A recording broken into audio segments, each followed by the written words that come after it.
Should you spend your time learning foundational coding concepts? Or focus on writing clean code on your own? Or integrate AI copilots into your workflow? Or skip everything and just learn how to prompt? It's 2026, and ironically, learning how to code has never been more confusing because of AI. This is the wildest era of software development I've ever seen. On one hand, you must understand the deep foundational logic of full-stack engineering. On the other, if you're not using AI to build faster, you're already falling behind. Even Andrej Karpathy, one of the godfathers of modern AI, has openly said he feels behind. If he feels the pressure, where does that leave you? So here's the real question. How do you become the developer who understands systems deeply and uses AI to cut development time in half? How do you get the best of both worlds? Welcome to one of the rare videos on the internet that answers that exact question. Not in a 5-minute video, but in a multi-hour masterclass. This isn't just another PERN tutorial. I'll give you a 4-tier framework that mirrors the real career path of a modern full-stack developer. Here's how it works. First, during an in-depth crash course, you'll learn the foundations of the PERN stack. What it is, how it works, who uses it, and why it matters. Second, you'll build a massive production-ready full-stack application by writing the core PERN stack code manually, so you truly understand how everything fits together. Third, once the fundamentals are solid, you'll start using AI side by side to speed up development and ship features faster. And finally, you'll rebuild the entire application using AI alone, because now you actually understand what you're automating. You'll learn the concepts, you write the code, then you automate it with AI. And you'll do all of this while building a real production-grade full-stack classroom management dashboard. Data-heavy, relationship complex, and architected the way real companies build software. Here's what you'll build. A multi-role authentication system that securely routes students, teachers, and admins to protected areas with custom permissions. A real-time dashboard showing total students, active classes, faculty stats, subject distribution, and more. A complete subject management system. Create subjects, filter instantly, and drill into assigned classes and teachers. Department management with detailed views of every student and faculty member inside each department. Advanced class management. Schedule classes, set capacity limits, and assign multiple teachers across sections. A Google Classroom-style enrollment system where students join classes instantly using invite codes. And the ability to change the theme of your entire dashboard within seconds. But this video isn't just about what you built. It's about how you build it. That's why you'll learn how to do it the industry way, focusing on enterprise-grade security that protects your app from bots and DDoS attacks with ArcJet, a production-ready architecture that keeps your codebase clean, scalable, and maintainable. Asset management with AI-powered optimization and instant CDN delivery with Cloudinary. And advanced monitoring with region-based performance insights and query-level analysis using Site 24/7. This project is intentionally deep enough to teach real engineering concepts, yet structured enough that you never get lost. And we'll build all of this using the best tech stack for 2026. Betterauth for complex authentication flows, ExpressJS for a flexible, battle-tested backend, TypeScript for a full end-to-end type safety, Postgres with DrizzleORM for reliable, type-safe modeling, Tailwind CSS and Shadcn UI for those rapid, beautiful interfaces, and then we dive into Refine Core, a powerful open-source React framework for building internal tools and admin panels. Plus, Refine's AI-accelerated workflows that understand your backend and generate clean, production-ready code. And CodeRabbit, your AI code reviewer that helps keep your code clean and scalable. So that by the end of this video, you won't just know how to code. You'll know how to engineer, secure, and ship a scalable platform using AI the right way. And if you want to go even deeper into system design, AWS, Docker, and advanced database optimization, my ultimate backend course is coming soon. I'll leave the waitlist link down in the description. So grab a coffee. I'll break the code and teach you how developers are writing software in 2026 and beyond.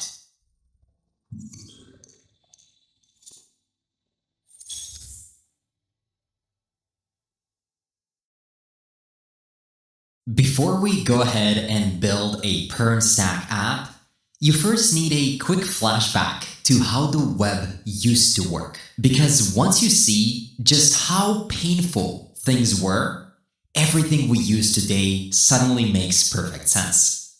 It's like remembering your old brick phone before appreciating the newest iPhone. Picture this. It's 2003, you're on eBay. You click Add to Cart, and instantly, the entire screen flashes white. The header reloads, the footer reloads, and even the cart icon reloads. For one tiny action, your whole browser basically resets. And that was normal. Every small interaction triggered a round trip to the server. The server then rebuilt the entire page from scratch, wrapped the data directly inside HTML and CSS, and send that fully baked page back to you.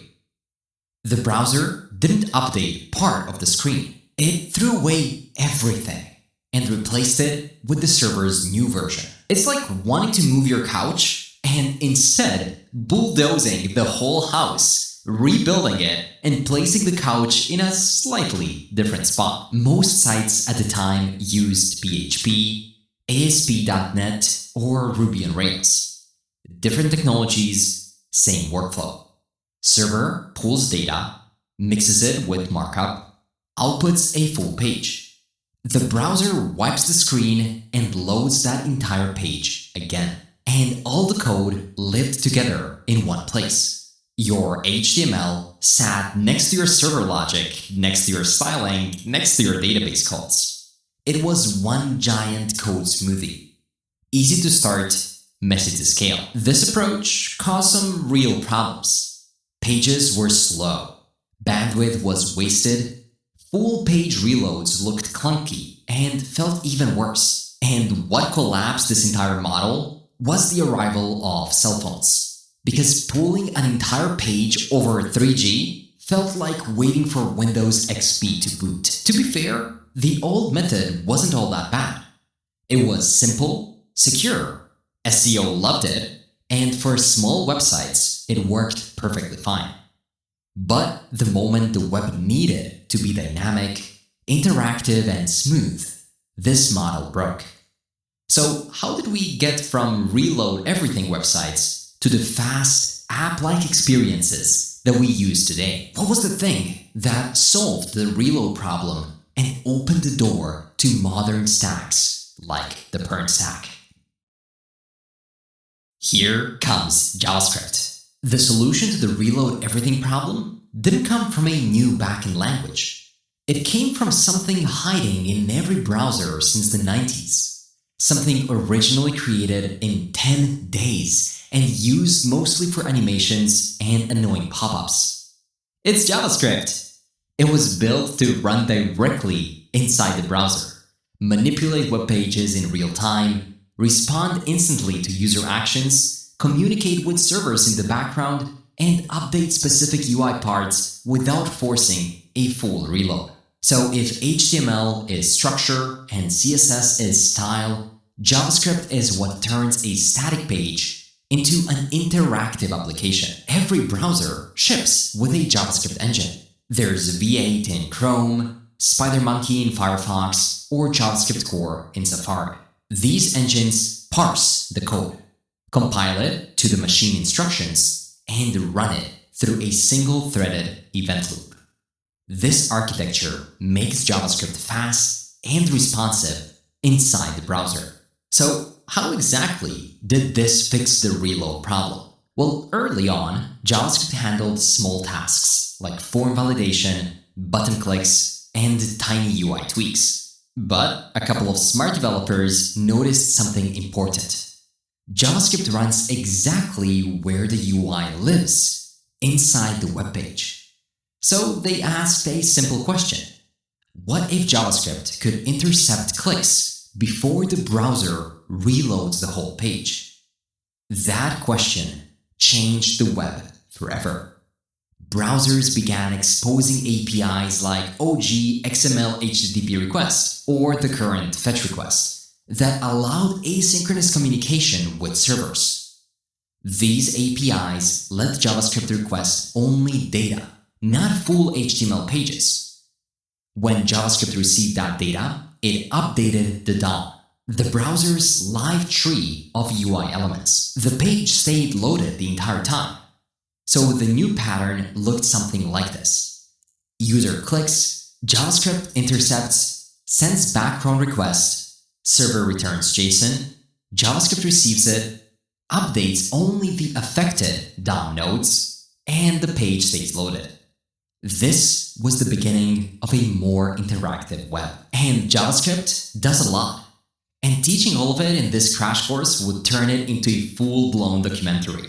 But if you're thinking, I really need to understand JavaScript properly, that's exactly why I built a full JavaScript course inside of our Pro platform. You can go to jsmastery.com and become a member to get access to the JavaScript course along with React, Next.js, testing, GSAP, and more. I'll leave the link down in the description. But once JavaScript could update the page without reloads, developers realized something even bigger. If JavaScript can control parts of the UI, why not let it control the entire application? And that triggered the real front-end revolution. First came Ajax, which allowed JavaScript to fetch data in background and update UI without reloading. And then came jQuery, which made this process simpler with less code. But as apps grew more complex, manually managing the DOM became unscalable. This pushed developers toward component-based frameworks, leading to modern solutions like React, the R in the PERN stack. But React didn't appear out of thin air. It required modern JavaScript features, bundlers, transpilers, build pipelines, and all the tooling that powers today's front-end ecosystem. And while the front-end world was evolving slowly, something else was brewing behind the scenes. Something huge. Something that would completely reshape back-end development, influence the front-end world as well, and combine both of them into full-stack JavaScript. Any idea what it was? By the time Ajax and jQuery reshaped the front-end, the internet itself had changed. Users were now expecting real-time dashboards, live chats, instant notifications, and collaborative tools. The kind of experiences the early web stack was never built for. The front-end was evolving fast. The back-end didn't. Languages like PHP, Ruby, Python, and Java powered the 2000s. But they were designed for a world of simple request-response pages. As soon as the web became more dynamic, traditional backends ran into major limitations. For example, real-time experiences require a persistent, two-way connection between client and server. This means WebSockets, persistent, and bidirectional. But traditional backend stacks relied on short-lived requests, blocking I/O, and one thread per connection. They assumed that user clicks, server responds, and the connection closes. But real-time apps needed event-driven architecture, non-blocking I/O, and persistent sockets with zero waiting time. There was also another limitation of these traditional servers, and that was concurrency. In most traditional runtimes, one connection equals one thread. That means that if a user uploaded a file, the server stayed frozen until completion. Multiply that by thousands and servers collapsed. What modern apps needed was a model where one thread could manage thousands of concurrent I/O operations through events and callbacks, not thousands of heavyweight threads. So while building a file upload system using Ruby, Ryan ran into the same concurrency issues. Blocking I/O forced servers to sit idle while waiting. He noticed something interesting. JavaScript in the browser already used an event-driven, non-blocking model. The event loop kept the UI responsive while background operations were in progress. The problem? Well, JavaScript lived inside browsers. It couldn't run on backend code. And then a breakthrough arrived. Google Chrome introduced V8, an insanely fast JavaScript engine built to optimize asynchronous operations. It had a high-performance event loop, just-in-time completion, non-blocking architecture, incredible execution speed, and an open-source license. Ryan connected the dots. Instead of fixing PHP or Ruby, what if the backend used JavaScript? The same event-driven model that makes the browser so fast. It sounded ridiculous. It sounded radical, and yet it was the right idea. Ryan pulled V8 out of Chrome, embedded it in C++, and then added everything JavaScript was missing. File system access, networking APIs, timers, a module system, and even updated the event loop. And this new creature came to life. Node.js, the N in the PERN stack. It wasn't just a library. It wasn't even a framework. It was a runtime. A new environment where JavaScript could run forever outside the browser, handling files, servers, and asynchronous I/O at a massive scale. From there, JavaScript basically went from that pop-up language to the most important language on the internet, and soon enough, the most important language in the world. When people first encounter Node, some think it's a new programming language, others assume it's a backend framework like Django, and some even believe Node replaces JavaScript entirely. None of these are correct. Node.js is simply the environment where JavaScript can finally run outside the browser. That's it. Nothing more, nothing less. It lets JavaScript stretch its legs into places it was never allowed to go before. To start working with Node, you simply need to download it from the official website. Once installed, you get two essential tools. Node, which is the program that executes JavaScript files, and npm, which is the package manager that installs additional libraries. You can check your installation with node-v and npm-v. If you see version numbers, your machine is ready. JavaScript can now run the same way Python, Go, or C++ can. If you've used the Python shell before, Node offers something similar called REPL, read, evaluate, print, and loop. Don't worry about the name though. Just think of it as a scratchpad for testing JavaScript instantly. You can open it up by typing node and then try typing something like 1 + 1, or const name is equal your name, press enter, and then type in just the variable name, and press enter again, and you'll see it speak back to you. You're still writing JavaScript, not a new language. Node is simply evaluating it for you on the spot. You can exit with Ctrl+C. Now, before we continue, I prepared for you a starter workshop.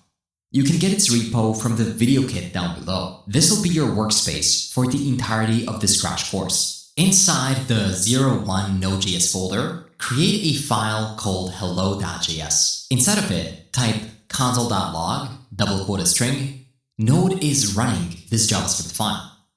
And you can run it by typing node hello.js in the terminal. Instant output. No browser, no HTML, no script tags. Just JavaScript running like a backend language. But here's a twist. If you add console log window and run it again, you'll notice that it says window is not defined. And this totally surprises beginners. But it's important to say that JavaScript language does not include window or document objects. Those come from the browser environment, not JavaScript itself. So things like window, document, local storage, DOM APIs, alerts, and more, those come from the browser. But Node provides a different set of tools. A file system, FS, network utilities, streams and buffers, events, and built-in modules like HTTP, crypto, path, and OS. You can try importing one like OS, console logging it, and then console logging the platform. Node will print your operating system. The browser could never do that. This is good, But then how does a server come into the Node.js picture? Well, thinking about it, what even is a backend server? When you enter a URL, your browser sends an HTTP request to another computer. That computer then runs a server program that listens for incoming requests, figures out what the request wants, and sends back a response. No magic. A server is just a program running forever on a machine. So let's create one. Right within your PERN stack starter, within Node.js, create a new file and call it server.js. Within here, go ahead and import HTTP coming from HTTP. This is one of the built-in features in Node.js. And you can see right here that within WebStorm, I can enable coding assistance for Node.js so that it automatically knows where this HTTP is coming from and what it is all about. Right below it, we can create a new server by saying const server is equal to http.create server. Within it, you can open up a new callback function. And within the params, we get access to the request and the response of that server. Then within the function block, we'll say res.writeHead 200 to set the status of the response to 200, and the content type of text/plain, and res.end to end the response, where we can say something like, you just built a server in Node.js. The only thing you have to do is to make the server listen for incoming requests. So I'll set the server.listen to 3000 port, and I'll render a callback function, within which we can console log the message that'll start when we run the server, and it'll be running on port localhost 3000. This is going to be on our local network, so it'll start with http://. So with that in mind, you can now open up your terminal and cd into this 01 Node.js if you haven't done that before, instead of which I have my server.js. The only thing you have to do is run node server.js, and you'll see that the server is running on port localhost 3000. So if you click on it, you should be able to see a blank page that says you just built a server in Node.js. Because a server is nothing more than a program that is running indefinitely, waiting for some requests, and then giving you back some responses. But Node isn't just running JavaScript on the server. It is an entire ecosystem of different tools and libraries built right into it. And covering all of this would turn this crash course into a week-long live stream. That's why I'm currently building the ultimate backend course, which is going to be the most detailed course ever. A deep dive into Node internals, networking, architecture patterns, production systems, scaling, everything. Join the waitlist by clicking the link down in the description. And if you're a JS Mastery Pro member, you'll even get the preview of a couple of lessons as I'm developing it, and a full access as soon as it drops. And great, you've now built a server, so that's it, right? But not really. Building servers using only Node.js becomes painful very quickly. Raw Node requires you to manually inspect rec.url, parse bodies yourself, handle errors repeatedly, re-implement the routing logic, and even build your own middleware system. It works for tiny experiments, but it collapses for real APIs. This is why developers build higher-level frameworks on top of Node. Express, Koa, Nest, Fastify, or Hono. But the one that shaped the industry the most, the one used in countless production systems, is ExpressJS. It's lightweight, it's flexible, easy to learn, yet powerful enough for apps of any size. It's the E in your PERN stack, and it's what I'll teach you next. Express has been around for more than a decade, which in web development time is practically prehistoric. The fact that it's still the default choice for building Node backends tells you a lot about just how well it was designed. At its core, Express is minimalist. It doesn't force a specific architecture. It doesn't ship with a database layer, and it doesn't try to tell you how your folder should look like. It gives you three essentials: routing, middleware, and request and response handling. Everything else, your choice. You assemble only what you need. This minimalism is a huge advantage. You aren't dragging around features you never use. You aren't fighting an opinionated structure. You build what you want, how you want it. And despite being simple on the surface, Express is a serious production-ready tool. Major companies rely on it. IBM uses Express in their cloud services. Uber uses it for parts of their infrastructure. PayPal migrated from Java to Node with Express and saw dramatic gains in speed and developer productivity. Even companies like Netflix and Trello still rely on Express-based systems. Startups love it, and enterprises trust it. But that doesn't mean Express is the right choice for every project. Express shines when you need a fast, flexible, and no-nonsense backend with REST APIs, microservices, and mobile backends. It gives you complete control without pushing a rigid design. Middleware lets you extend behavior cleanly. Beginners pick it up quickly, and experts can scale it confidently. But you want to skip Express when you want to build in structure and architectural patterns. If that's what you want, go for Nest.js. If you want a full-stack, front-end-driven workflow, go for Next.js instead. And if you need extreme performance and very low overhead, go for Fastify. But for the majority of API-driven projects, Express is the practical, stable answer. And Express is all about building APIs. But what is an API really? The word gets thrown around constantly, but most explanations are either too abstract or too vague. An API is simply a structured way for one piece of software to talk to another piece of software. When you make an API request, you send a URL explaining what you want, a method, which action to perform, with optional data, like a new user to create, and optional headers, like the metadata about the request. So an example request might look something like this. You make a post request to add a new comment with a text upgrade video and the following user ID. And then the API responds with a status code, a JSON body, and some optional headers that looks like this. 201 created, text grade video, created ad, and an ID. Clear, structured, and consistent. And if you want to go much deeper into APIs with diagrams, real-world examples, and plenty of hands-on practice, I break everything down in much more detail inside my upcoming Ultimate Backend course. So join the waitlist if you haven't already. But now, let's build an API. Back within our code, cd out of 01 Node.js and cd into 02 Express.js.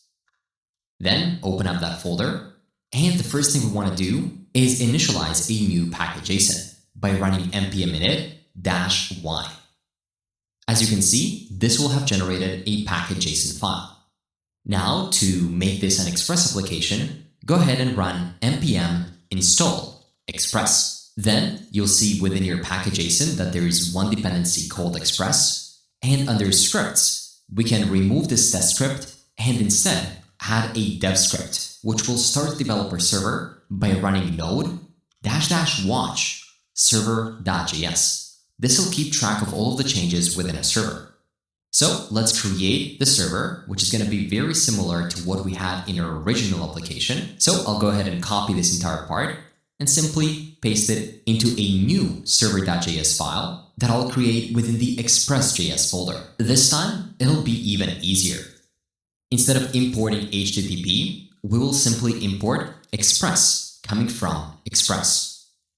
Then, to create a new Express application, you can just type const app is equal to Express. And this will create a new instance of the Express application, giving you an app object that we'll use to define routes, add middleware, and configure our server. Typically, you also want to define a port right here. So I'll say port is set to 3000. Then, instead of writing this server, HTTP create server, and then server.listen, we'll do it in a bit of a simpler way by saying app.get, and will listen on /route, which is the root route.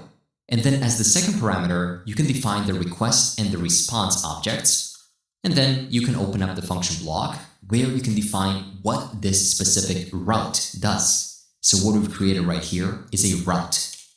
So you can say res.send hello from the, and we're now building a specific API. For this demo, we can maybe build a cars API. So hello from the cars API. We'll be returning some car data. And then to actually be able to call this root route, we need to run app.listen on a specific port. And once we start the server, we can also run a console log.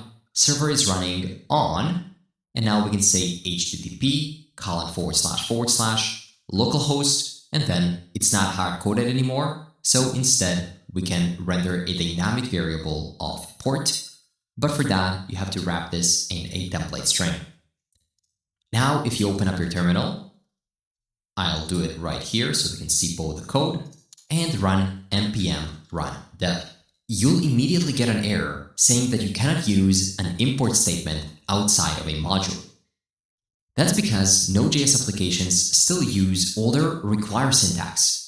To be able to use modern ES6+ imports within your package JSON, you have to change the type of the application to module. If you change that and rerun your application by stopping it from running by pressing Ctrl+C and then running npm run dev, you'll see that now the server is running on localhost 3000. If you open it up, you'll see hello from the cars API. Perfect.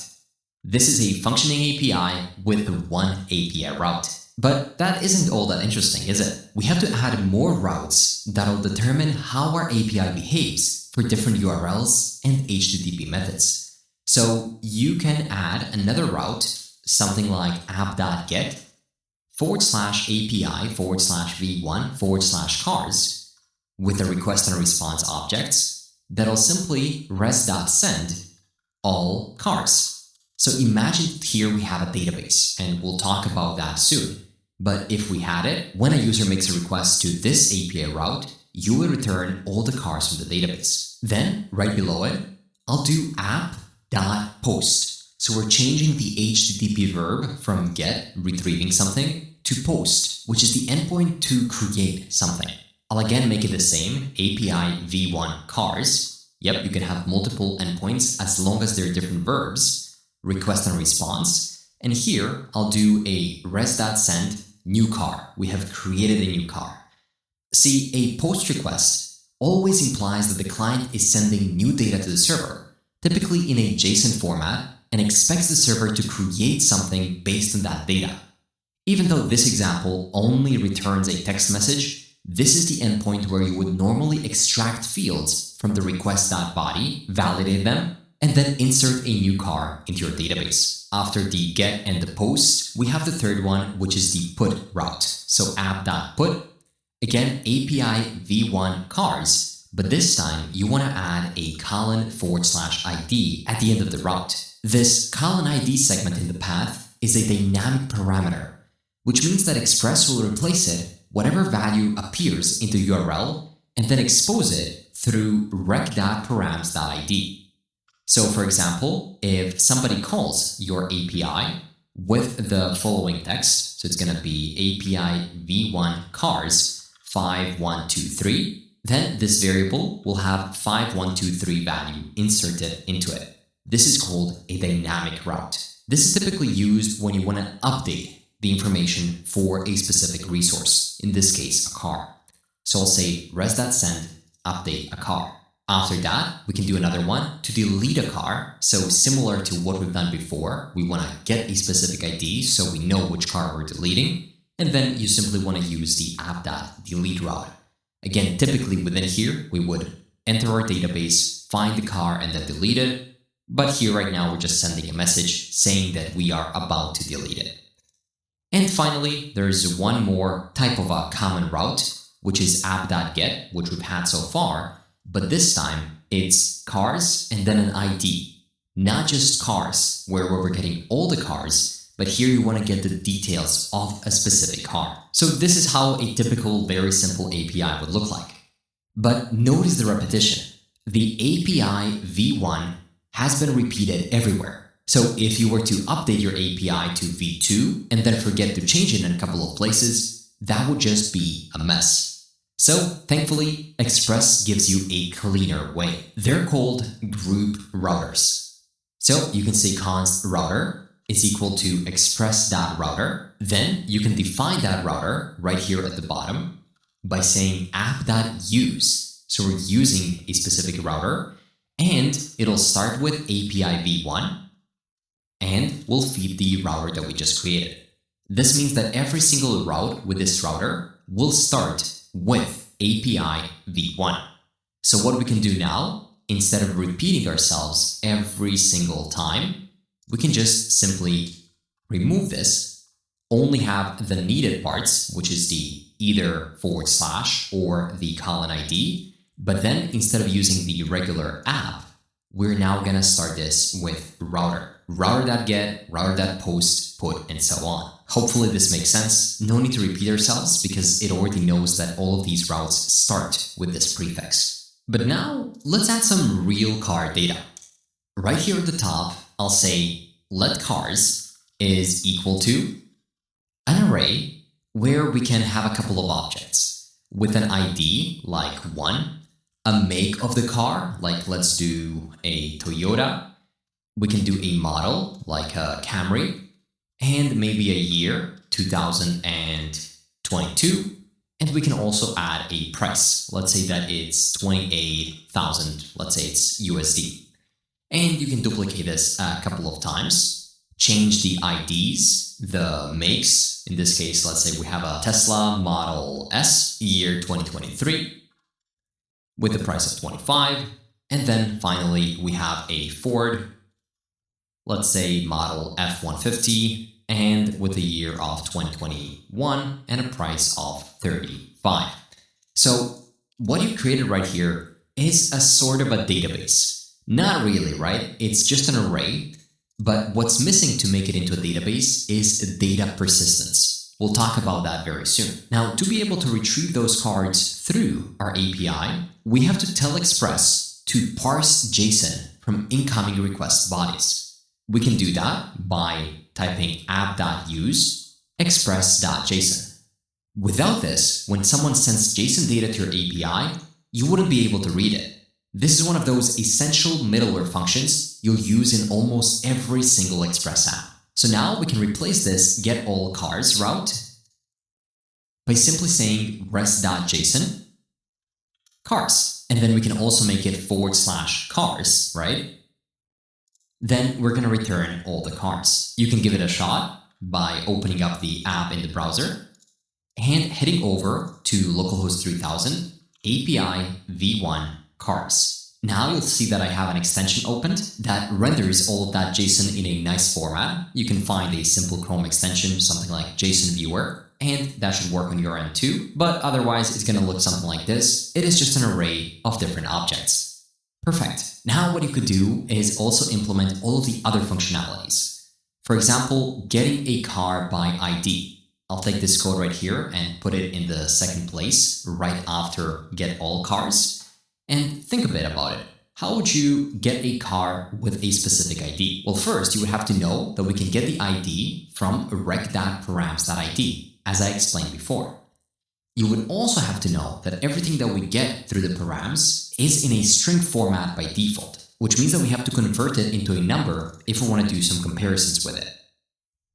Then we want to find a car that we're looking for by running cars.find. We want to find a specific car where its ID matches the ID that our user is searching for. If there is no car, then we can return some kind of a res.status of 404 and the message of car not found. Else, if we can find the car, we can simply return it by saying res.json car. Now, back within our application, if you search for localhost 3000 API v1 cars and then / maybe 5, you'll see car not found. But if you change that to 1, 2, or 3, you'll be able to see that we directly get back the data. Now, you wouldn't show it to your user like this. you would most likely show a nicely designed car marketplace page. We're going to show that car's price, some photos, title, and more. And now you could go ahead and implement all of these other functions to make this simple API actually functional. I'll leave this as a challenge to you. Try to figure out how you can append a new car to the cars array, how you can update a car, and how you can delete a car. All of it has to do with modifying this array. Pause this video and give it a shot right now. I'll continue with the solution in 3, 2, 1. Okay, how would we implement this post route? It would look something like this. We make a post request to /cars, and then the user that's making this API request will have to pass all the important information needed to create it. In our case, that is the make, model, year, and the price. All of it, which we'll get access to through the request.body. You might be wondering, how is somebody going to pass these pieces of data? So far, we've only seen how GET requests work. You simply change something in the URL and that's it. That's because by default, when you make a request in your browser, it makes a GET request. But to make a post request, you'll need some kind of an HTTP client tool. It can be Postman, Insomnia, or in this case, I'm using HTTP. Here, you would type 3000, right, for localhost 3000, API v1 cars, just to verify that our API is working, and we can see that it is. But now, here we have the options to also make all sorts of different requests, like a post request, where we can pass the additional body into it. In this case, we're passing JSON, and as we know, we have to pass a make, a model, a year, and a price. Perfect. It'll look something like this, but we have to think of another one. So let's go with something like a BMW. Maybe we can do a 4 series, year 2020, with a price of about 15. Now, when you click send, this HTTP client will have made an HTTP post request to our server, and you'll see that we got a 201 created, which means that it got added to our array. So now if you again make a GET request, you'll be able to see it right here. The way it works is we extracted all of those values that we passed through the request.body. We checked if some were missing. If that is the case, we threw an error. But if none were missing, we created a new car object by increasing its ID to be the new one in the list. We specified all of its variables, and then we pushed it to a car array and returned the newly created car. Pretty cool, right? Situation is pretty similar for the updates too. So if you wanted to update a car, that would look something like this. You would first figure out which car you want to update. You would then find the index of the car you want to update in the database. If it doesn't exist, you would return a 404, car doesn't exist. Else, you check whether you have provided all the fields needed to update it. If they exist, then you make the modifications to the car in the database, and then you simply return the updated car. And finally, there is a delete a car request, which is even simpler. You again have to get the ID of the car you want to delete. Then you want to find the car.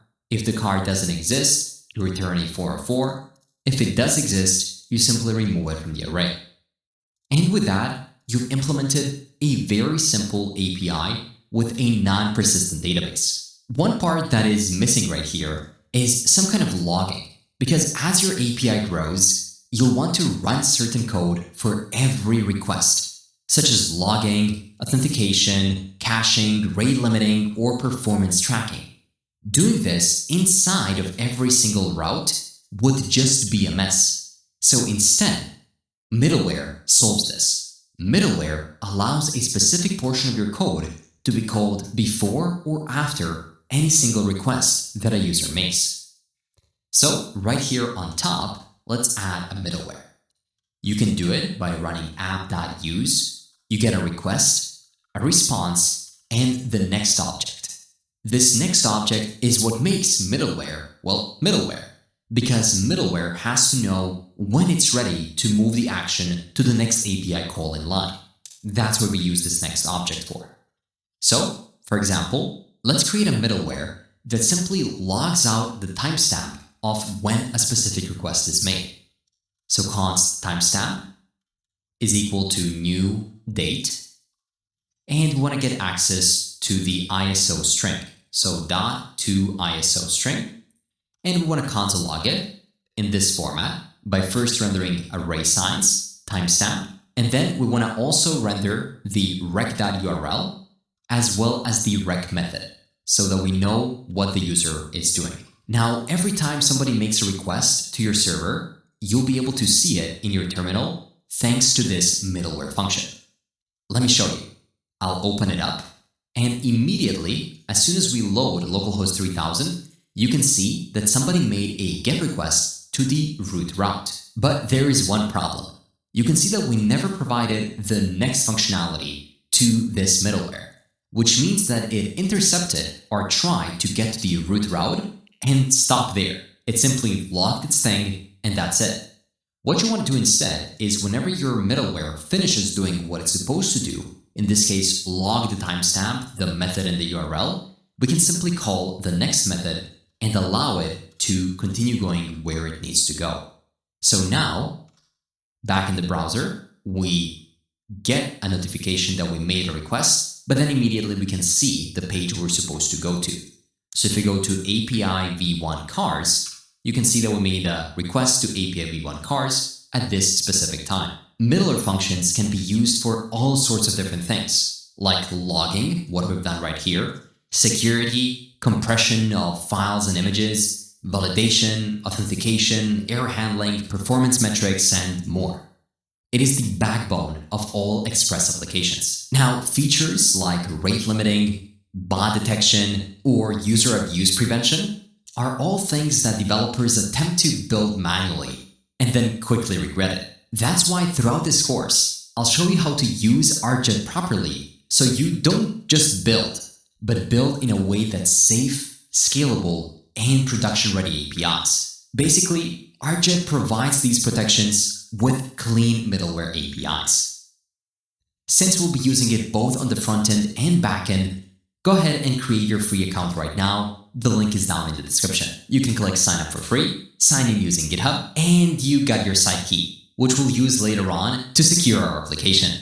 So in this one single lesson, you built a complete REST API. And not only you built it, but along the way, you've learned what Express is and why it remains the industry standard.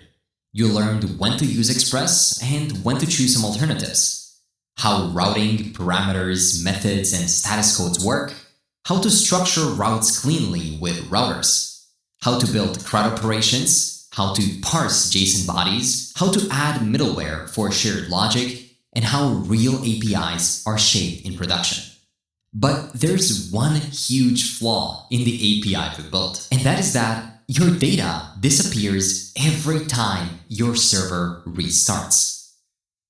So if you go ahead and add some cars, then restart your server, and then try to get them, they're not gonna be there. That's happening because you stored everything inside of an array.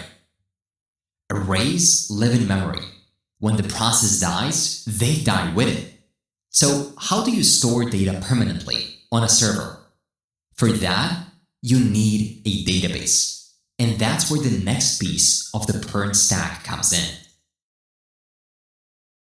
A database is far more than a hard drive where your data sits for decades. It's a full system engineered to store, retrieve, protect, and organize information in a safe, consistent, and insanely efficient way. A proper database handles many users accessing the same data simultaneously. It keeps everything consistent even when errors occur. It allows you to search millions of records in milliseconds, ensures nothing is lost if hardware fails, and it even manages indexing, caching, transactions, and concurrency behind the scenes. It's not just storage, it's a data engine. So when people talk about databases, you'll almost always hear two categories: SQL and NoSQL. Two philosophies, two models, two very different ways of structuring data. SQL stands for Structured Query Language. a language created in the 1970s and still the backbone of modern data systems today. A common misconception is that SQL is a database. No, it's the language databases use to communicate. SQL databases organize data into tables. Think spreadsheets with rows and columns. Every table has a schema clearly defining what fields exist, what types of data do they store, and how tables relate to each other. Most popular SQL databases are Postgres, MySQL, Microsoft SQL Server, or Oracle. SQL databases are ideal when your data has relationships and structure. Think users, accounts, transactions, merchants, or companies. These aren't just loose documents. They connect to each other through clear relationships. SQL databases handle this beautifully. They also guarantee correctness through constraints, foreign keys, unique indices, transactions, and isolation levels. Which, in simple terms, means that operations are either complete fully or not at all. Nothing's partial or corrupt. This so-called ACID compliance is why industries like finance, healthcare, and e-commerce rely on SQL systems. But hey, what about NoSQL? NoSQL databases take a very different approach. They shine when data is unpredictable, schemaless, or semi-structured, and it spreads across many servers or it changes rapidly. Think logs, analytics, caching, or event streams. This is why many real-world systems use both SQL and NoSQL. A company might use Postgres for user accounts and business logic, MongoDB for flexible content, and Redis for caching and sessions. This is called polyglot persistence, using the right tool for each job. But when learning full-stack development and when building the vast majority of practical business applications, SQL is the ideal foundation. Okay, so we've decided. SQL it is. But which one? MySQL? SQL Server? Oracle? Postgres? Among all SQL databases, Postgres stands as the most powerful, modern, and open-source relational database in the world. Developers consistently rank it as the most loved SQL database, and not by accident. A couple of reasons why it's so great is that it's truly open source, so developers can use it freely for commercial apps, startups, or even cloud platforms. It has many cool features supporting data types like JSON, arrays, IP address types, and even custom types you define. You get flexibility without losing relational structure. It also includes built-in full-text search, window functions, common table expressions, and advanced indexing, which means you can express incredibly complex logic with elegant queries. It's also serious about data integrity, so it's fully ACID compliant, protecting your data from corruption. It has great performance, best in class, handling joins, aggregation, and complex queries efficiently, even with large datasets. And it also has a legendary community. Documentation is great, tutorials and examples are everywhere, solutions to almost every problem already exist, and modern AI systems work beautifully with Postgres' structured data and metadata. So for modern web development, especially for learning, Postgres gives you enterprise-grade power for free. But here's what most tutorials don't tell you. Knowing what a database is doesn't make you ready for real-world systems. Your database isn't just storing rows. It's handling connections, logs, indices, query planning, background jobs, caching, concurrency, and traffic spikes. And when something slows down, breaks, or behaves oddly, you need to know exactly why.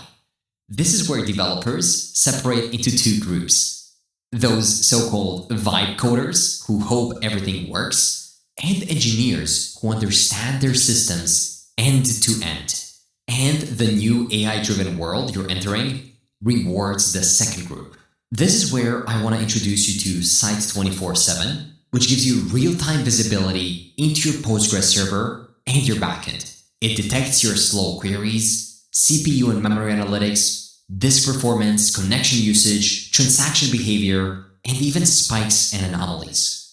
So whether you're deploying a side project or preparing a production app, monitoring is not optional. It's part of building real software. Since later in the course, we're gonna integrate proper monitoring using Site 24/7, let's go ahead and create an account right away to make our job easier. Click the Site 24/7 link in the description, and then start your free trial. You can simply sign in using Google. And then when you're in, you'll be able to see something like this, which means that very soon, once we start building our big PERN app, you'll be able to implement all of these features within it. And now that you know more about databases, it's time to learn the P in the PERN stack. Before you write your first SQL query, you need a mental model of how Postgres stores information. Once this structure clicks, everything you do afterward becomes far more intuitive. Think of Postgres as a multi-level hierarchy. First, you have the database server. This is your Postgres instance running on a machine. One server can host multiple separate databases. Each database is its own container for data. Your car dealership app might have one database. Another app might have a completely separate one. They don't interact. Inside every database are schemas. By default, everything lives in the public schema. And most applications use that without needing anything else. Inside schemas are tables, the core of SQL. A table is like a spreadsheet with columns that form the structure and rows that contain the actual data. Each column has a data type. Some of the most common Postgres types are integer and big int for whole numbers, numeric or decimal for money and exact decimals, real and double precision for scientific floats, varchar or text for strings, boolean for true or false, date and timestamp, and JSONB for structured JSON storage. Tables can also enforce constraints. Primary key uniquely identifies each row. Foreign key links rows between tables. Not null requires a value. Unique prevents duplicates. And the check validates some custom rules. You don't need to memorize everything.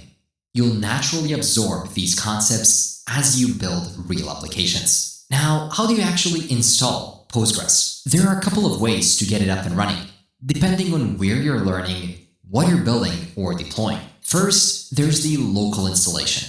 It's the classic approach. You install Postgres directly on your machine. It works offline, it's great for learning, and you get full control over everything. You can download it from the official website, or if you're on macOS, you can just use Homebrew to very quickly install it. Later, when deploying to production, you'll typically host your database using a cloud provider like AWS RDS, Google Cloud SQL, Azure Postgres, DigitalOcean, or Railway. AWS RDS is the industry standard, but it does have a steeper learning curve. If you want a structured walkthrough for installing Postgres correctly, connecting to it, testing it, and deploying it using AWS RDS, all of that is covered in detail within the Ultimate Backend course. You can join the waitlist by clicking the link down in the description. The second way to set up Postgres is by using Docker. If you don't want Postgres installed directly on your system, Docker is a clean alternative. It runs Postgres in an isolated container with zero clutter on your operating system. You can simply go to Docker Hub and find the Postgres image. Once you're done, you can stop the container and your system stays clean. The trade-off is that you still need a real cloud database when deploying your app. Thankfully, I've also created a full Docker course for JS Mastery Pro members. I'll link it somewhere below. And the third way is something known as serverless Postgres.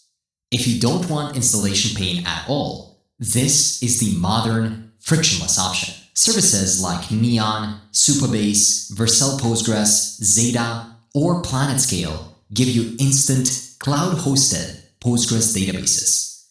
They provide a couple of benefits, like auto-scaling, free tiers, backups included, connection pooling, beautiful dashboards, and zero local setup. The only downside is that you rely on the internet access and the provider's uptime. While local installs and Docker are essential skills, they often take beginners into debugging tunnels. So instead of wrestling with setup, this crash course focuses on learning SQL quickly and clearly. For that reason, we'll use a browser-based SQL playground called dbfiddle. It lets you create tables, insert data, run queries, and see results instantly. No installation, no configuration. And later, when building your real PERN app, you connect it to a serverless Postgres instance using Neon. So simply head over to db-fiddle.com and choose Postgres. This means that you already have a database and you can now start creating your first table. In our case, let's continue to the cars example that you've been working on within our Express API before. To create a table, you simply need to say create table and then enter the name of that table. In this case, we can call it cars. So what this does is it simply creates a new table called cars. Then you can open up a pair of parentheses, and within it, we can start declaring different keys, or in this case, columns. First, I'll add the ID, and I'll also make that ID serial, primary, and key. Now, what does this mean? Well, this creates an integer column that automatically increments for each new row. See, serial is a Postgres shortcut that creates an auto-incrementing integer. Primary key means that this column uniquely identifies each row. Then, right below it, we can define our second column, which I'll call make. Let's make this var car, and within it, add 100. Keep in mind that this is not car. It's char, which is short for characters, and we'll make it not null. This creates a string column that can hold up to 100 characters, and not null, well, means that every car must have a make. This field can be empty. We can also duplicate that below, and instead of make, I'll also add a model. Then, right below the model, we'll add a year, which is going to be an integer that is not null, which means that we'll store the year as a whole number. Right below it, we can also add the price of the car, and we'll make it numeric. That's going to be 10, 2, like this, and also not null. What this means is that we're going to store the price with up to 10 total digits and exactly 2 decimal places. This is perfect for money because it's precise. No floating point rounding errors. Then, right below the price, we'll add a created at field. It'll be a timestamp that's going to be default, and by default, it'll be the current timestamp. So if you don't provide a value, Postgres will automatically fill it in with the current timestamp. Make sure to spell it correctly, and you should see it get marked as blue. Notice how by default, we are being thoughtful about our data types and constraints. You're not just storing stuff, you're defining exactly what valid data looks like. This prevents bugs and inconsistencies before they even happen. Now run this query in your online editor. You should see a success message saying that the table was created, or maybe something like this. This happens because we can't have trailing commas in SQL. This is not JavaScript. And we can also end it with a semicolon. Now, if you click run again, you'll see that this time, query will get successfully executed. So now that we've created our table, let's learn the 4 fundamental operations: create, read, update, and delete. We'll start by inserting some cars into the database. We can do that right here on the right side by saying insert into cars, specifically the make, the model, the year, and the price. And I'm going to zoom this out a bit so you can see a bit better. And then we'll insert the following values, something like BMW.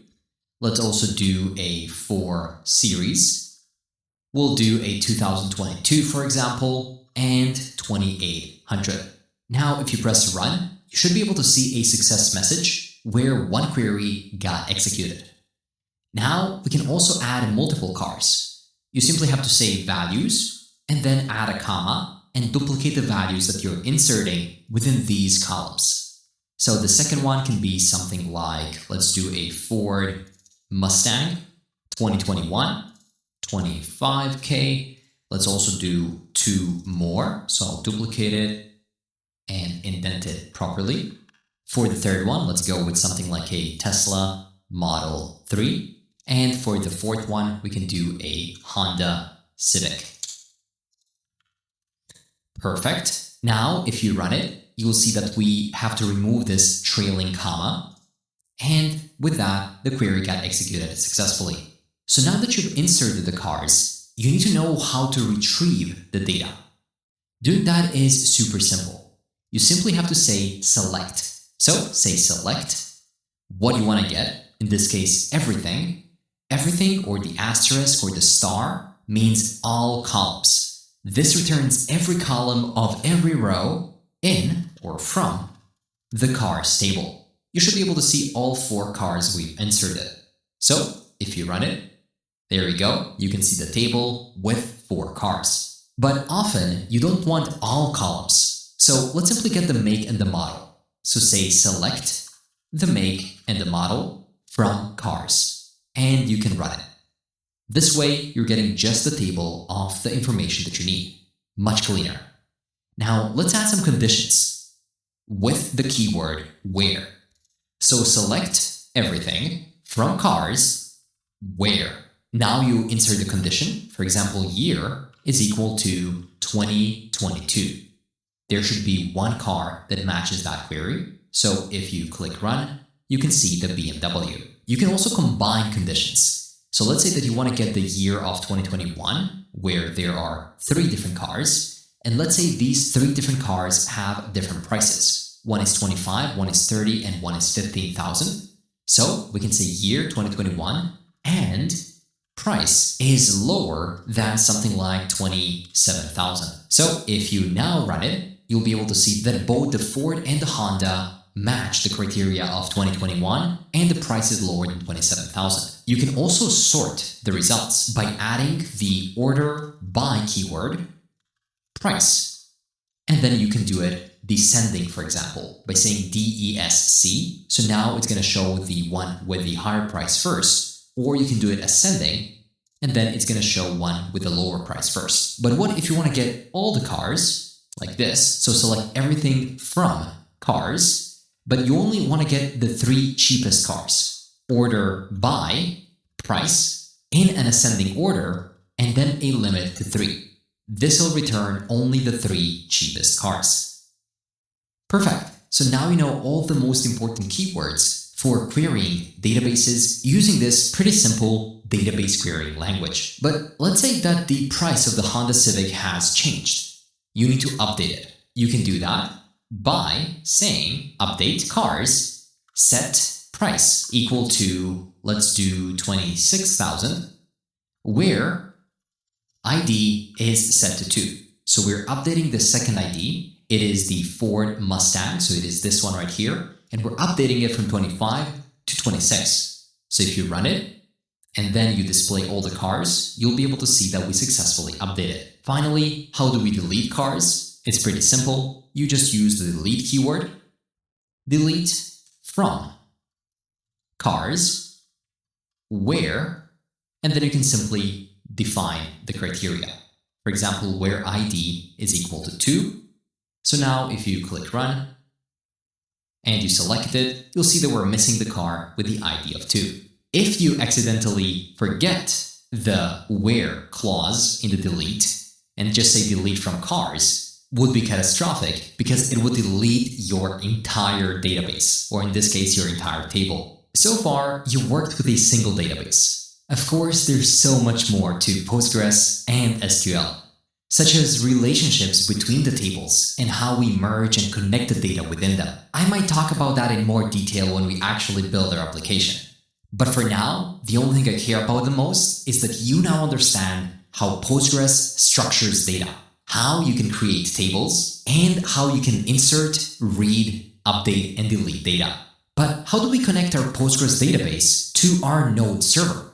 And how do you use SQL syntax inside your Express backend? The answer doesn't have one correct path. It depends on the tools that you choose. You've now learned how to build an Express API and how to write SQL in Postgres. The next step is connecting the two so your backend can actually store, retrieve, and manipulate real data. This connection is the backbone of any full-stack application. Your React frontend sends a request, your Express backend receives it, and then your Postgres database stores and returns the data.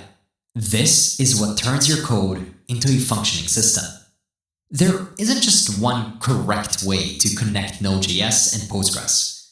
Over time, the ecosystem has produced multiple approaches, each with its own philosophy, power, and trade-offs. So before you start wiring them together in code, let me quickly walk you through the three major options. The most direct way is to use the official Node Postgres library, PG. You write SQL as strings and execute queries using a connection pool, exactly like writing SQL manually, but inside your API routes. It looks something like this. You import pool from PG, you create a new pool connecting to your database, and then you query that pool by writing regular SQL queries. The pros of doing it this way is that it gives you maximum control. It uses 100% of Postgres' features with zero abstraction and transparent performance. But it has its cons. It's very repetitive. You have to write all of the SQL queries from scratch in string-like format. It's easy to make mistakes because you're working within strings, so there's no type safety and no schema management. Raw SQL is powerful, but quickly becomes fragile in real applications. But every other tool builds on top of this foundation, which brings you to ORMs, or Object Relational Mappers. ORMs let you interact with the database as objects instead of raw SQL. You work with models, methods, and types, while the ORM handles generating SQL behind the scenes. There are two major ORMs that dominate modern Node.js. They're Prisma and Drizzle ORM. Both are excellent, but they offer very different experiences. Prisma reimagined ORM design by giving developers a dedicated schema language, first-class TypeScript support, and auto-generated types and APIs, as well as tools like Prisma Studio. You can define a schema something like this: model car, and then you define the ID of a type integer, for example, the make, model, year, and so on. And then Prisma turns that into SQL and generates a fully typed client, which you can use to write SQL queries in this way. Const cars, await prisma.car.findMany, and order them. So the pros are obvious. It's super simple, and you get incredible DX, developer experience, and it's fully typed. There are cons though, and that's that it performs heavy abstraction. You must learn Prisma's custom schema language, and it makes it harder to drop into raw SQL thinking. So if you want a clean, opinionated ORM, then Prisma is great. But if you want something light, SQL-friendly, and closer to the metal, then Drizzle ORM takes the opposite approach and says, stay close to SQL, stay simple, yet type safe. It doesn't invent a new schema language. It uses TypeScript to define your tables almost like writing SQL in TS form. Here's how you define a schema in Drizzle. You just import some stuff from Drizzle, you create a cars table by saying pg table cars, and then you start defining key value pairs like you would in a regular JavaScript object in a functional style. For example, ID is serial primary key, make varchar with a length of 100, not null, year, integer, and so on. And your query code will look even simpler. Const all cars is equal to await db select from cars order by cars ID. Pretty simple, right?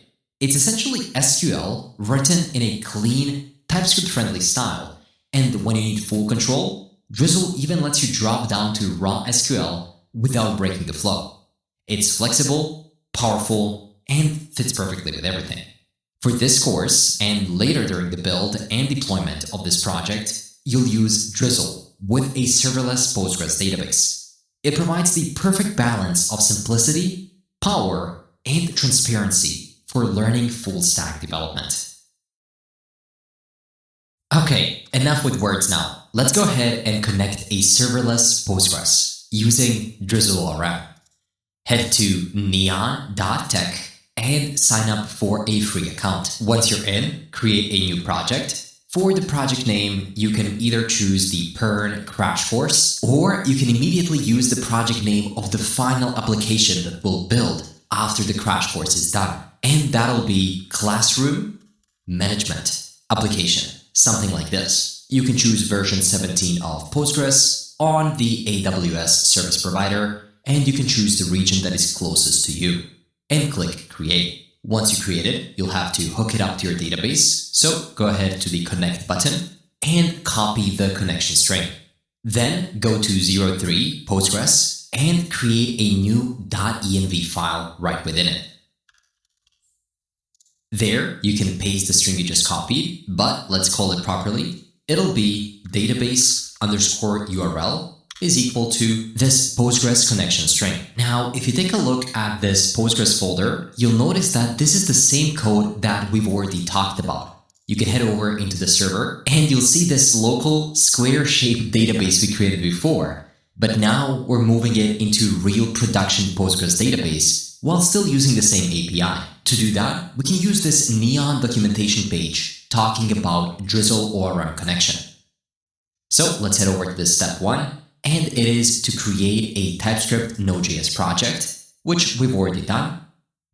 Then we can head over to creating a Neon project, which we have also done. And finally, we're ready to install Drizzle and a driver. So go ahead and copy these installation commands and paste them right into your terminal, but make sure that you are within the 03 Postgres, like this. And then paste the command you just copied. Let's wait a second until the installation is complete, and once it is, we can create a new file right here called drizzle.config.js in the root of our directory. This configuration will tell Drizzle where to find your schema and where to output the migration files. So if we head back right here, that's exactly the next step in the documentation. So let's go ahead and copy it and then paste it right here. In this case, we don't have a source folder, so make sure to remove it from here. So we point to our schema directly by saying that/schema.js, because in this case, we're using JavaScript. Then we have the output, and finally the SQL dialect, in this case it's Postgres, and then the database URL. Finally, let's create another file called db.js that we'll use to initialize and export our Drizzle client. So if you head back, that's going to be the next step. So you can go ahead and copy it and paste it right here. Import .env-config, which is used to be able to read our environment variables. Then we're importing Drizzle from Drizzle ORM Neon HTTP and then Neon itself. We want to have a quick check to verify if the process.env.database URL is maybe not present. In that case, we can throw a new error saying database URL is required. Else, if it's here, we want to initialize a new instance of SQL by passing the database URL into Neon. Finally, we wrap the database with Drizzle ORM and then we export it so we can use it within the other files. And that allows us to start creating our first schema. So go ahead and copy this code and then let's create a new file called schema.js. This is how it typically goes. You first create your server, then you get your environment variables, and then you choose the ORM or object relational mapper that you want to use with your database, and you choose the dialect of your database. Then you set it up, and finally we are ready to create our database schemas. Drizzle makes that easy. You can just import the things you want to use from it, and then you create some kind of a schema. Here they give us an example of demo users, but we can stick with something like cars because that's the example we had before. So we're creating a new table, PG table of cars, And then you're passing different properties or keys, or in this case, columns that each one of the rows in the database will have. First of all, the ID, which is going to be serial, which means that it's going to build one onto another, 1, 2, 3, 4, and it's going to act as the primary key of this specific row. Then we have the make of the car, which is going to be a varchar, which simply means a string. So make sure to import that from drizzle pg core. And it's going to be a varchar of make with a length of 100. And it must not be null. I will duplicate this for the model as well. So let's define the model, same thing. And then finally, we'll have the year of the car. So I'll say year is going to be an integer, also coming from PG core, called year, which must not be null. Then we'll have the price. The price will be numeric, also coming from PG core, with the name of price, precision set to 10, and scale set to 2. We typically use these configuration for the numbers when we're talking about prices. It's also not going to be null. And then finally, we'll have the created at field, which is going to be a timestamp. This timestamp will have a name of created_at, and it'll default to the current time. So default now. And with that, believe it or not, we have created and exported a new schema that we can use within our database. Now, for this table to actually get created within the database, we have to generate something known as a drizzle migration. And you can see that right here. So after defining your schema, you can generate migration files with DrizzleKit. This will create the necessary SQL files to set up your database schema in Neon. So let's run this command, npx drizzlekit generate, and press enter. In a couple of seconds, it'll create a new SQL migration file, which you'll be able to see right here within the Drizzle folder, and you can see this SQL command. So basically, this JavaScript code that we wrote is gonna run this SQL command. And then, now that we have it, we need to be able to actually apply it. This command will then use the drizzle config for the database connection and apply the migrations to our Neon database. So simply run the command npx drizzlekit migrate. It's going to ask you whether you want to install drizzlekit. Say why, go ahead please. And after a couple of seconds, you should be able to see either a successful or an unsuccessful message. In this case, it was looking for a drizzle config JSON file, but it was not able to find it. The reason why we got that message is because for some reason our terminal exited the 03 folder. So cd back into it. Maybe for you it worked from the start. And then simply rerun the npx drizzlekit migrate command. This time it'll be able to find it. And even though there's a warning right here, if you head back over to your Neon console and go over to the tables, you'll be able to see a new cars table created. And you can see that it has all the valid fields, such as created at, price, year, make, model, and the ID. This means that our migration succeeded. Now, back in the code, we want to modify the post request right here within our server, where we're actually adding the cars. So here we have a router.post, and we're inserting a new car in our imaginary database. Or for now, we're at least pushing it. But now we want to write a query that'll actually create a car in a real production database. We can do that right here. Instead of this fake logic, we can just say const perform array destructuring to get access to this new car we created, and then make it equal to a call to the database by saying await db, which you can import from the file we exported it, and then you can say .insert. Notice that we're using the await here. So we have to make this whole function asynchronous because creating real records in the database takes time. So it's an asynchronous action. Now you have to define in which specific table do you want to insert this new car. And we want to insert it within the cars table. So simply type in cars, but this is not going to refer to our cars fake dummy array of cars. No, I will completely delete that.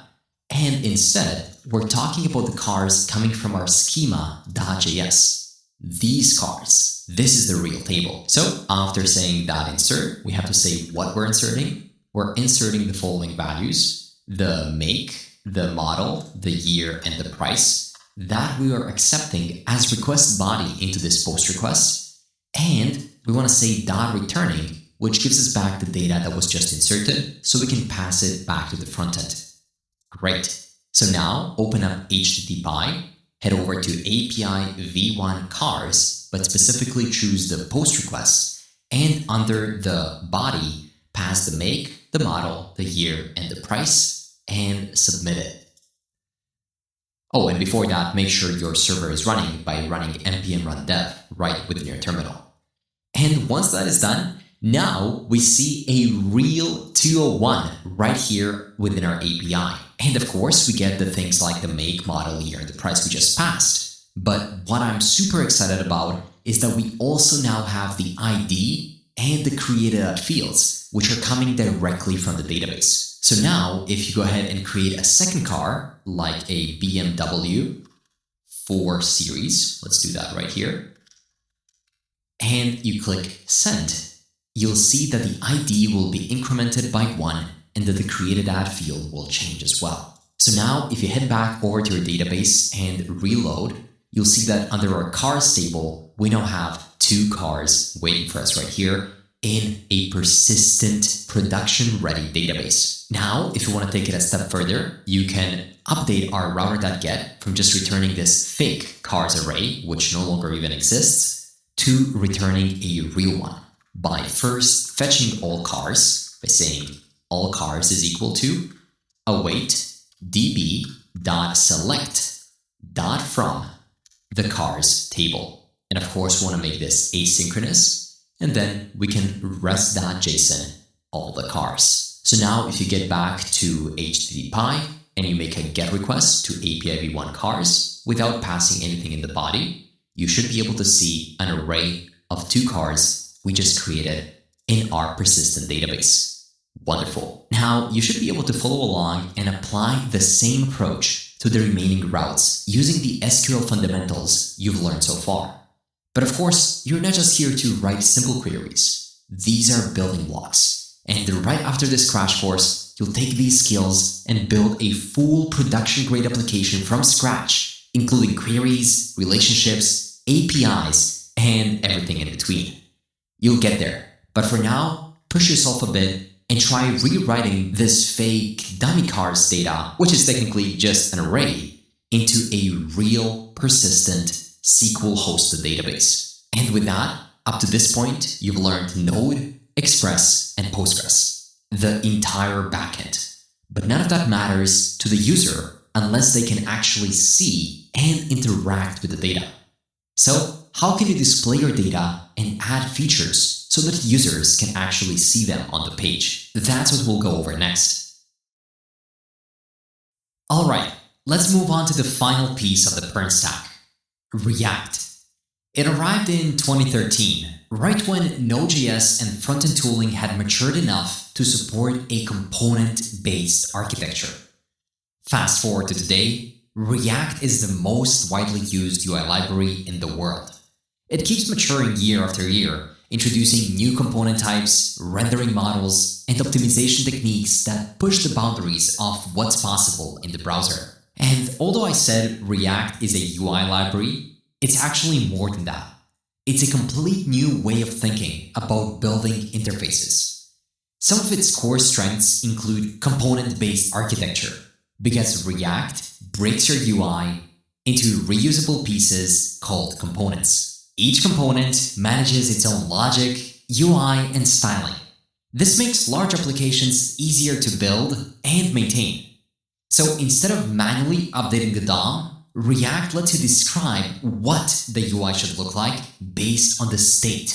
And then when data changes, React officially updates what's necessary. It does that by using something known as a virtual DOM to minimize expensive browser DOM operations and makes updates faster, even in very complex UIs. It has a massive ecosystem of libraries that work with it, such as TanStack Query, Redux, Tailwind, and more. And recently, we also got React Server Components. They let you run components in the server for faster load times and improved SEO. And frameworks like Next.js are taking this even further by providing so many different rendering strategies. Let's dive into React. Head over to 04 React.js part of the PERN starter. We can do that by simply cding back into the root of the application and then cding into 04 React.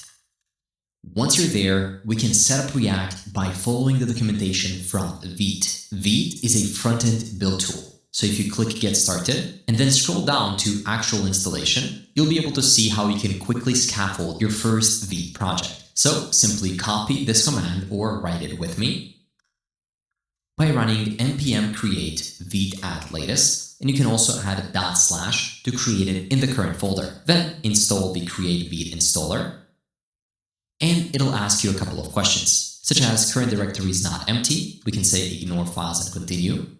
We are doing React right here as part of the PERN stack, so choose React. If you want, you can totally go with TypeScript here, but since this is just a crash course part of the course, I'll stick with JavaScript. We can use this experimental roll down Vite. I don't think it's going to make any difference for this crash course. And we can run npm install to set up our project. It'll quickly spin it up on localhost 5173, so you can command click it to open it up right in your browser. You'll be able to see just a simple front end, which is already good. It's refreshing to see something actually moving on the screen, as we've been looking at the backend code for so long. Since we're working with front end, I'll collapse the browser right here so we can see both the code and the website at the same time, now that we actually have something to see. And I'll start by completely deleting the app.css file right here, which will remove the styles. So you also have to remove it from the app.jsx. If you save it, you'll see that some of the styling will break.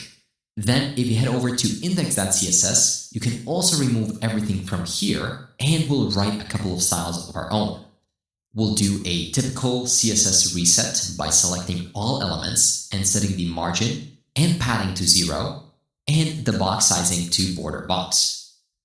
Then we'll set the body elements with a font family of Arial, and we can also use sans serif as the backup.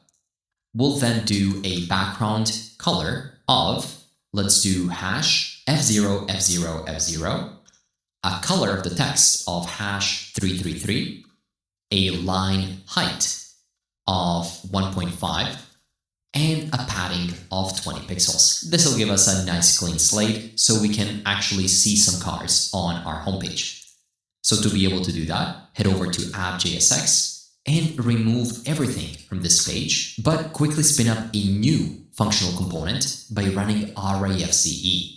This is a shortcut that creates a new React arrow function export component, so you can save it and you'll be able to see the app. If for whatever reason this shortcut didn't work for you, you might need to head over to plugins or extensions and then search for modern React snippets and install it. You might need to reload your IDE and then it'll work. Once we're there, you can render an H1 that'll say something along the lines of welcome to the car store. That's what this whole demo example has been about. Then we can further style this element by heading over to our index.css and selecting H1 elements, give them a text align of center, a color of 333 if needed, and a font size of 2 rem to make it a bit larger. Now, for the first time ever, we'll create a new component. This is what React is all about, making sure that our UI is composed of multiple repeatable components. So right within the source folder, I'll create a new folder called components. Within it, you can create a new component called car.jsx and run rafce. This will spin up a new car component. Then, if you head back over into the app, right below the title, you can now render a UL, an unordered list, and render the car component that we just created. Of course, this is just one single div right now, but no matter how much code we put into this car card and we style it and we render additional JSX, we'll be able to easily replicate it without duplicating the code as many times as we want. So you'll be able to see 3 different car cards. And this may feel like we're rushing a bit, and that's because this is only the beginning. React has so many things, from components to props that we can pass into those components, to state, hooks, effects, context, routing, and so much more. So if you want a proper beginner to advanced React knowledge, including hooks, React server components, state management, and best practices, to learn all of this properly, please watch the complete React crash course on YouTube. It takes you from 0 to a level where you can confidently continue watching this course. I'll link it below. For now, you'll continue with the part that matters for this project, and that is connecting your frontend to your backend and learning how to create a full stack application. So head over to your 03 folder, which is actually a fully working backend with a functional database. And for that, we'll need a new terminal. So I will rename this to frontend, and I will create a new one called backend. Within it, I will cd into 03, and I will run npm RamizDev to run it on localhost 3000. Now we have 2 applications running, frontend in one terminal and backend into another. This is real full stack. So now, if you remember, if you make a regular request directly from the browser in your URL bar, and you type something like localhost 3000 /API v1 cars, what kind of an API request will this make? Which verb will it use? It's of course the GET request. So if everything is working correctly, and if your backend is running, if you run this, you should be able to get a JSON output of the 2 cars we've created using our HTTP client not that long ago. But now we want to make sure that our front-end application makes that call, not us. And we can do that right here within this application. I'll do that by creating a new use state. So you can use the use state snippet, which will quickly create it. The name will be cars. Set cars at the start equal to an empty array. And make sure to import use state coming from React. Then we'll use another hook called use effect, which requires the callback function as the first parameter, and then the dependency array as the second. This dependency array, if empty, means that whatever is within this callback function will be called as soon as this component, or page in this case, mounts. So in this case, only at the start when we reload the page. So what do we want to do then? Well, we want to use a fetch request to point to API v1 cars, and then once we get it, we want to get the data by running response.json on it. Then we want to extract the data, and we want to set it to the state like this. And of course, if some error happens, we can catch it and console log it. So now let's console log the data that we're getting right here by saying console log cars. I will reload the page and open up inspect element where we can open up the console. In this case, I'll go ahead and put it at the bottom so we can see it a bit better. And we do get an empty array, which makes me think that we didn't successfully fetch the data. And there's also a syntax error talking about an unexpected token right here. So maybe the response that we got from here wasn't good. So let's point it to http localhost 3000 and then API v1 cars. If you do that, you'll notice that they're operating on different ports. Our frontend is on port 5173, but the backend is on port 3000. And even though both use localhost, the browser will treat each combination of protocol, domain, and port as different origins. So because of this, when you make this GET request, the browser blocks it unless the backend explicitly allows this origin. This browser-enforced rule is called CORS, Cross-Origin Resource Sharing.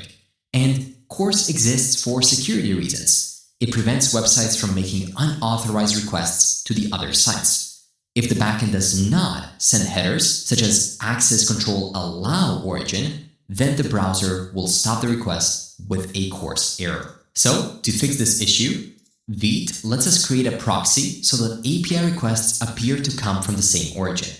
You can head over into your Vite config right here, and then right below the plugins, you can say server, define the proxy, then say /API is actually going to come from the target localhost 3000, and the change origin will be set to true. If you now go back and remove this part that we prepended to the URL, so now it's just API v1 cars. If you go back and reload, you'll see that no longer will have that cross error. But you'll also see that we have an empty array. That's because useEffect by default is not asynchronous, and this fetch request is. So this console log will not wait for the fetch to finish. So to be able to see the cars, we have to put it outside where we actually want to use them. Go ahead and save it, and you'll see 2 cars that are coming from our database. Right here on the front-end side. Just how exciting is that? But it's going to be even more exciting when we can actually display that data on the front end. So what we have to do is pass the data to our component. So we can first map over the cars by saying cars.map, where you get the data about each car. And then you'll create a new car component for each one of these with a key equal to car.id. You have to give a key since we're mapping over it. And then we'll provide the full car data. You can either do it like this, or you can just spread all the car properties to be able to immediately receive them over in the car component. So now, to be able to see the data, hop into the car component and let's display it. We can display it in a very simple way by making each one of these cars a list item. And within it, we can start displaying different tags, such as the make, like this. And the question is, how do we get the make out of this component that we're passing? That's happening through props. You simply have to destructure them at the top because we're passing them into the component while we're mapping over it. So simply destructure the make, the model, year, and the price. Duplicate this 4 times. And for the second one, simply say model. Then for the third one, it's going to be the year. And for the fourth one, we want to display the data about the price. So simply display it right here and save it. And just like that, you'll be able to see that 2 new car components have appeared on the front end. We have the one with the make of Tesla, Model 3, year 2023, and so on. And then the other one with a BMW 4 Series. Now, if you head over to our HTTP, because that's the only way in which we can add new cars at the moment, head over to the post request and create a new post, such as, we can copy this part right here and duplicate it, but this time we will change the actual variables. Well, let's do something like a Ford. We can do F-150, which is going to be 2025, and the price will be a bit more expensive. Now, if you go ahead and click send, as soon as you reload, you'll be able to see that a new car got added into the database. Then the front end made a request to our backend, which spoke to the database and retrieved that car for us and showed it to the user. And you can see that the styling right here isn't the best. You can check out the Tailwind crash course to get better styling skills. But yeah, this is it. The next step of this would of course be to implement a form on the front end that would not only make a GET request, but rather a POST request, so that through this front-end application, you can retrieve the cars, but also create them. So if you want to take a stab at it, go ahead and do it for practice. After the crash course, together we'll develop a huge full-stack application, which is going to make this one seem like a literal toy. So stay with me, and let's continue learning the PERN stack. At this point, you officially connected Node, Express, and Postgres into a working backend, and then connected that backend to a React application and successfully displayed the real data in the browser. This is exactly how full-stack applications work. Frontend, React, sends a request. Backend, in this case Express, processes it. Then the database, Postgres, stores and retrieves the data. Backend talks to the frontend and returns the updated result.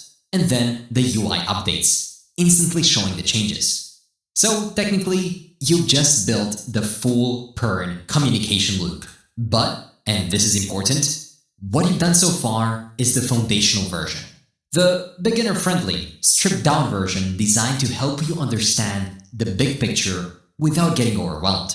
You've been stacking building blocks like raw SQL, to Drizzle, to express routes, API communication, React fetching data, proxying through Vite, and rendering dynamic UI. This gives you everything you need to understand how a PERN app works from end to end. But this is just the beginning.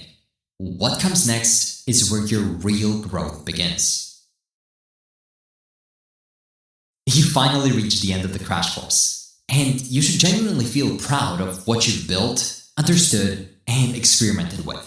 Over the last hour, you've stepped through the entire modern web development stack: Postgres, Express, React, and Node. You now understand how these pieces talk to one another. Now comes the build and deploy part of the course, where you'll take everything you learned and actually build a complete, polished, professional PERN application from zero to production. Let's dive right into the code. If you're watching this, it means you have successfully completed the crash course. You now understand the essential concepts, the syntax, and the logic. Huge thing. But theory alone doesn't build careers. Practicality does. So now we shift gears. We're moving from learning the concepts to engineering the solution. You're about to build a production-grade classroom management application with a bit of help of AI in between, and then redoing the whole application with AI again once you know how to build it from scratch in the first place. So let me show you exactly what you're building. You'll start with the auth pages, where you can select your role, either a student or a teacher, add a profile photo, a full name, email, and a password. Because without a successful sign-up, you won't be able to see the dashboard. So once you actually sign up, you can sign in. The system will automatically recognize which role you are, and it'll show the appropriate dashboard. That's the first page that you'll see after the successful authentication. The dashboard will give you a complete real-time overview. You can see the total number of students, teachers, active classes, subjects, and anything else that might be relevant. There's a ton of data, and you can add even more if you want to. And these are not just static numbers. This is live data being pulled with Drizzle ORM. We're going to first write raw SQL queries manually so you understand how it works. And then if you want to get some more data, you can easily use AI and tell it what you want to be done. Then we have departments and subjects. A university is a complex web of connections. Departments manage subjects, and then subjects also have teachers. You can drill all the way down from a specific department that has its own department details page that looks like this, and then head over to the classes within a department, as well as teachers that teach within that department. Within the departments list, you can also quickly create a new department if you are a teacher. And the same process goes for subjects. You can quickly create new subjects too. Then you've got the faculty directory. It features pagination, instant search, so you can see some of the teachers and take a look at the detailed profile views. And now we go to the heart of the application, class management. Here you'll see a complete list of classes to enroll, and you can also search classes by name. For example, we can go to a web development bootcamp. We can find it very quickly. You can also filter them by subjects. For example, if you want to take a look at some software engineering classes, you can find them here, and you can also filter them by teachers. So this works too. You can then also create a class, but this also comes with strict validation, where you can't assign two teachers to the same class. Here, we're also introducing Cloudinary for image upload. You can upload images from your local file system, or you can also just find images online. Cloudinary then has additional AI-powered features and optimizes your images instantly. After you create a class, you'll be able to see its banner image hosted by Cloudinary, as well as the list of additional details from that class, which instructor is holding it, the department it's in, and information to join the class. And finally, we can talk about enrollments. The only thing you have to do is select which class you want to enroll, and you're done. You can just do it instantly. Think of the system as your foundation. From here on, you can easily extend it to include features like classroom announcements, file sharing, assignment submissions, and anything else you can think of. But if you think about it, you can also completely modify the theme of this dashboard. It doesn't have to be related to universities, subjects, departments. It can be anything you can imagine, because every single application out there is a full-stack application with different CRUD operations. You're creating, reading, updating, and deleting some kind of documents and rows from tables. Once you master the core architecture of what you're building today, you'll realize that adding those extra features is actually the easy part. It's just repetition. Oh, and I completely forgot. You can change the theme of this application instantly, from light to dark mode, but also modifying the complete theme of the application. Yep, I really do mean the complete theme, because I'll show you how to add tweak CN that allows you to choose between many different themes, and within literally half a minute, you can completely change the look and feel of your dashboard by simply taking the code and adding it within your application. With that in mind, I hope you're pumped. Let's dive right in. Before we dive right into building this application, let me tell you that the PERN stack is an absolutely amazing foundation that allows you to build pretty much anything you can imagine. Most modern apps are full-stack apps by nature, from social media platforms to marketplaces to AI SaaS products. And PERN gives you everything you need to build them efficiently and confidently. But building an app that works is only the starting point. That's why, along with PERN, I'll also teach you how to use a few tools that professional developers use in real production apps. These tools will help you build faster, handle images and files properly, keep your app secure, monitor how everything runs, and write clean, high-quality code. This way, you're not just learning how to build an app, but how apps are actually built in the real world. And let's start off with Refine Core. It's an open source alternative to Retool, specifically built for creating internal tools, admin panels, dashboards, and B2B applications with a lot of flexibility. It's 100% pure React with your stack, your code, and no lock-ins. Refine Core will take care of repetitive tasks like CRUD operations, authentication, access control, and state management, while remaining fully extensible and scalable. You basically get the speed of low code on day one with the freedom and control of full code forever.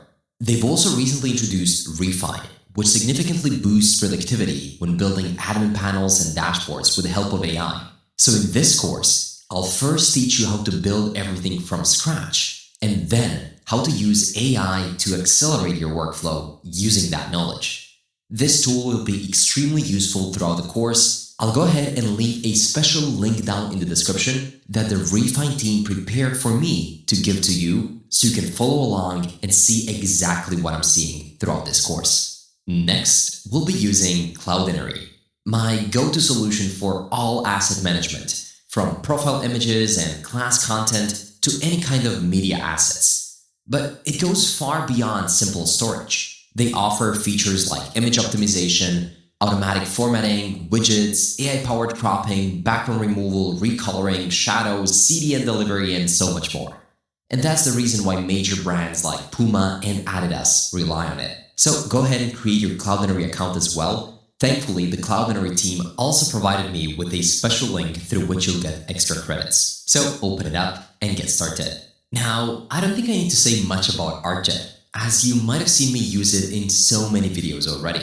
It's an absolute must-have for modern application security. ArcJet will provide us with bot detection, rate limiting, attack protection, data reduction, and more. It's that SDK that offers us a developer-first approach to security, allowing you to ship secure applications faster and with confidence. And since we're building a real dashboard application, security isn't optional. You'll be building this application with security in mind from day one. So don't think twice. The special link is down in the description, so we can create an account right away, and then we can later on add it within our application. And while security is a must, there's also one thing that you need to learn: monitoring.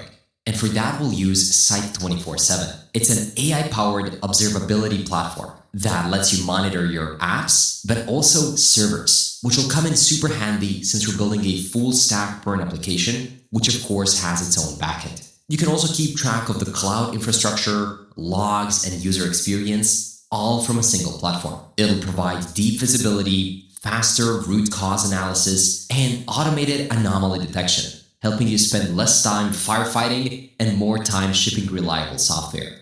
Once again, the link is in the description. You can click it and create your account right now so we can easily use it later on. And of course, the code that we write needs to be of good quality. So I'll teach you how to use CodeRabbit that'll help us write clean and scalable code from day one while getting familiar with the real-world industry workflows, pull requests, Git management, and collaborative code reviews. We're going to do all of that throughout this course. I'll also give you a special link down in the description so you can open it up and set up your account so that once you're done with that, we can actually dive in and get our hands dirty.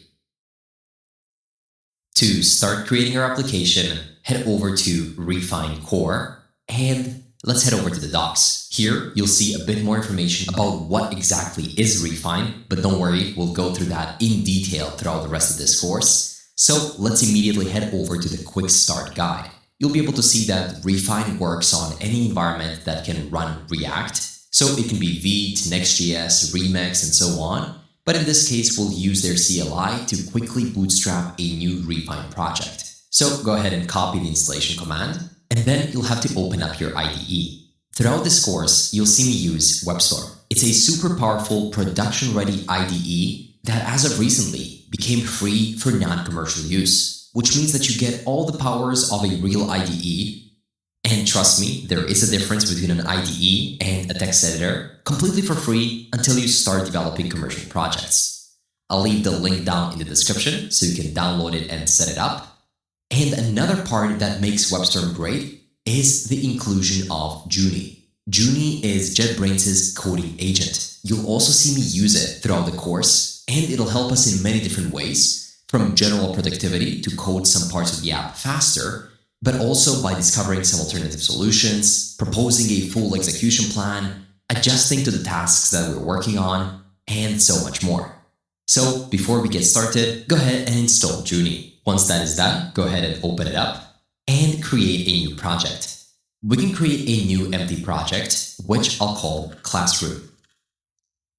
And click Create, expand it, and then you can open up the integrated terminal. Within it, you can paste the command from Refine that we just copied, npm create refine app at latest, and press enter. You might need to install the installer, and you can choose a project template. In this case, we'll proceed with Vite. You can then select your project name. In this case, I'll go with Classroom-Frontend. Keep in mind that we'll have two separate applications and two separate repositories for this full stack application. Specifically with Refine, we're developing the front-end part of the app. And then you can select the backend service you want to connect to. In this case, we're going to go with the REST API option because we want to develop our own full-stack PERN application. And then you can even choose the UI framework of your choice. And here we'll go with ShadCN UI. So press enter. We don't need any example pages or authentication logic to be provided by default, although that is an option, and that's because I'll teach you how to do everything from scratch. And with that in mind, the installation process will start. So pause this video for about a minute and I'll be right back.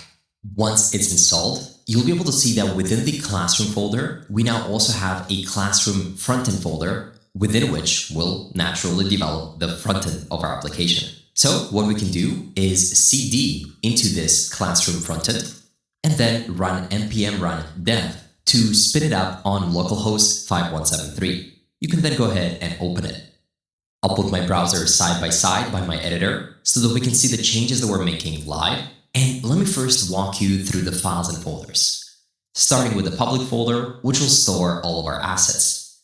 Then within source, components, Refine UI, you'll be able to see all the different components created by Refine, such as buttons, data tables, forms, layouts, and more. We'll use them soon. Below that, we also have Components UI, which is going to contain default ShadCN components. After that, we have the hooks folder, which contains the use mobile hook.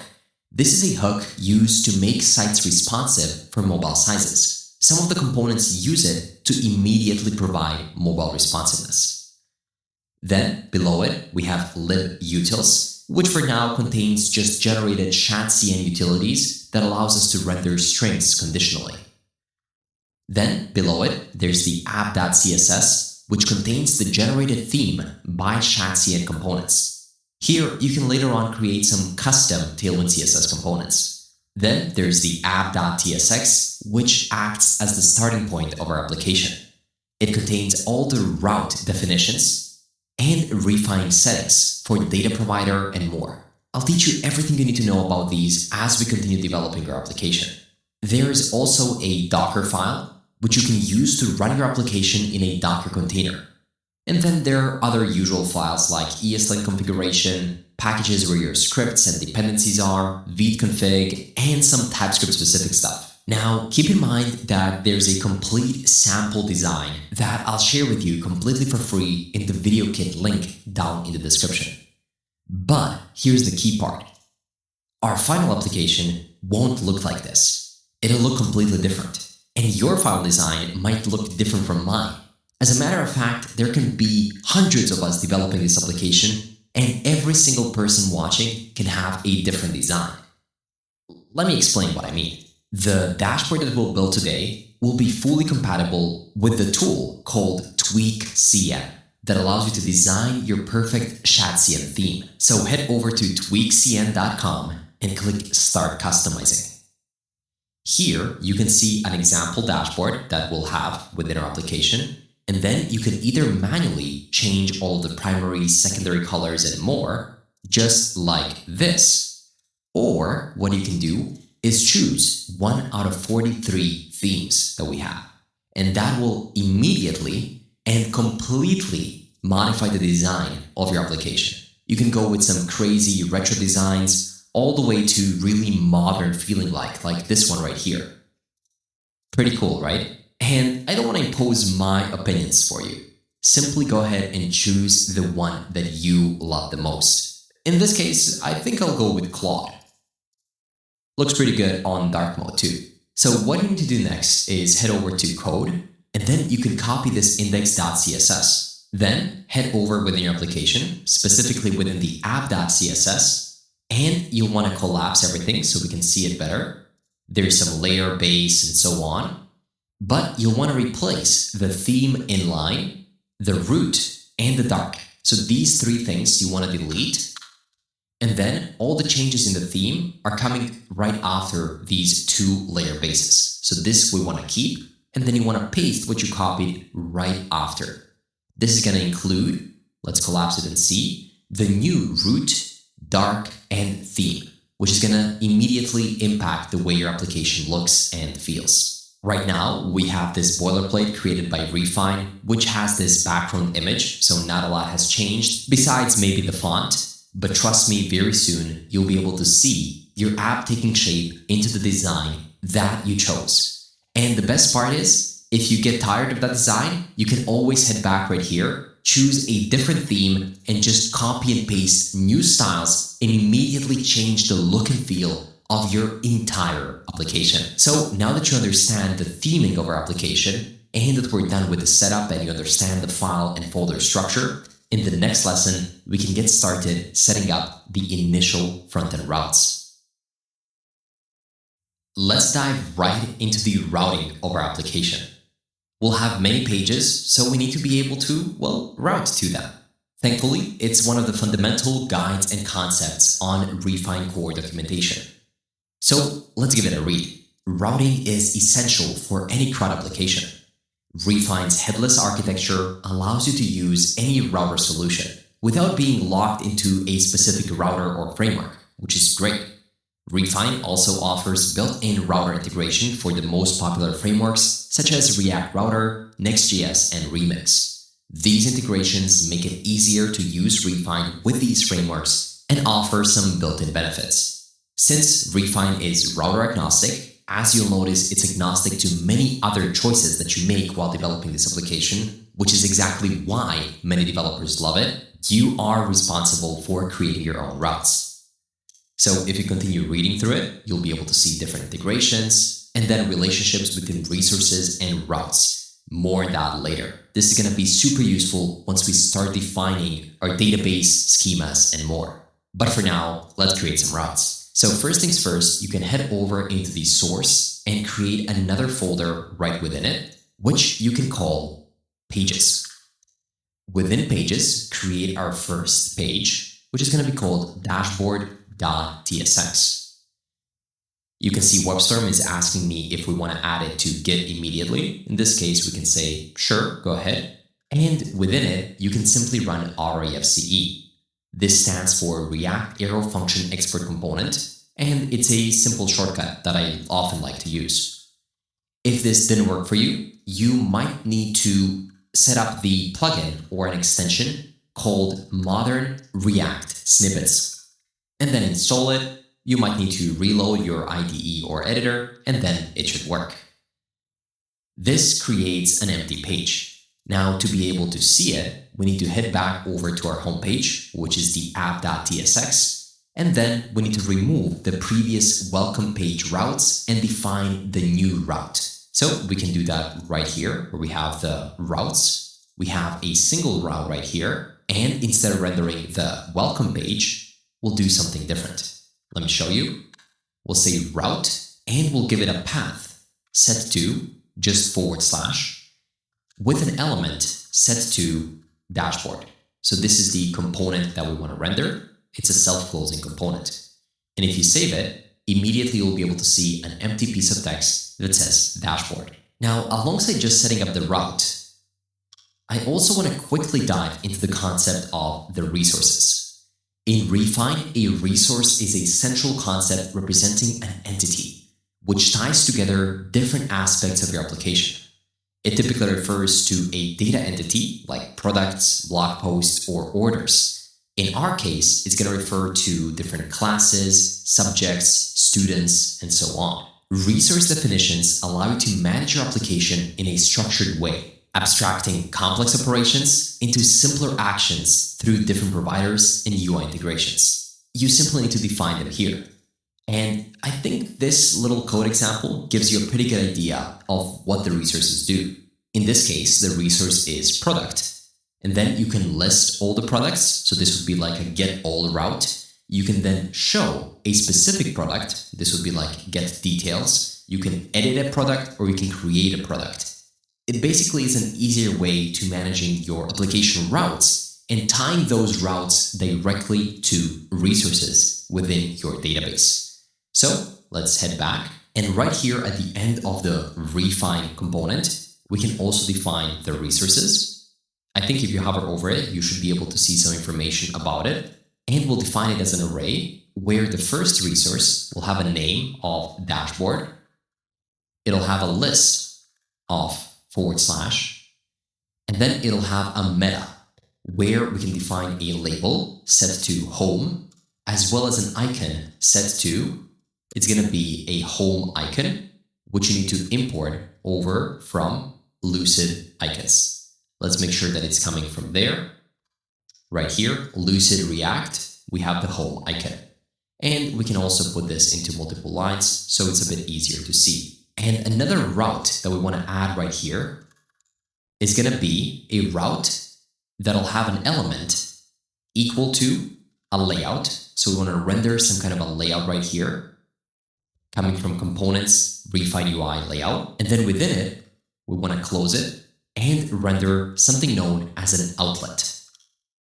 This outlet is going to come from React Router, and it's a self-closing component. An outlet renders a matching child route of a parent route, or nothing if no child route matches. Basically, it's a special component used to render child routes inside a parent route. You can see some more information in the React Router API reference. But in this case, it will simply render the sidebar, which Refine will pass as child automatically for us within other pages. And we will then pass this route that we created, the home route, within this route containing the outlet. And you can immediately see what happens. We get a sidebar where we can display other pages, we can change the theme, and we can mention the name or the icon of our project. Oh, and take a look at that. After changing the mode, you can more clearly see the theme that I chose with the following primary color. For you, this might look completely different. Now in this app, we can also remove this GitHub banner at the top because we don't need it. And we can similarly create routes for our subjects. That's going to be the first resource of our application. That'll look something like this. Like we'll have a table of different subjects and departments, descriptions, whether we have attended them or not. And that's what we want to display right there. So right here within our pages, create another folder called subjects. And within it, create a new file called list.tsx. So specifically within this one, we want to list all the subjects. So I'll simply run RAFCE, and then we'll import it right within our app.tsx as a new route that we want to add. So right here under resources, I'll add a new resource with a name of subjects, a list route pointing to /subjects. Then we'll have a create route pointing to /subjects, /create.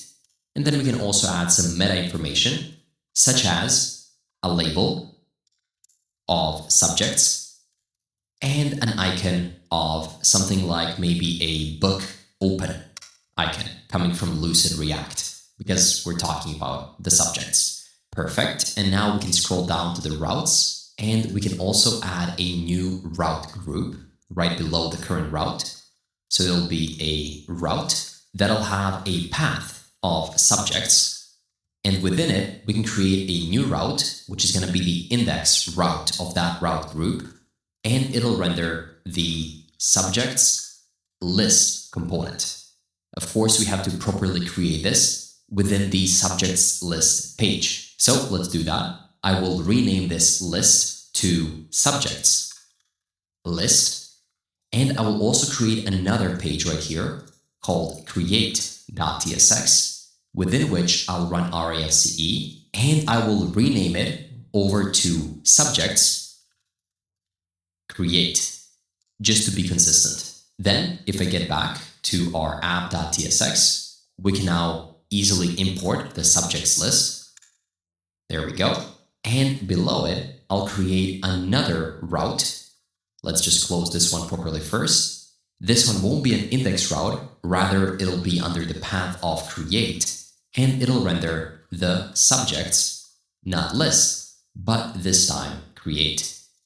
So now if you save it, believe it or not, immediately right here on the sidebar, you'll be able to see a subjects link, which is gonna navigate you over to the page where we can list all the subjects. It's pretty cool how Refine just makes all of this work immediately. It's fully mobile responsive by default with different theming options. But again, the fun starts when we actually set up something known as a data provider, because then we can combine our routes with the resources that I briefly touched on a bit before. So at this point, even though we're just starting, you should already have a pretty good idea of how we'll define the resources and the routes throughout the rest of this application. But don't worry, we'll do it many more times in the future. For now, since we have a nice starting point of our application, since we want to stick with proper programming habits, I want to teach you how to immediately initialize this repo with Git. So simply open up your terminal. I will call this one frontend, and then I will open up a new terminal, which can be called just terminal. And within it, you can again cd into classroom frontend. Don't forget to do that. And run git init, git add dot, git commit -m, initial commit. Then head over to github.com/new, choose yourself as the owner, and enter the repository name, such as classroom frontend, and go ahead and simply create a new repo. Once you do that, we'll have a couple more commands we can follow, such as you can modify the branch to switch over to the main branch, then connect your local repo with the remote one over on GitHub, and then finally push the code over to that remote repo. Once you do that and reload, you'll be able to see the new code that we just created. Now that our code is on GitHub, later on, once we start implementing more intricate functionalities and code that's not just UI and can potentially break, it'll be much easier to just open up a PR and let CodeRabbit review that code for us, which we can then make a part of our natural workflow of continuing to develop the application in the future. That way, our code remains clean from one feature to another. With that in mind, let's move over to one of the main parts of our application, and that is dealing with data. Now comes the most interesting part of the build. We'll dive straight into managing the data of our application. I'm talking classes, subjects, students, and more. Data makes the application. So instead of going the traditional application route, where we implement the authentication first, this time I'll teach you in a different way, where we build foundations, more core features, implement seeders, and then connect it all with authentication at the end. It'll be a raw developer way of developing things where you try to get the MVP done as soon as possible and then keep polishing it alongside implementing more features. And to do that, we need data. So we'll touch on maybe the most important concept of Refine Core, which is the concept of a data provider. A data provider is where you define how your API, or any data source for that matter, works. So Refine knows where and how to fetch the data. Once it's set up, Refine Core will automatically call the right API for each page and give you the data. So you don't have to manually write fetch or Axios calls anymore, or set up TanStack query for automatic hashing, refetching, and so on. Refine Data Provider will handle all of that for you so that you can focus on the business logic of the application you're developing. So let's implement a simple page and see how the data provider works in action to better understand and use it. Let's go over to our pages, subjects, list. This is going to be the first data point that we're going to work with. So we can also navigate within that page on our application. And let's wrap everything within Refine's list view. At the top of this list view, we'll render a self-closing breadcrumb component coming from Refine UI breadcrumb. And that's simply going to tell us where on the dashboard we're on. Right now, we're just on the home and subjects page. Then right below it, we can render an H1 that'll have a class name set to page-title. And it'll simply render the text of subjects. Now, you can see that I added this class name of page title, but that's not doing anything right now. And if you search for it, you won't be able to find any declaration on the rest of the code base. So this will be a custom class that we're going to define within our app.css. So if you head over to our app.css, below everything that we have defined right here, there we'll also want to add some additional class names, such as the .page title class name, where we can define different font size or something else. Since this is not a Tailwind crash course, and since these are just some utility classes, I'll provide them all for you within the video kit link down in the description. Simply find the codebase for app.css and copy everything besides the root, the dark, and the theme inline. These keep track of our theme, so don't overwrite it. And I just noticed that I have the double layer base, so I'll just keep one and then paste everything from the app.css within the video kit link. There's not a lot of class names. You'll see that one of them is page title, which simply applies a font bold and a larger font size. Perfect. So now if we head back to the list, we can continue developing it. After the H1, I'll render a div, and that div will have a class name set to intro-row. And right here, I'll render another p tag that'll say quick access to essential metrics and management tools. So we can have it all in one place. Then below it, I'll render another div with a class name set to actions-row, and within it another div that'll have a class name of search-field, within which we can render a search icon coming from Lucid React with a class name set to search icon, and an input component coming from components UI input that'll have a type set to text, a placeholder set to search by name, a class name set to padding left of 10 to divide it a bit from the icon on the left, and the W full, so it takes the full width of the container. And it has to have a value. The value will be a state that we'll create within this page. So I'll create a new use state snippet. It'll be called search query and set search query at the start equal to an empty string. And don't forget to import use state from React. Once you do that, we can simply say the value is set to the search query. Of course, we naturally need an onChange as well, which is going to get the key press event and set the search query to be equal to the value of that key press. And just like that, you have a nice themed input. Now, right below the input and the div wrapping it, we can create another div that'll have a class name set to flex, a gap of 2, again a W of full for the full width, and in small devices, W of auto. Within it, we can add a select element coming from components UI select, which is shatcn. And here we'll be able to select the department that we want to get the subjects for. So that's going to be the purpose of this select element. So let's go ahead and create a new use state field that's going to be called selected department. And at the start, it'll be equal to all departments. Then we can head to this select and give it a value, same as we gave it to the input, set to the selected department, as well as the onValue change, which can be set to set selected department. Perfect. Now within this select, we can render a select trigger component, also coming from components UI select, and within it, we can present a select value. Not coming from Radix, but make sure to import it properly from components. And it'll be a self-closing component with a placeholder set to filter by department. There we go. So now we have this little select that soon enough we'll be able to click on. Now below the select trigger, we can also render a select content. That select content will render a select item. Again, make sure that item is coming from components. Needs to be coming from here, and we'll give that item a value of all departments. So we can make it say that all departments. And again, make sure to import it properly from components. There we go. So now it says all departments. Now, alongside all departments, we also want to render a list of the actual departments that we want to display.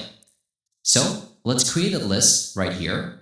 It's going to be something like an array of computer science. Maybe we can do math, and maybe we can do English as well. But we don't want to map over these here. This is what I would consider data, not presentation, not JSX. So what I would much rather do is take this out and move it into the constants folder. So right within the source, create a new folder called constants. And within constants, create a new file called index.ts. Within it, we can create that array and export it. So export const array, where we define a couple of different departments. So let's call it departments. And typically when something is a constant, when it doesn't change, we can call it with all uppercase letters. And it's going to look like this. So we do CS, math, English. If you want, you can add more departments within this university. Now, we'll also have to map over these to present it in the right format to be displayed as a list. So I'll export const, another variable called department options, which is going to be equal to departments.map, where for each department, we can automatically return a new object. So when I say automatic return, you have to have an object, but you first have to wrap it in parentheses for it to act as an immediate return. And then here you can define the value, set to department, as well as the label set to the department as well. Now, back within these departments, we can just say department options, which you can import from the file we just exported it at, .map, where we get each individual department. And for each one, we can automatically render a select item with a value of department dot value, and we can also give it a key since we're mapping over it, set to department dot value, and in the same way we can render within it the label by saying department dot label. So now you'll be able to see all departments, CS, math, and English, and we'll use this later on to filter the list of our subjects. Finally, let me show you one very cool thing. If you head below the select, here you can render one special button called a create button. Typically, there's not such a thing as a create button, but this one is provided to us by Refine. And if you render it, you'll immediately notice a nicely structured button that says create. And believe it or not, by default, it automatically redirects you to the create subject page. So this is what I meant when I said that Refine really makes the routing and the data portion of your application seamless so that you can focus strictly on the business logic. And now, most importantly, the goal of this page is to be able to display or list some data because we're in the list page of the subjects. So head below the create button and below all these three divs and render a data table. That'll render a table called subject table. And of course, this is something that we have to define above because it's going to break the application right now. So let's define that subject table right here.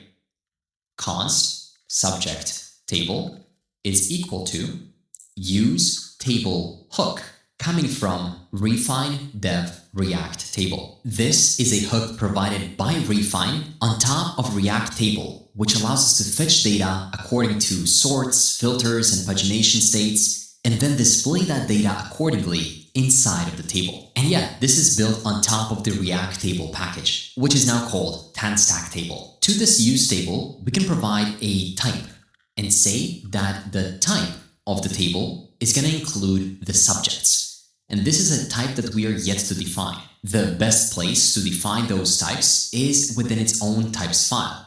So right here within the source folder, create a new folder and call it types. Within types, create a new file and call it index.ts. Here we can export and create our first type called subject. It'll have an ID of a number. It'll have a name of a type string. It'll have a code of a type string as well, a description of a type string, as well as a department that it belongs to of a type string, and a created@ field of a type string as well. And now we can very easily import this type right here by specifying subject type coming from types. And now we know exactly of which type will this table be. And now we can start defining the options of this use table hook. The first one is the resource. So which specific resource is this table showing the data for? In this case, it'll show the data for the subjects. And we'll nest this resource option within Refine Core Props object, so we can put it right here. So that way, if you need some more information about a specific thing, you can hover over it and get more information about it. So alongside subjects, we'll also have the pagination, so how we want to paginate over those resources. We can set that to be a page size of 10 by default, as well as a mode, which is going to be set to server, which means that we want to paginate it on the server side. Then, if needed, still within the Refine Core Props, we can define the filters, which for now I will leave empty. We can also define the sorters, which for now I'll also leave as an empty object. And finally, and most importantly, we need to provide something known as columns, which I'll add at the top. So these are the columns of the table that we are working on. You can see that the whole red squiggly line went away as soon as I added the columns part. Columns is simply an array that we are going to create. So let's start crafting them together. I'll first wrap it in a use memo hook coming from React. Now, why are we memoizing the columns? We're doing that to avoid recreating each column on every render.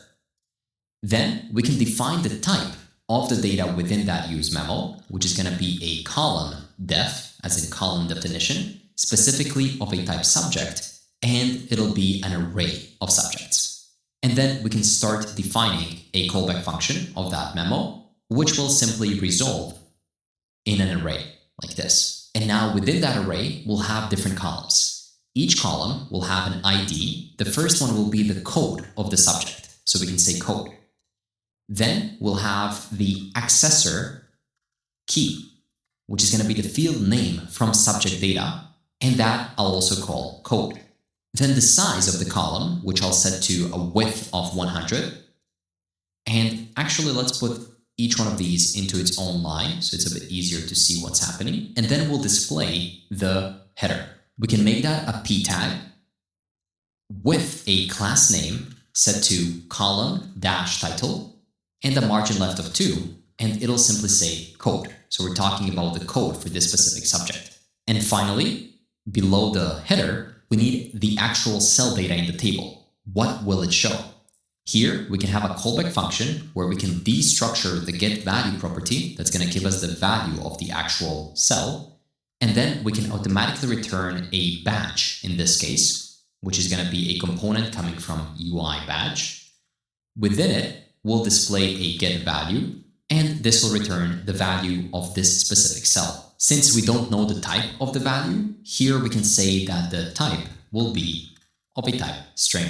You can see that the use memo is complaining a bit, and I think that's because we forgot to provide the dependency array right here to the end of the use memo, which is going to be simply set to an empty array so that the columns never change. Also, we have a little note on the header that it's not expecting an element, rather a callback function that returns an element, so we have to define it like this. And now we have a single column within our table that'll soon enough display the data. You can see it right here, and the rest of the data is loading. So it's pretty cool that we immediately got this nicely structured container, which is fully mobile responsive, that soon enough will display the actual data with loadings, lines, hovers, and all the columns and everything else without ever defining anything in JSX. We just set data table, and that's it. The way that works is thanks to the data table component.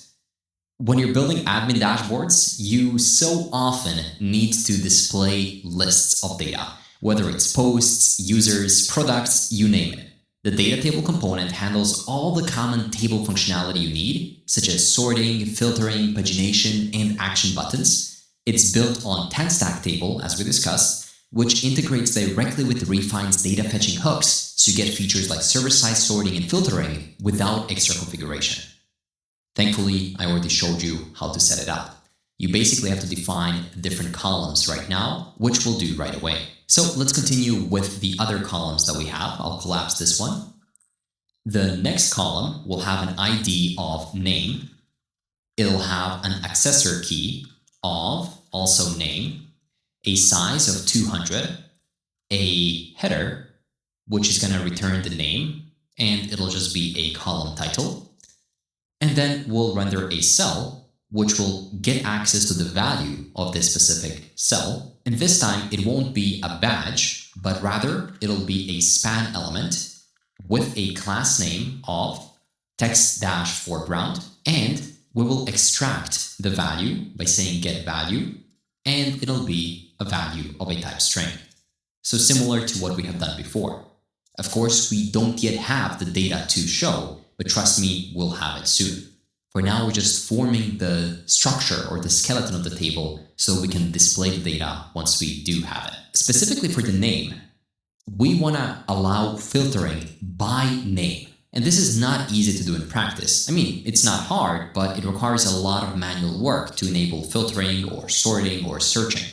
Here, it's super simple. The only thing you have to do is apply something known as a filter function. So right after the cell, I'll say filter fn and set it to includes string.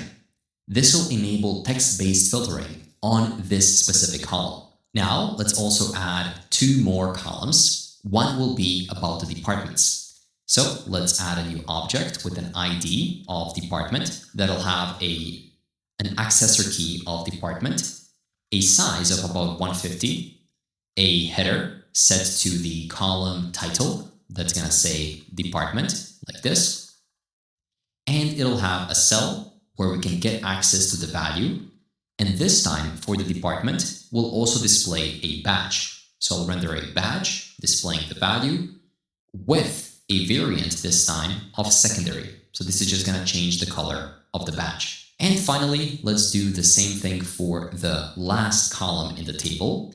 And this one is going to have an ID of description about this specific subject with an accessor key of description, a size of 300 because it's going to contain more text, a header set to the description, as well as a cell of get value, and this time we'll return a span element.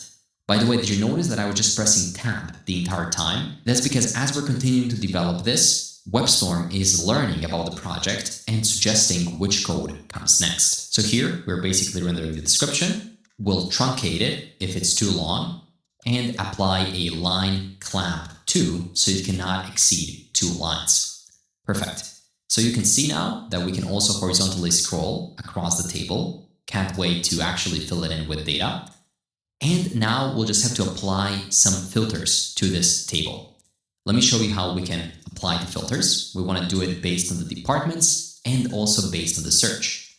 So I will collapse this columns part, and we want to deal with the filters and sorts. So to enable filters, we want to enable something known as permanent filtering. So I'll say permanent, and within it, we can define an array of different filters.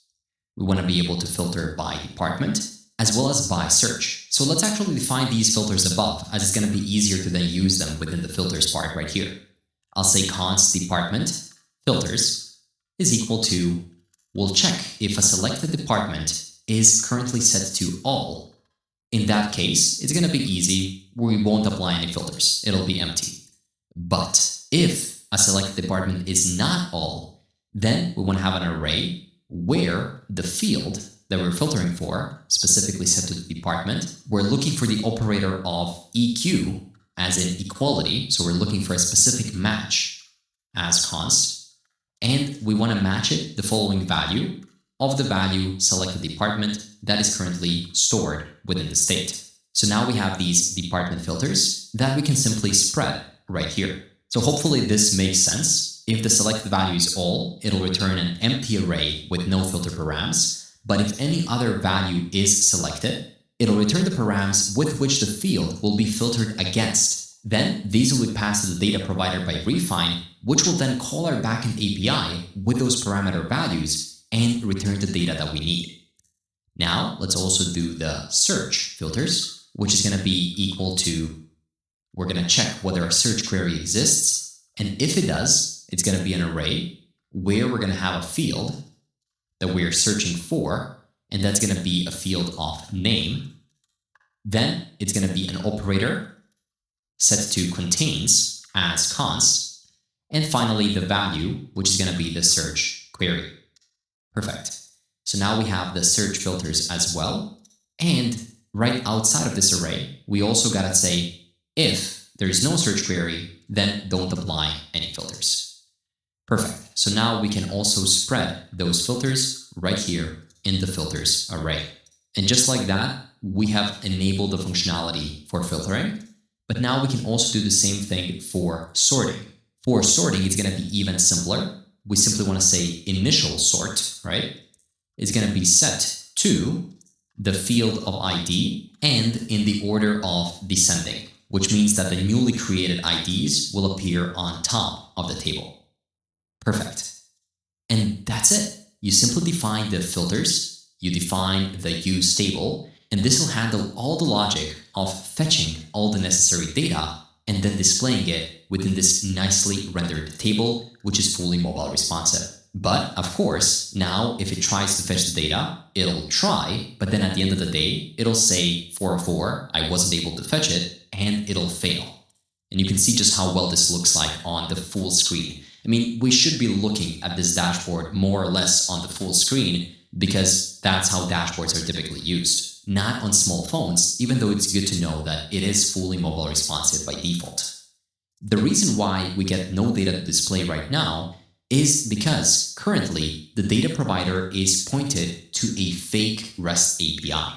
How do I know that? Well, if you check right here in our source, app.tsx, where we have the general refined settings, you'll notice the data provider options pointing to a fake REST API, which of course doesn't consist of any subjects within it. So for this subjects path, Refine is trying to make a call to this API, and then you can see that it actually works. It has a lot of useful data, users, posts, and so on.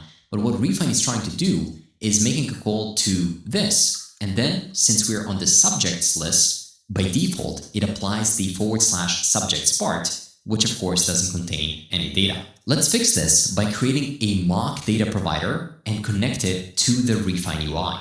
Right here within the source of the application, I'll create another folder, which we'll call providers.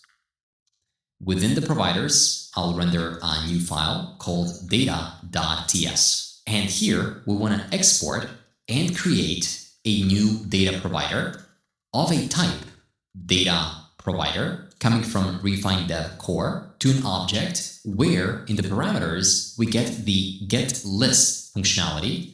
And what this getList does is it fetches all the records used by useTable, useList, and so on, so that every time you'll implement a list resource page, Refine will make a call to getList to get the data and pass it to the useTable or useList behind the scenes. So this is going to be an asynchronous function.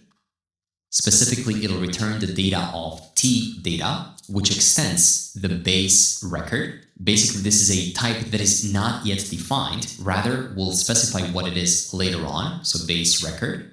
And then we open up a function block that'll accept that resource and return of a type getListParams coming from RefineDev core.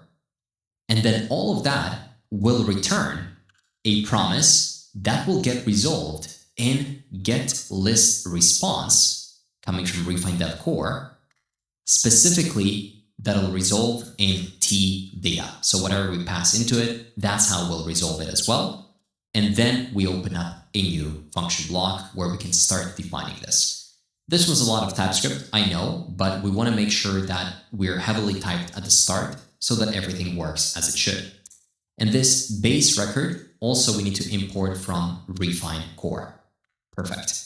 Now, within this function block, we want to check if resource is not equal to subjects. Maybe it's another list resource, say classes. We have to handle this because every single call to this data provider will go into the get list, whether we're calling classes or something else. So if it's not subjects, in this case, we can return data, which is going to be set to an empty array as tData array, and the total, which is going to be 0 in this case, because there's no subjects that match it. But if it's good, we can return some kind of an object containing the data, which for now I'll set to an empty array, and the total, which I'll set to maybe like 0 for now. We have to fill this in with real or dummy data very soon. This data provider will also need other parts alongside the get list. It'll need a function called get1. And this one fetches a single record by ID. So let's simply mock it by creating an asynchronous function, which simply returns and throws a new error saying something like, this function is not present in mock data provider, right? We need to add this so that the refined data provider does not complain about throwing a JavaScript type issue. So we're simply throwing it ourselves, throw new error, and this has to be within a function block like this. And now I will duplicate this 3 more times, get1, then we'll have create for creating a resource, then update, and finally delete1. We'll implement all of these soon. Finally, there's a function called getAPIURL that allows us to get the URL of our API as the name says. And now we need to generate some kind of mock subjects data that we can display within our table. So we could write it by hand, saying something like mock subject and write it one by one. But I think these types of boring situations are perfect for AI to help us with them, because it can very easily and quickly create a lot of these mock data points. So I'll press Command-Shift-P and type in Juni to open it up within my web store. We can allow semantic indexing, and I will give it some more space. Let's write a prompt together that'll generate this code.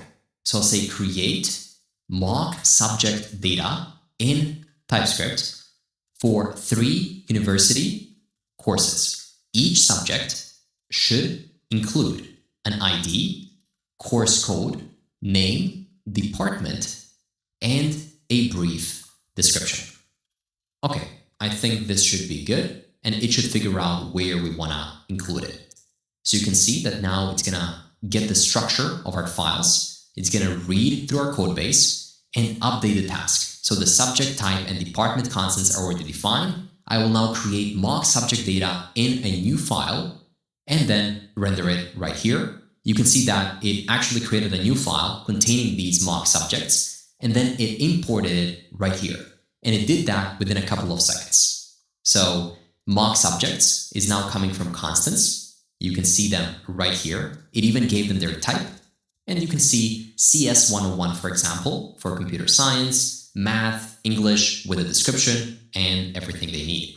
So now very easily, we can simply return this data from the get list of our data provider. Oh, look, Junie did that as well. So it's returning mock data as unknown as tData array, and then it's returning the length of that array. Perfect. And with that, you've created your own mock data provider. Very soon we'll connect this with a real backend, but for now we're working with fake data, which is totally okay. So now head back over to your app.tsx, and where we have the data provider, we can now simply do it like this. Data provider is equal to the data provider, but not one coming from RamizDev simple REST. Rather, we will remove that import and import it from providers data.ts. This is our own data provider that we've created. If you do that and reload, you'll immediately be able to see a list of subjects rendered within the UI. That's the beauty of Refine. You defined routes, you wrote the UI, you defined a data provider, and Refine handled everything from making calls, in this case mock data, but we will add an API call later, and then pass it to the right component page. Home is empty, but subjects fetches this nice list. And notice how it's instantaneous, so it's even cached and it's handled on the server. If you try out the search, you'll notice that right now it doesn't work. And that's because Refine uses server-side filtering and searching, which means that on the front-end side, Refine already implemented the search. And we can verify that if you head over to the Refine DevTools under Monitor and you switch a filter, you'll notice that a new use list request gets made. If you scroll down, you'll specifically notice that it's applying the filters right here under list, filters, and you can see department equals CS as in computer science. So it's properly communicating it to the backend. But the thing is that our mock data provider right now is stupid and it always returns all the data so it doesn't get filtered. But later on, once we implement our own full stack application and our own backend data provider, we'll implement the complete search, filtering, pagination, and more from scratch. So stay tuned. But with that in mind, we already have a lot of functionalities right here, so it might be good to push them over to GitHub. We can do that by either heading to the terminal, or you can use Ctrl-Shift-G to open up the Git terminal directly here within WebStorm, where you can check out on which branch you're on, and you can create a new branch from the main branch if you want to. So full Git functionalities are built right here into your IDE. For now, I'll show you how to do it manually as well by running git checkout -b to create a new branch, and we'll call it feat as in feature data-provider.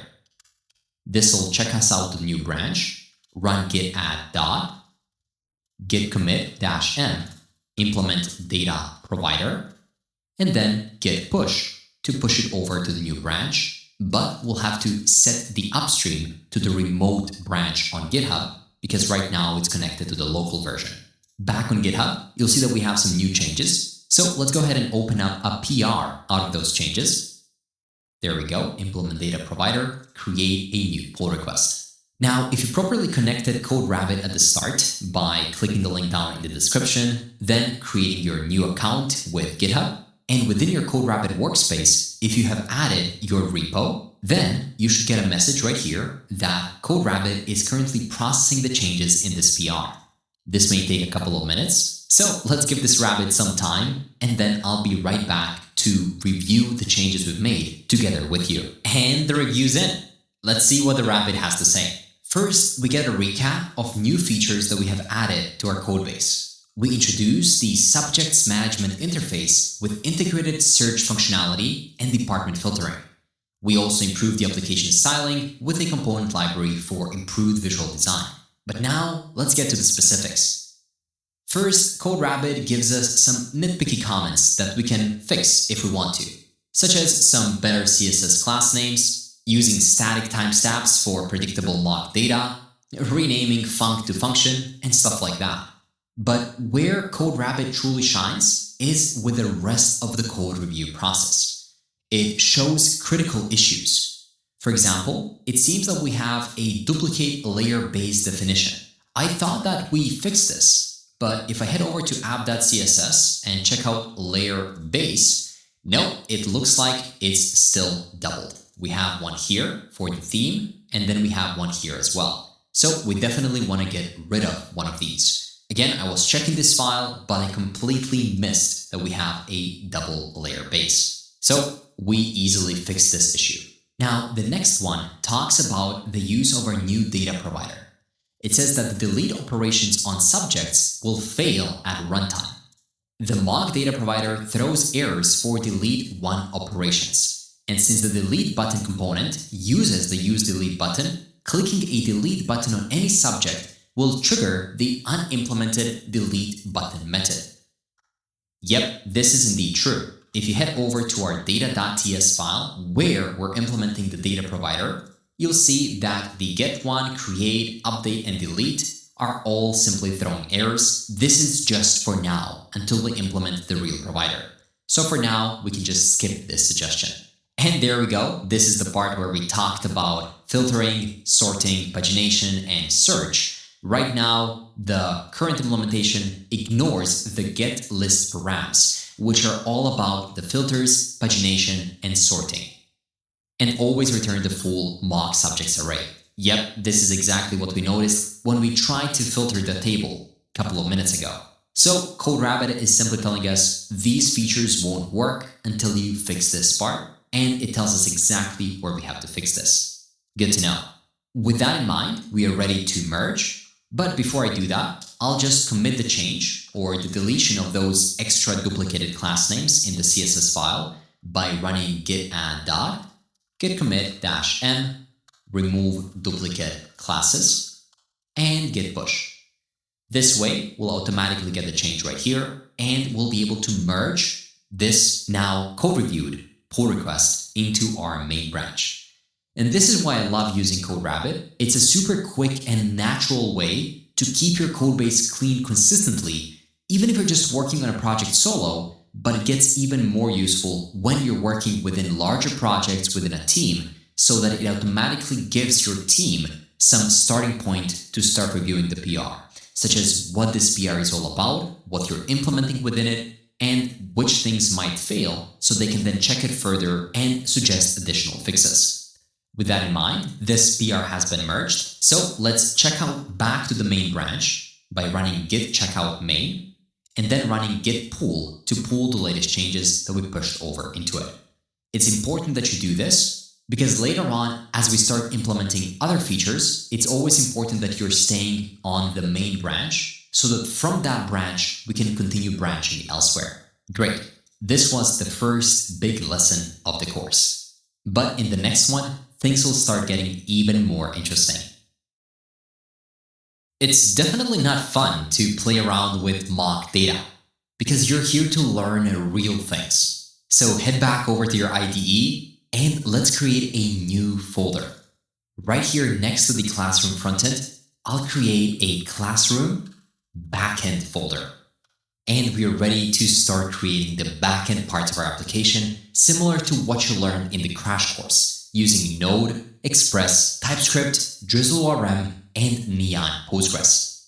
So let's initialize a new Node.js project with a package.json file by creating yet another terminal window. This one will rename to backend, and we will cd into the classroom backend folder, and then this one will remain just the regular terminal one. Once you're within the backend folder, run npm init-y to initialize that package.json file, and you'll be able to see it right here. Now update the type of the package.json from common.js to ES module by typing module right here, which will allow you to use the import and export statements that we're using within React. Then go ahead and install Express by running npm express, and then we also want to install some dev dependencies by running npm install-d, such as TypeScript, tsx, add types/node, as well as add types/express. We'll use TypeScript for type checking, of course. tsx is a development runtime that will run TypeScript files directly inside Node.js, providing us with hot reloading and replacing tsnode.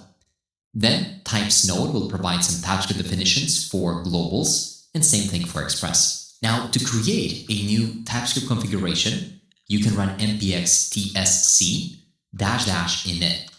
And then as soon as you do that, you'll be able to see a new tsconfig appear right here. Now, I actually took some time to play with the configuration and to make it work with our backend application.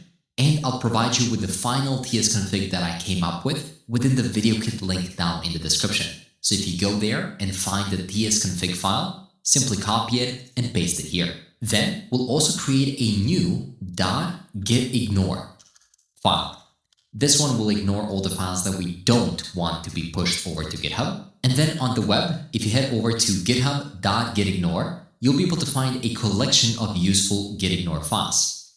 There's so many. You can use one for node, node.getignore, and you can simply copy it and then paste it right here. Now remember, we have to have the starting point for running our server. So let's create it in form of a file. We can first create a new folder within which we'll place that file called source. And then within source, we can create a new file called index.ts. Since I've already taught you how we can create an Express.js server within the crash course, you can use this opportunity to recap what you've learned and try implementing it again on your own. Or what we can do instead is ask Junie to do it for us. So I'll press Command-Shift-P and open up Junie, and then we will start again and we will ask it to do it. I'll say set up a simple Express.js server in TypeScript that listens on port 8000, uses JSON middleware, has a root get route that returns a short message, and logs URL when the server starts, and press enter. I'm assuming this is a pretty simple job for Junie to do. It'll first try to fully understand what the task is, and once it did, it already did it in a couple of seconds. It even asks us if we want to run it, but for now I'll skip. But yeah, just so you know, Junie can also run terminal commands too. With that in mind, it has implemented it and it is done. So let's close it. You can see that we are simply importing Express from Express, setting up the port to 8000, setting up a simple route, and then a console where we're listening to it. Now, to be able to run this TypeScript backend application, we need to use tsx, which is that development package that we just installed. And for it to work, we have to add some package.json scripts. First, the dev script has to run the file using tsx. Oh, and this is possible, but did Junie actually do it for me? If I check this out, oh yeah, it actually updated the package.json to use tsx. This is great. The only change that we can add is to actually make it watch over the changes over the file. Then I'll also add a couple more scripts, such as the build, which will simply run tsc, which will compile TypeScript source files into JavaScript for production. And then finally, as soon as I fix these string signs, we also want to add a start, which is not going to watch over the changes, it's just going to run it. So we can do node this server.js. This is going to start the production server. But now we most care about running it on the development side of things. So open up your terminal and run npm run dev. And you should be able to see a server running at localhost 8000. And if you actually open it up and zoom in, you should be able to see, hello, welcome to the Classroom API, which means that our backend is running. Now you can again head over to github.com/new and create another repository. Yep, this is a dual repository project as it's a real full stack application. So let's call it classroom-backend and simply create it. Once you create it, we can stop it from running and run git init, git add dot, git commit -m, initial commit, then git branch m main, git remote add origin, and finally git push u origin main. With that in mind, if you head over here, you'll be able to see the code, specifically the new server that we just ran on the backend side. Congrats! We officially have the server. Now in the next lesson, we'll allow this server to contain persistent data by introducing a database.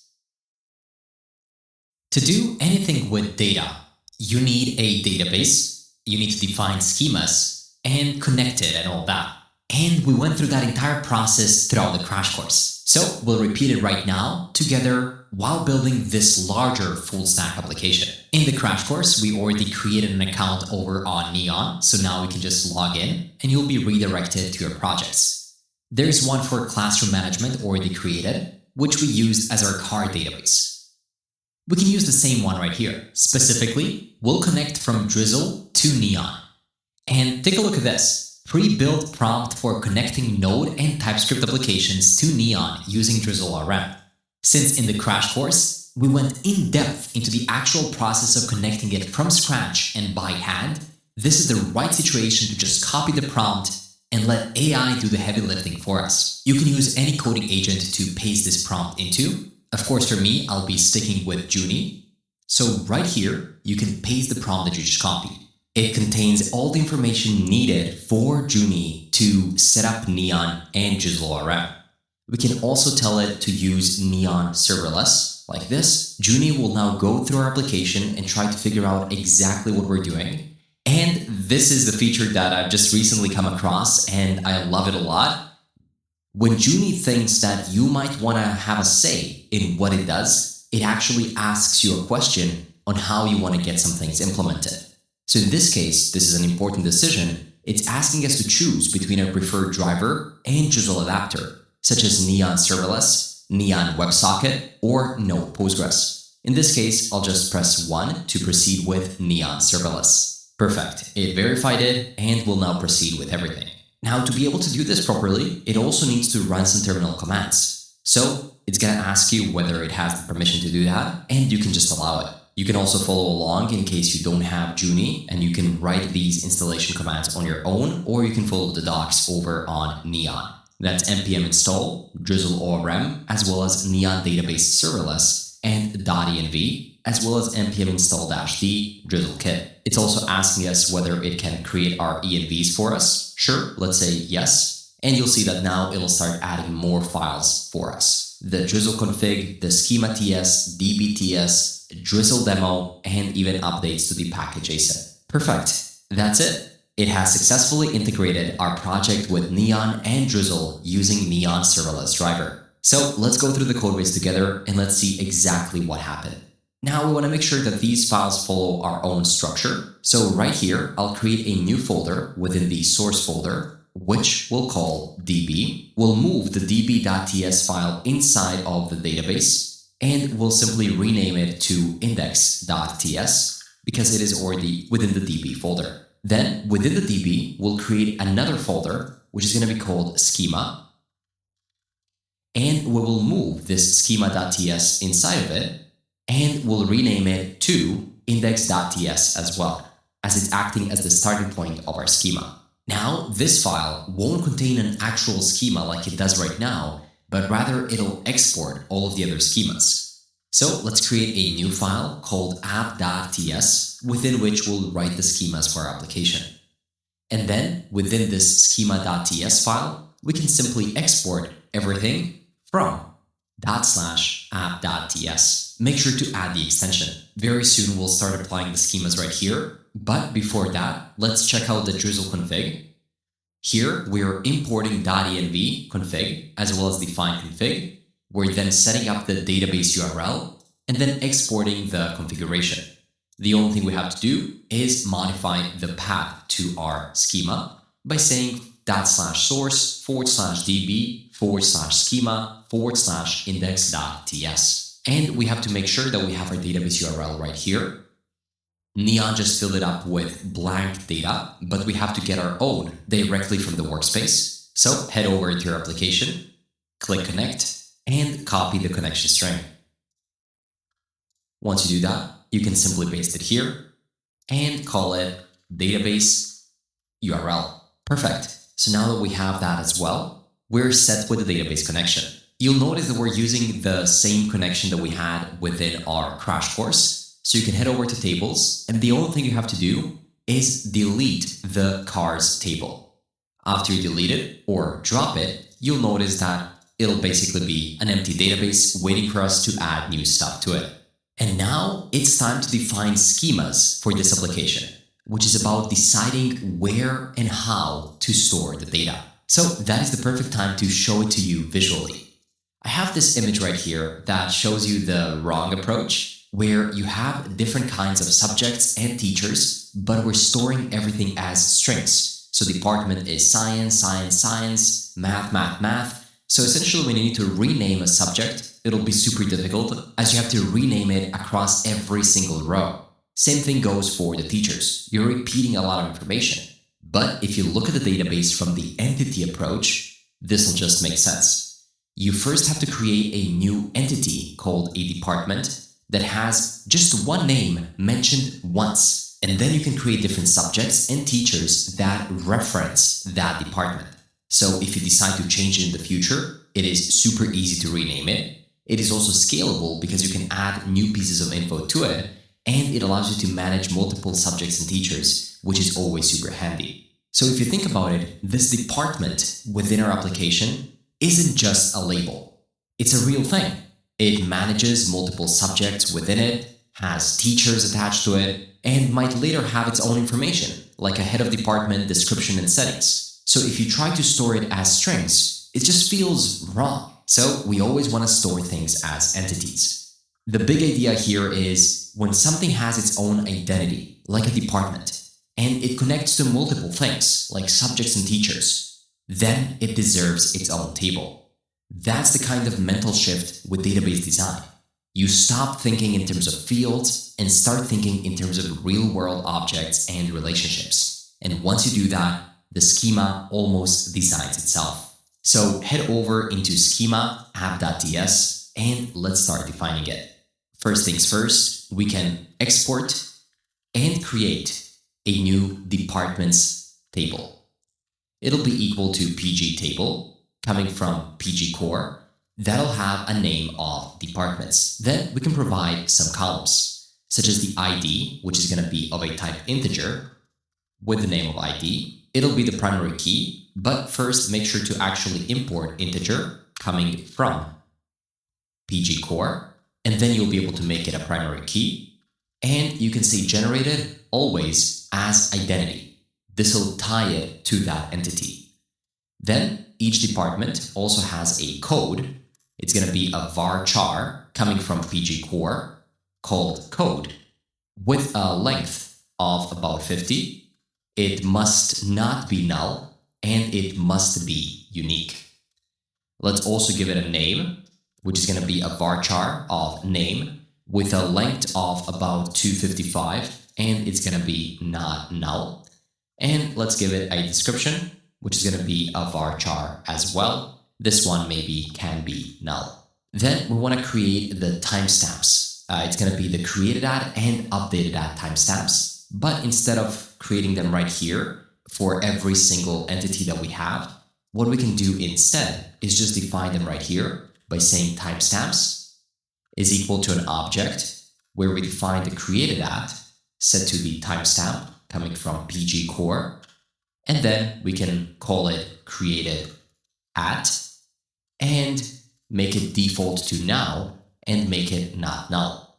We can also then add the updated at, which is going to say updated at, defaulting to now, and it's going to have a special $on update property where we simply want to set it to the current date when it gets updated, and it also must not be null. So once you have the timestamps, now it's very easy to just destructure them at the bottom of every new table. Now we want to do a similar thing with the subjects. So here we have the departments, which I will simply duplicate right below. I will rename it to subjects. It'll still have the ID primary key generated as identity. It'll have not a code, but a department ID. This is important. So this is going to be an integer called a department ID, which is going to be pointing or referencing to another table. So here you can say dot not null and dot references, and here you can create a callback function and make it reference the departments dot ID, and specifically on delete we want to restrict what we are able to do with that. Then each subject will also have a name, same as before, and each subject will also have a code. So I think we can just copy the code from before. Varchar, length 50, not null, unique, and then finally a description.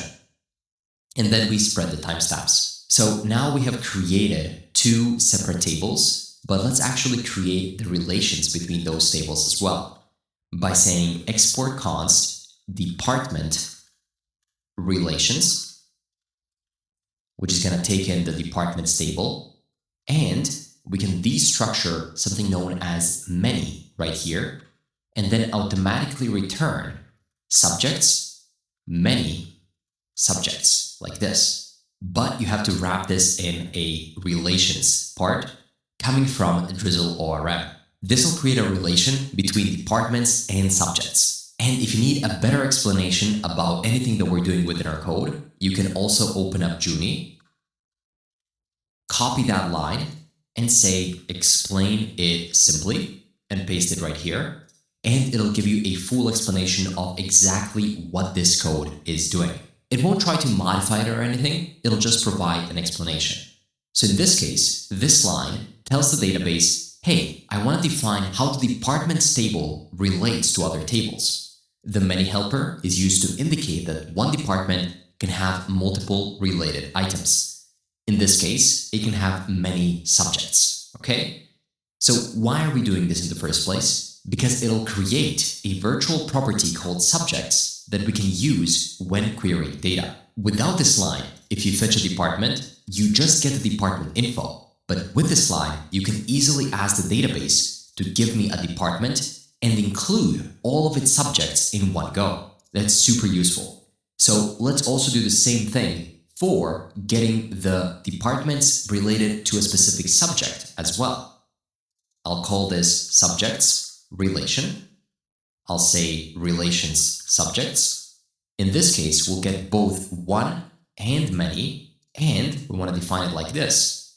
Department is going to be one departments, but then from within it, we want to get access to fields, which is going to be an array of subjects.department ID, as well as references, which is going to be an array of departments.id.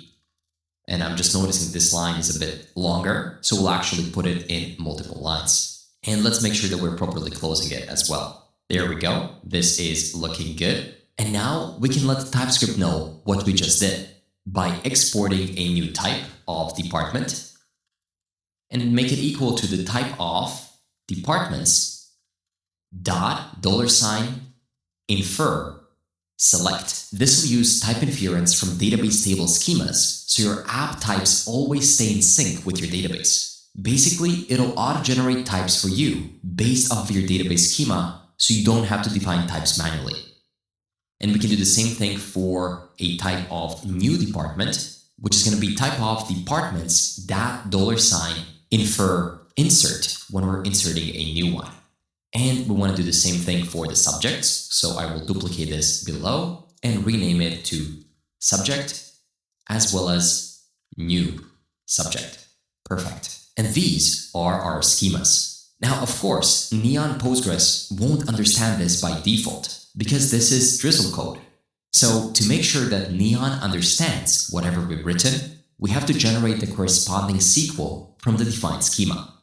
And the command for that is automatically created for us by AI, Juni in this case. So if you head over to package.json, you should be able to see a db generate command, which is going to run drizzlekit generate. If it's not there for you, you can create it. But with that in mind, let's see if our index is properly mentioning the app.ts. So export everything from app.ts. Maybe we don't have to add the ts extension.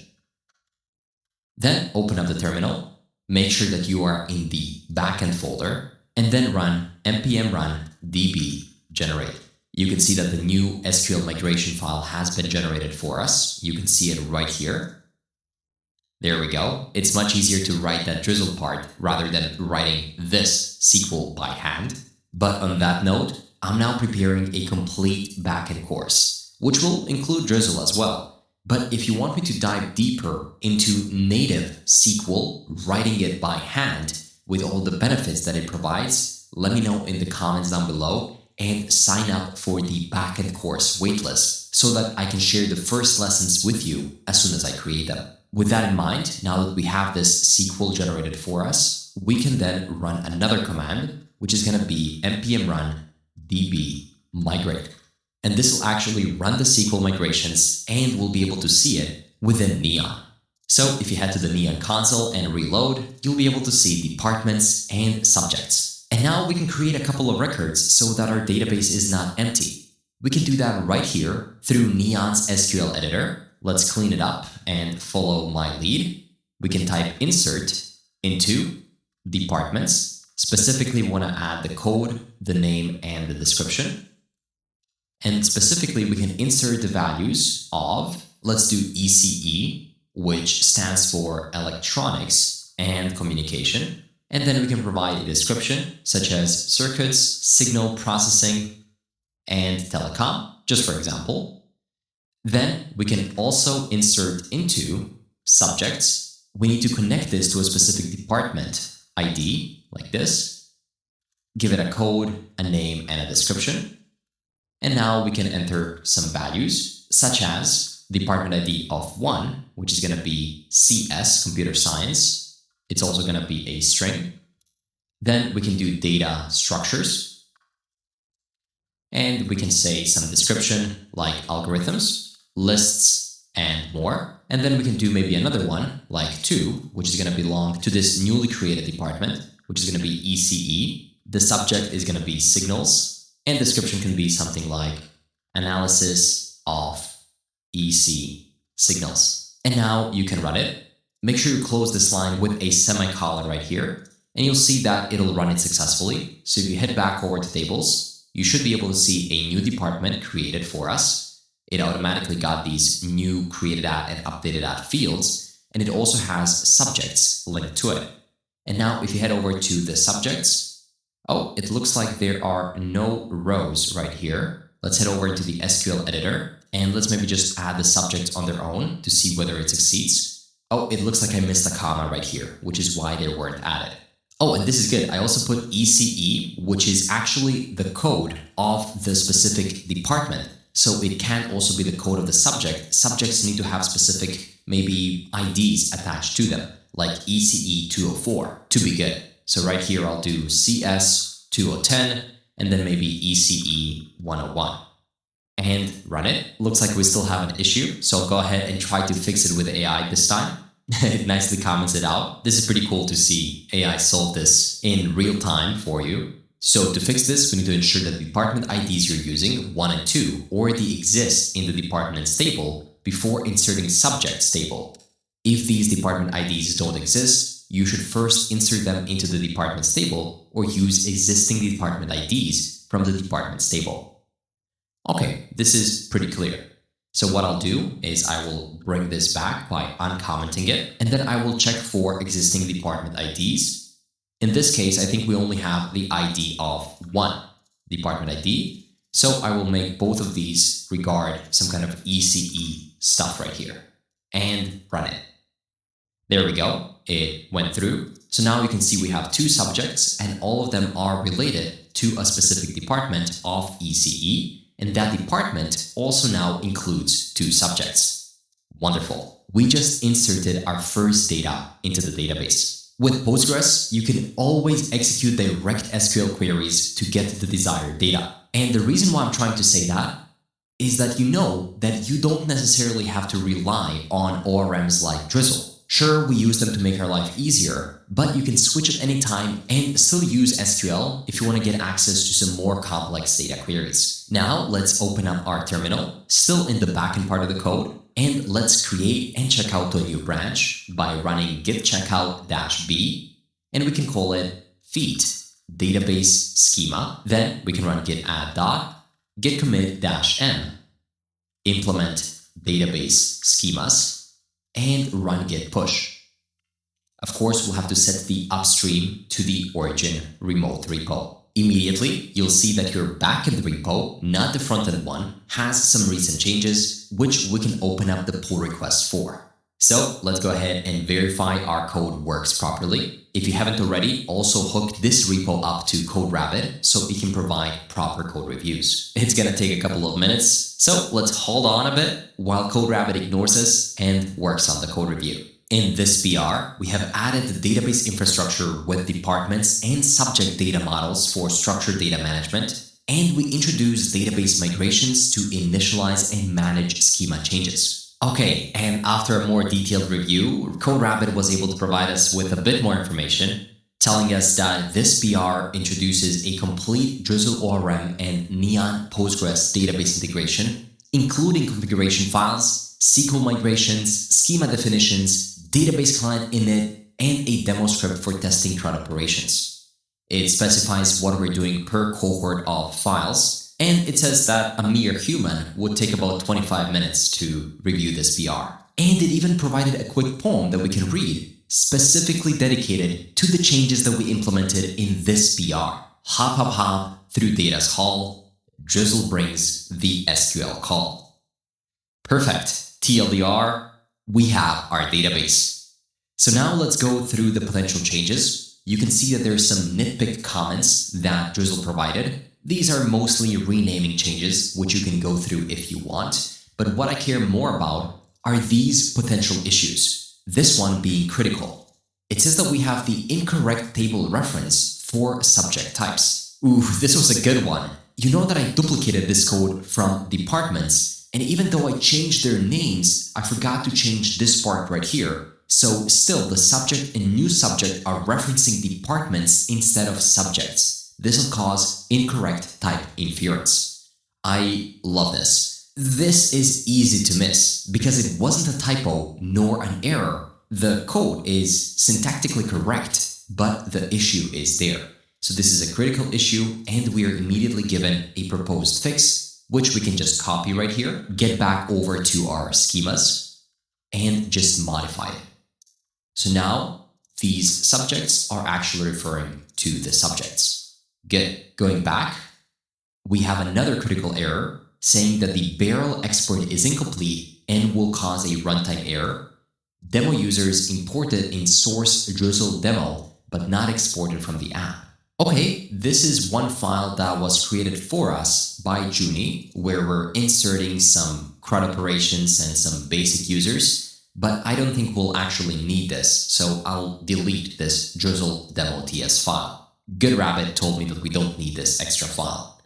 And finally, there's a potential critical issue where the demo users table is not defined in schema. This is again from the Drizzle demo file that we just removed. Perfect. So now don't forget to actually push the changes by running git add dot, git commit-m, implement CodeRabbit suggested fixes, and run git push. Again, make sure that you are within the backend repo. It'll automatically recognize the changes and you can merge them. Notice how if we stay consistent and if we open up PRs for every new feature that we implement, we'll be able to caught the issues on time, which is why I love using CodeRabbit in my projects right from the start. Perfect. So now that we have created our database, hooked it up to our backend, and even added some departments and subjects within it, what do you say that we go ahead and hook it up to our frontend so we can display the real data there too? Let's do that next. In the last lesson, we implemented the database. Now our frontend is ready to showcase the data coming from it. But what remains is the backend that will facilitate the connection between the database and the frontend. So let's create that backend API, a waiter in a restaurant between a chef and a customer. We can do that by creating a new folder called routes within the source folder in the backend part of the application. And then within the routes folder, create a new subjects.ts file. Within it, you can define a new router coming from Express, and then define the route by saying router.get, where you're going to get the request and the response. I don't think it's needed to heavily type them right here, so you can just define the request and response like this. This route will get all subjects with optional search, filtering, and pagination. Perfect. So to implement it, we can first wrap it in a try and catch block in case something goes wrong. We can simply console.error, and we can be descriptive about it, saying get/subjects error, and then we can render the actual error right here. And don't forget that we also have to return something. Specifically, we're going to return a status of 500 that's going to bring back a JSON object that says error and then failed to get subjects. This way, if something goes wrong, we know exactly where it went wrong. Now, remember when I told you that we are doing some filtering and search on frontend, but our backend at that point wasn't yet accepting those props? Well, they are coming here, so let's destructure them. We get the search prop, the department prop, the page, which we can set to 1 by default, and the limit, which is going to be 10. And all of these are coming from rec.query. Then we can get access to the current page by saying current page is equal to, and we need to ensure that the page number is at least 1. So I'll say math.max 1, and it's going to go all the way up to the limit, so plus limit. Then we need to ensure that the limit per page, like this, is at least 1 as well. So that's going to be math.max 1 and then plus limit. And this one here was supposed to be plus page. So it's going to be at least 1, but it can potentially be the page number that we pass into it. Same thing for the limit. Then we need to figure out the offset. That is how many records to skip to get to the next page. We can do that by getting the current page minus 1 times the limit per page.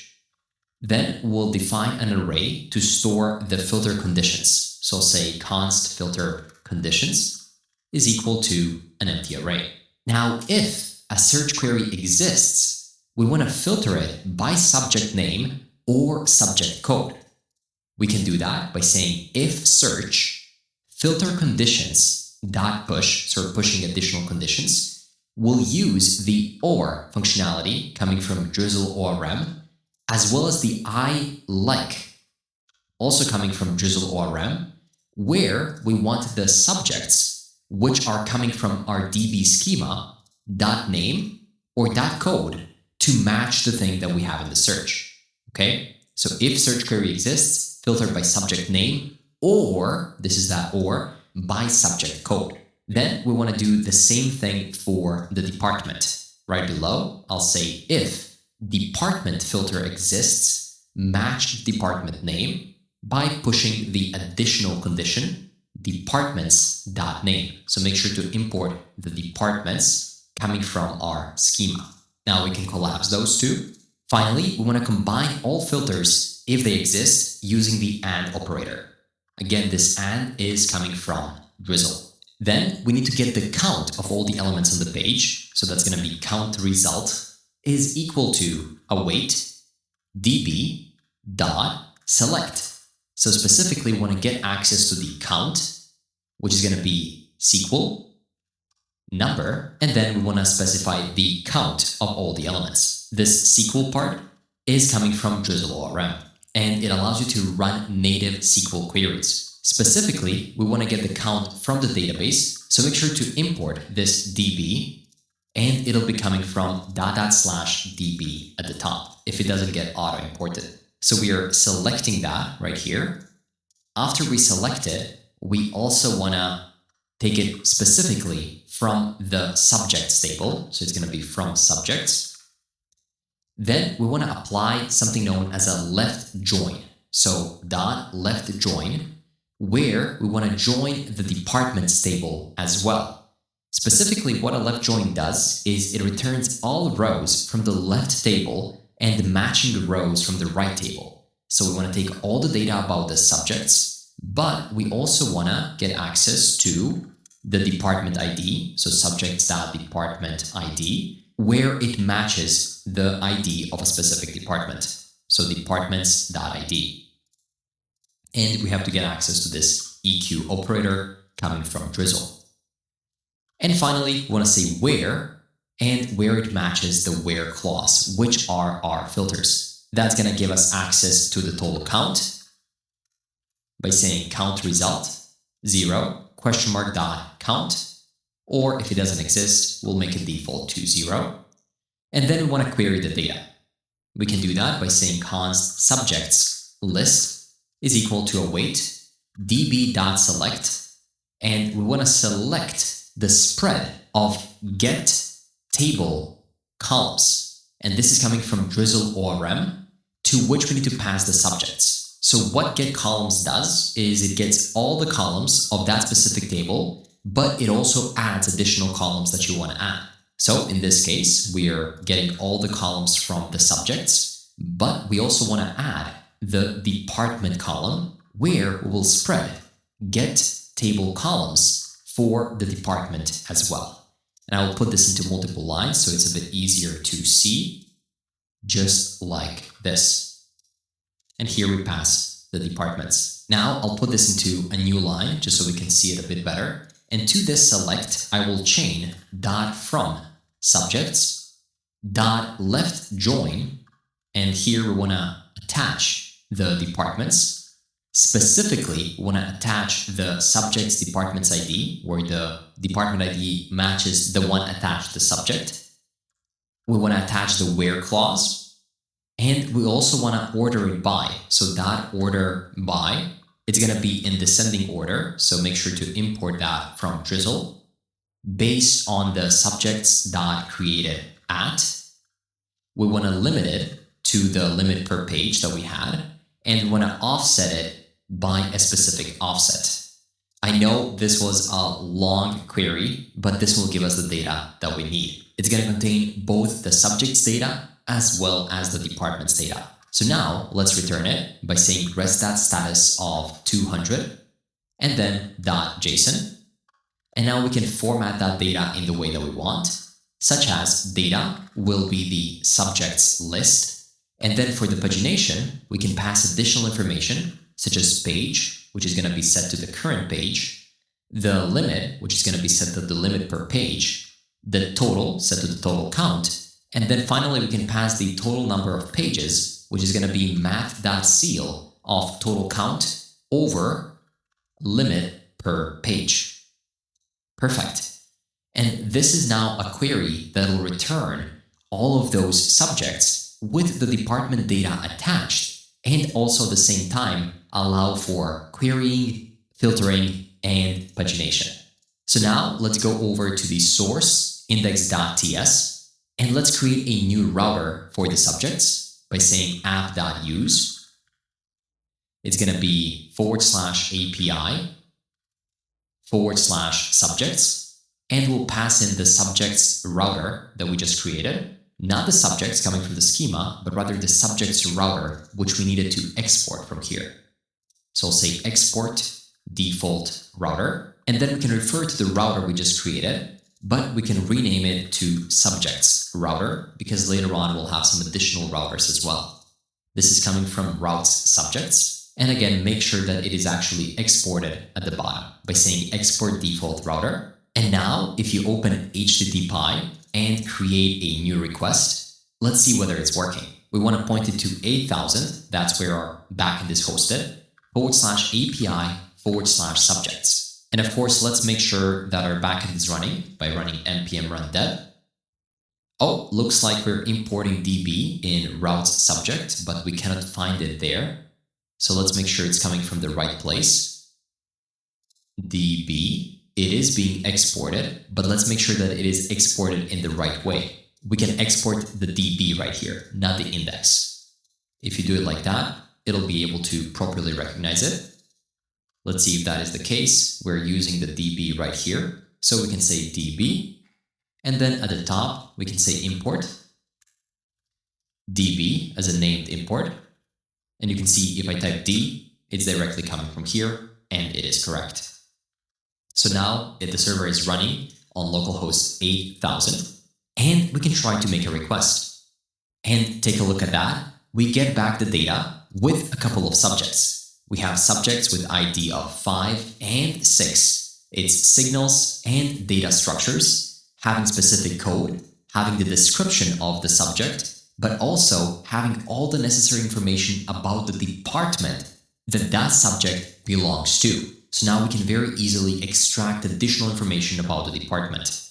And we also get some additional information about pagination, such as the page we're on, the limit, and the number of total documents. We can also try seeing if search and filtering works. So for example, if we do $search is equal to, well, let's do signals, it should be able to give us just this one and not the one with data structures. So if I do search, you can see that we get back only one and the pagination data has fixed. What if we try to get the information for the second page? By setting the page to 2, you'll see that there's no data to show on the second page. Pretty cool, right? And finally, if we also try to fetch the data by department by setting it to something like, well, what do we have? I forgot. I'll leave it empty for now. Department name is electronics and communication. So maybe if I just start typing electronics, it should be able to find it, and it actually finds both because the department for both is set to electronics. Wonderful. Now you can follow this same exact template of sorting, pagination, and search for rest of the API endpoints, like getting a list of departments, classes, users, enrollments, whatever it is. The process will look exactly the same with a tiny bit of changes on the main data query where you might want to join some tables. But I suppose you already have a pretty good idea of how it works. Okay, great. Now, before we use this API on the front-end side, we have to enable CORS. Remember at the start, I was telling you a bit about how CORS works. Browsers block front-end apps from calling APIs hosted on different origins. And without explicitly allowing the requesting origin to be able to make calls, the browser will refuse responses before our server code even runs. Enabling CORS tells the browser which origins, methods, and headers are safe to use so the client and server can exchange data securely. In practice, setting CORS is vital for modern apps where the UI is often served from a different domain than the port on the backend. So to set it up, you can simply head over to your terminal, make sure that you are still on the backend, so that's going to be classroom backend, and run npm i CORS. Then let's install the types for CORS by running npm i-save-dev add types /CORS. Now within our backend code, not frontend but backend, head over to your env file and below the database URL, add a frontend URL so that it knows who it is talking to. It'll be equal to http://localhost 5173. And don't add an additional / at the end.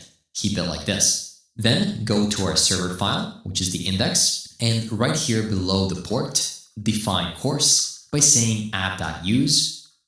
CORS provide additional options, such as the origin, which we're going to set to process.env.frontend URL. This is going to be the React app URL.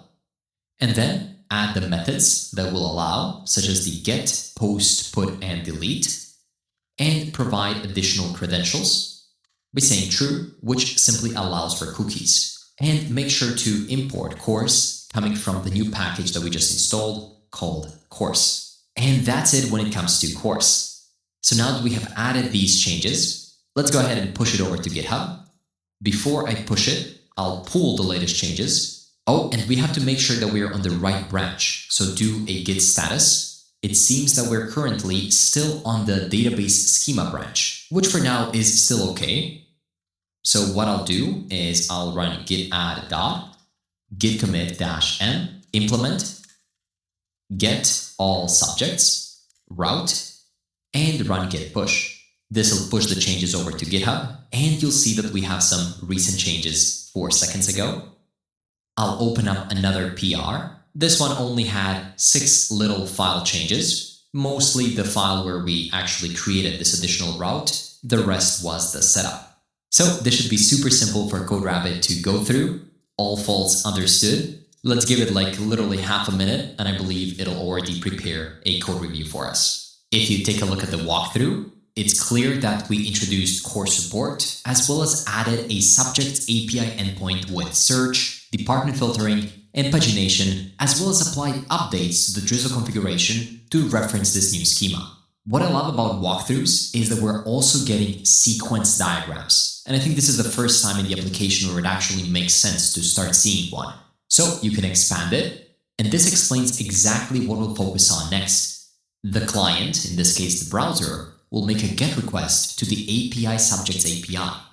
It'll provide optional search parameter, department, and page params to our Express application, which will then process the request through the course middleware. It'll validate it, and only once it's validated, it'll speak to our API subjects, which will then speak to our database, getting the count, selecting the needed things for the database, joining the rows, and then finally return that data over to the frontend. This is a beautiful diagram explaining exactly what we have implemented and the flow of our application. So let's scroll down and let's see whether we have some fixes. Okay, this is potentially a big one. It's a critical issue where we need to update the schema path to reference an existing schema file. The path index.subjects.ts does not exist.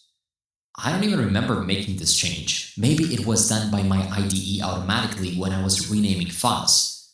So again, this catch is absolutely huge. I can't even imagine that we have this mistake directly within our code right now.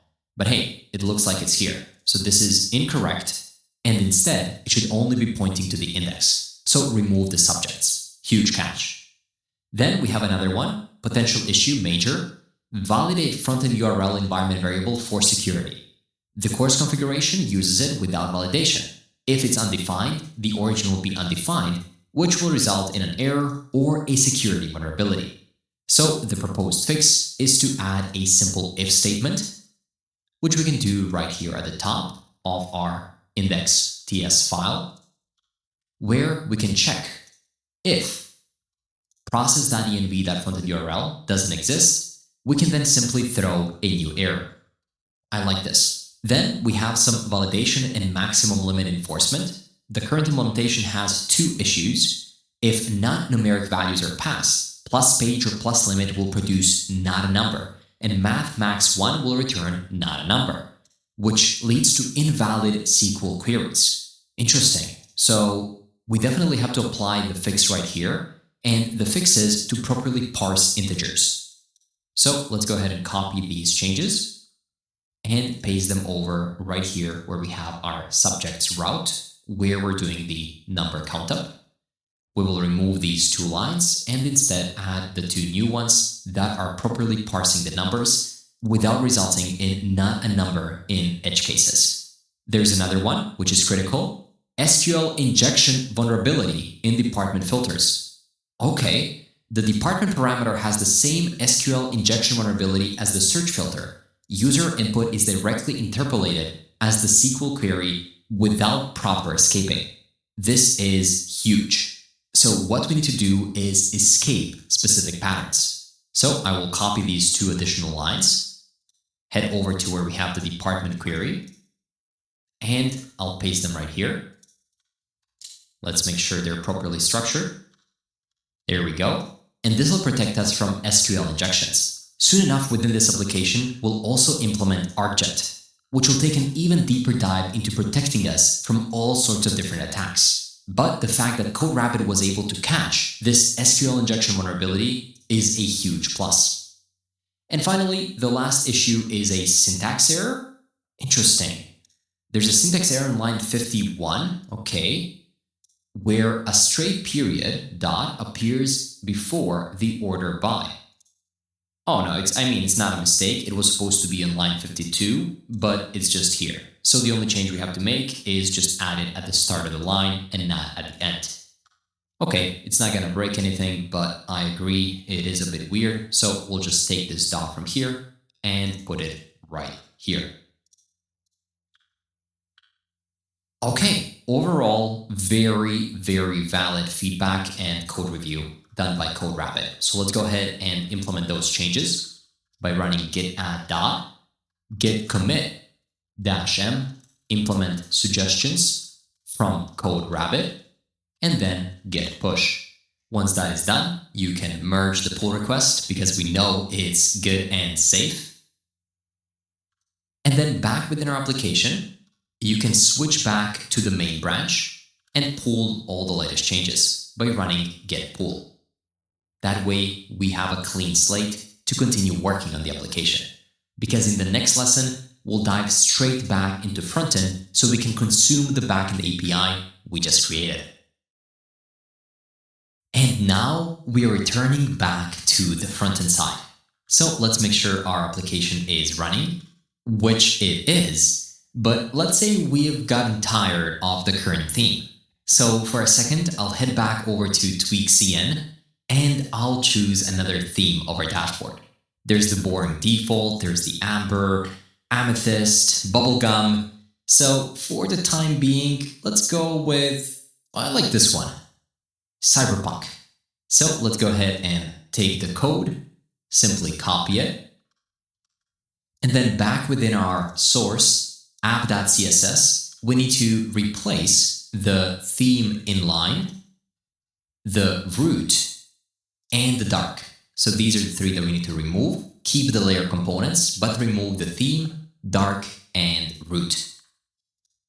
As soon as you do that, our application will completely change. I'll keep this theme for some time and then we might switch it back later on. Now, in our last front-end lesson, it was all about learning how the data provider works, where we created a mock data provider with static data. We implemented the endpoints and used them on the subjects page to display all the subjects without filtering and pagination. In this lesson, we'll replace that with a REST data provider, officially making this a full stack PERN course. Now, Refine offers a REST data provider that makes it easier to build custom data providers for REST APIs. You just have to give it your API's base URL and rules, and Refine will automatically handle fetching, creating, updating, and deleting data without manual fetch or Axios calls. So let's install it by opening up our terminal, this time switching back to our frontend side, so cd classroom frontend, and run npm i at refinedev/rest. And before we implement the REST data provider, we'll have to code out a lot of different types that we want to use throughout this application. Thankfully, we already have the types file where we only have the subject. But now we'll also have to keep track of the departments, of all the different responses, and everything else that needs types in our application. Since this isn't a TypeScript tutorial, I won't bother you with typing these out manually. So in the video kit link down in the description, you'll be able to find a full types index.ts file, which you can copy and paste over here. It starts with the subject and then moves over to the list, which should seem familiar because this is exactly what our backend is returning. Still, if you want to get a full TypeScript course, let me know down in the comments below and I'll create it. Now, let's create a new .env file, this time in the front-end part of our application. and add a Vite backend base URL, which is going to be equal to http :// localhost 8000 /API / at the end. And instead of importing this variable everywhere by simply typing this, import meta env Vite backend base URL and so on, we'll create a constant so that we can simply say backend URL. Much simpler, right? To do that, we can head over to source constants, where we have declared these departments. And I'll now provide you with a list of full departments, department options, and everything else that is static within our application. I'll also leave it linked in the video kit down below so you can copy and paste these constants index.ts. One of the lines right here is that backend base URL that we created, which now we can use by simply referring to a variable instead of this string of characters. Don't forget to add your .env and the git ignore part of the application if it's not already there. I can't see it, so I'll definitely do .env right here to make sure that it doesn't get pushed over to GitHub. Now head over to source providers data.ts and let's implement a new REST data provider. Idea is the same with the get list and get one endpoints, but the syntax will change a bit. So let's start implementing it from scratch one more time. I'll first define the options that we need for our data provider of a type create data provider options coming from RamizDev REST, and that's going to be equal to an object where we can define the options specifically for get list. And then we'll create a new data provider by saying const destructured data provider is equal to create data provider coming from RamizDev REST, and then pass in the backend base URL coming from constants as well as the options. Finally, export the data provider like this by saying export data provider. Now, within this get list, we can define something known as get endpoint, which is going to take in the resource and it'll simply return that resource. Then we can also map the response. That's going to be an asynchronous function where we get access to the response, and we want to get access to the payload that we're passing over of a type list response is going to be equal to await response.json. And then we simply want to return the data that we get from the payload by saying payload.data, or if it doesn't exist, it'll be an empty array. And finally, we want to get the total count, which is going to be equal to an asynchronous call that's going to take in the response. It'll first take in the payload, as before, of a type list response. That's going to be equal to await response.json. And then from it, we'll extract the total by saying return payload.pagination (total), or if it doesn't exist, payload.data (length), or if it doesn't exist, then 0. So we now created 3 different endpoints that we can call that return the responses and the total count. If we do this properly, then Refine will handle it in a way that allows us not to have to change anything within our application. So if you now head over to the subjects list, we don't have to do absolutely any changes here for this to work properly. But still, the application will break. If you check it out, you'll see that we get an error. That's okay. It's breaking because of the department value. Earlier, when we mocked subjects, department was a string, but now department is an object. So to fix this, go to the subjects list and change the department value in the subject column.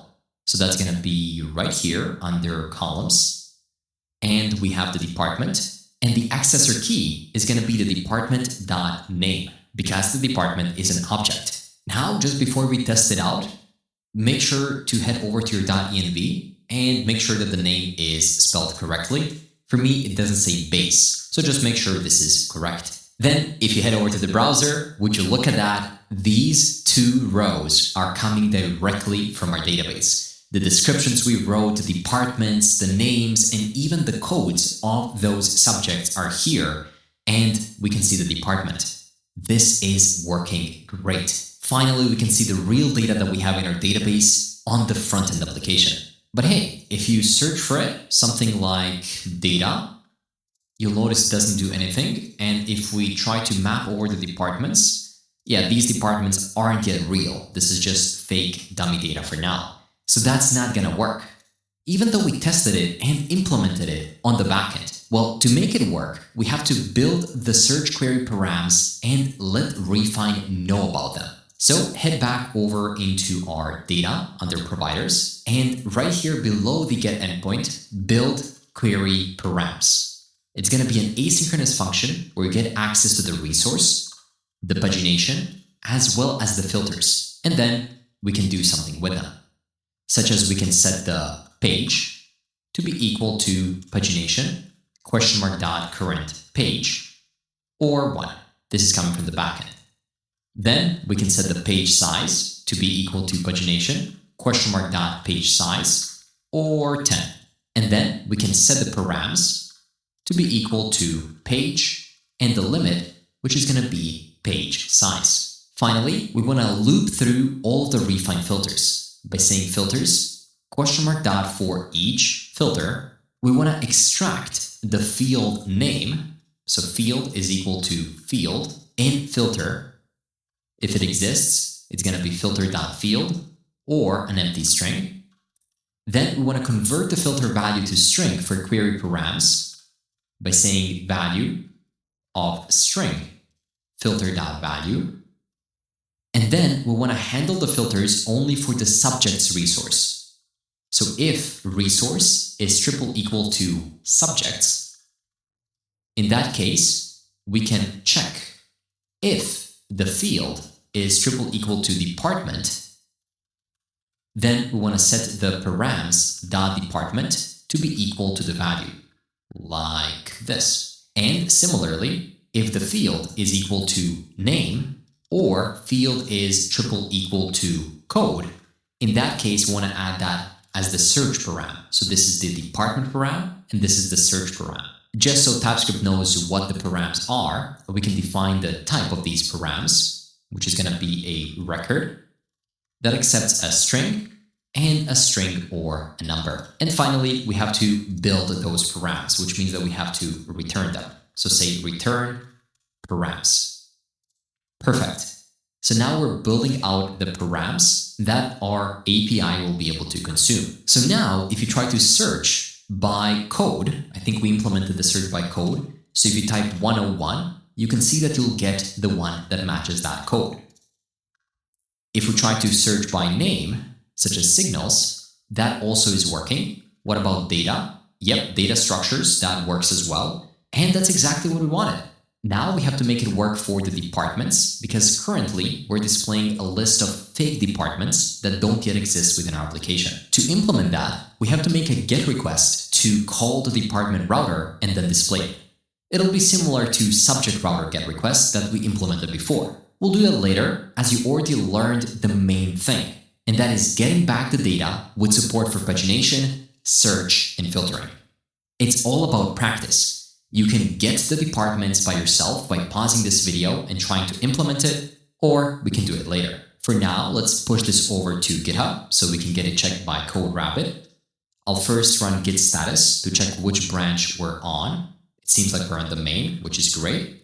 And then we can create a new branch by running git checkout -b, and I'll call it feat REST data provider. Then we can run git add dot, git commit -m, implement REST data provider, and finally git push, but we'll have to set the upstream to the origin branch. So copy and paste this command. Once that is done, head over to GitHub, but open up your front-end repository, not the backend one, and then compare and open up a pull request. Then let's wait a couple of seconds for CodeRabbit to wake up, and a couple of minutes for it to provide a code review. And there we go. This PR establishes backend integration infrastructure by introducing envs, configuration files, restructuring dependencies, and completely redesigning the CSS theme, but we did it in a couple of seconds. So here's the diagram, but this time from the client side. Client or React requests the list of resources alongside with filters and pagination. Then Refine Data Provider maps filters to backend format, such as the department to the department name. It makes a GET request to our backend API, which returns the payload with the data. And finally, we can render it back to the frontend. In this case, there's a slight issue with ESLint and a minor issue with a RefineDev simple REST dependency. Now that we're using the REST API, no longer do we need simple REST. This is such a nice catch that allows us to very easily remove an extra dependency to our application that we don't actually need. And finally, we have some minor issues of unused options within the constants, but we're planning on using these later on, so that's good. And another suggestion right here is that we can add checks and verifications to make sure that our environment variables actually exist. But we can do that once we actually add them. But this is potentially huge. Here in the provider, we're trying to read the payload multiple times, but without cloning it. Since a response body stream can only be consumed once, the second call will fail at runtime. So we have to use response.clone.json in both functions to independently read the response body. So the fix is clear. Both in the map response and in the get total count, use await response clone JSON. We can do that right here by heading over to the data in the provider. And then instead of response JSON, we can use response clone JSON. Similarly, we need to add the validation for the missing backend base URL. Based on the search results, both of these require that base URL, which is coming from here, but envs could be undefined if you misspell them like I did. So what it's suggesting is that we add this validation within the data.ts file, which is exactly what I'll do. So if we head here at the top, I'll check if there is no backend base URL variable. Then we simply want to throw a variable letting us know that we need to add it to the env file. With that in mind, I'll go ahead and add those additional changes by committing them and saying implement CodeRabbit suggestions and pushing them. Once the changes are recognized, we can immediately merge the pull request and get back to our application by checking out to the main branch and running a get pull, so we pull the latest changes to the main branch as well. And with that, we are ready to continue with the development of the application. Before you move on to building the next parts of the application and learning new concepts, let's pause for a moment and try something a little different. So far, you've learned a lot, and we wrote a lot of code manually. So now I want to show you how we can develop the same thing we've done so far with AI. The goal here is demonstrate how you can take everything you learned and then with help of AI, in this case Refine, recreate it and extend it in a matter of minutes. This lesson is all about teaching you how to prompt efficiently and how to use AI as a development coding partner, as a tool that amplifies the knowledge you already have. For this, we'll be using Refine, which I found to be one of the best tools for generating dashboard-style applications with AI. It's built on top of Refine Core, the same foundation you've been using throughout this course, so everything will feel familiar. You'll find a special link to Refine down in the description. It is completely free to get started with, no credit card required, and specifically with the link down in the description, you'll get more than enough credits to build multiple projects. So let's dive right in and see just how far AI can take us. To get started, click the Refine link down in the description. It'll redirect you to this landing page telling you a bit more about exactly how Refine works, but I don't think you're here to read the docs or click on the tabs on the landing page. You're here to see just how powerful it actually is.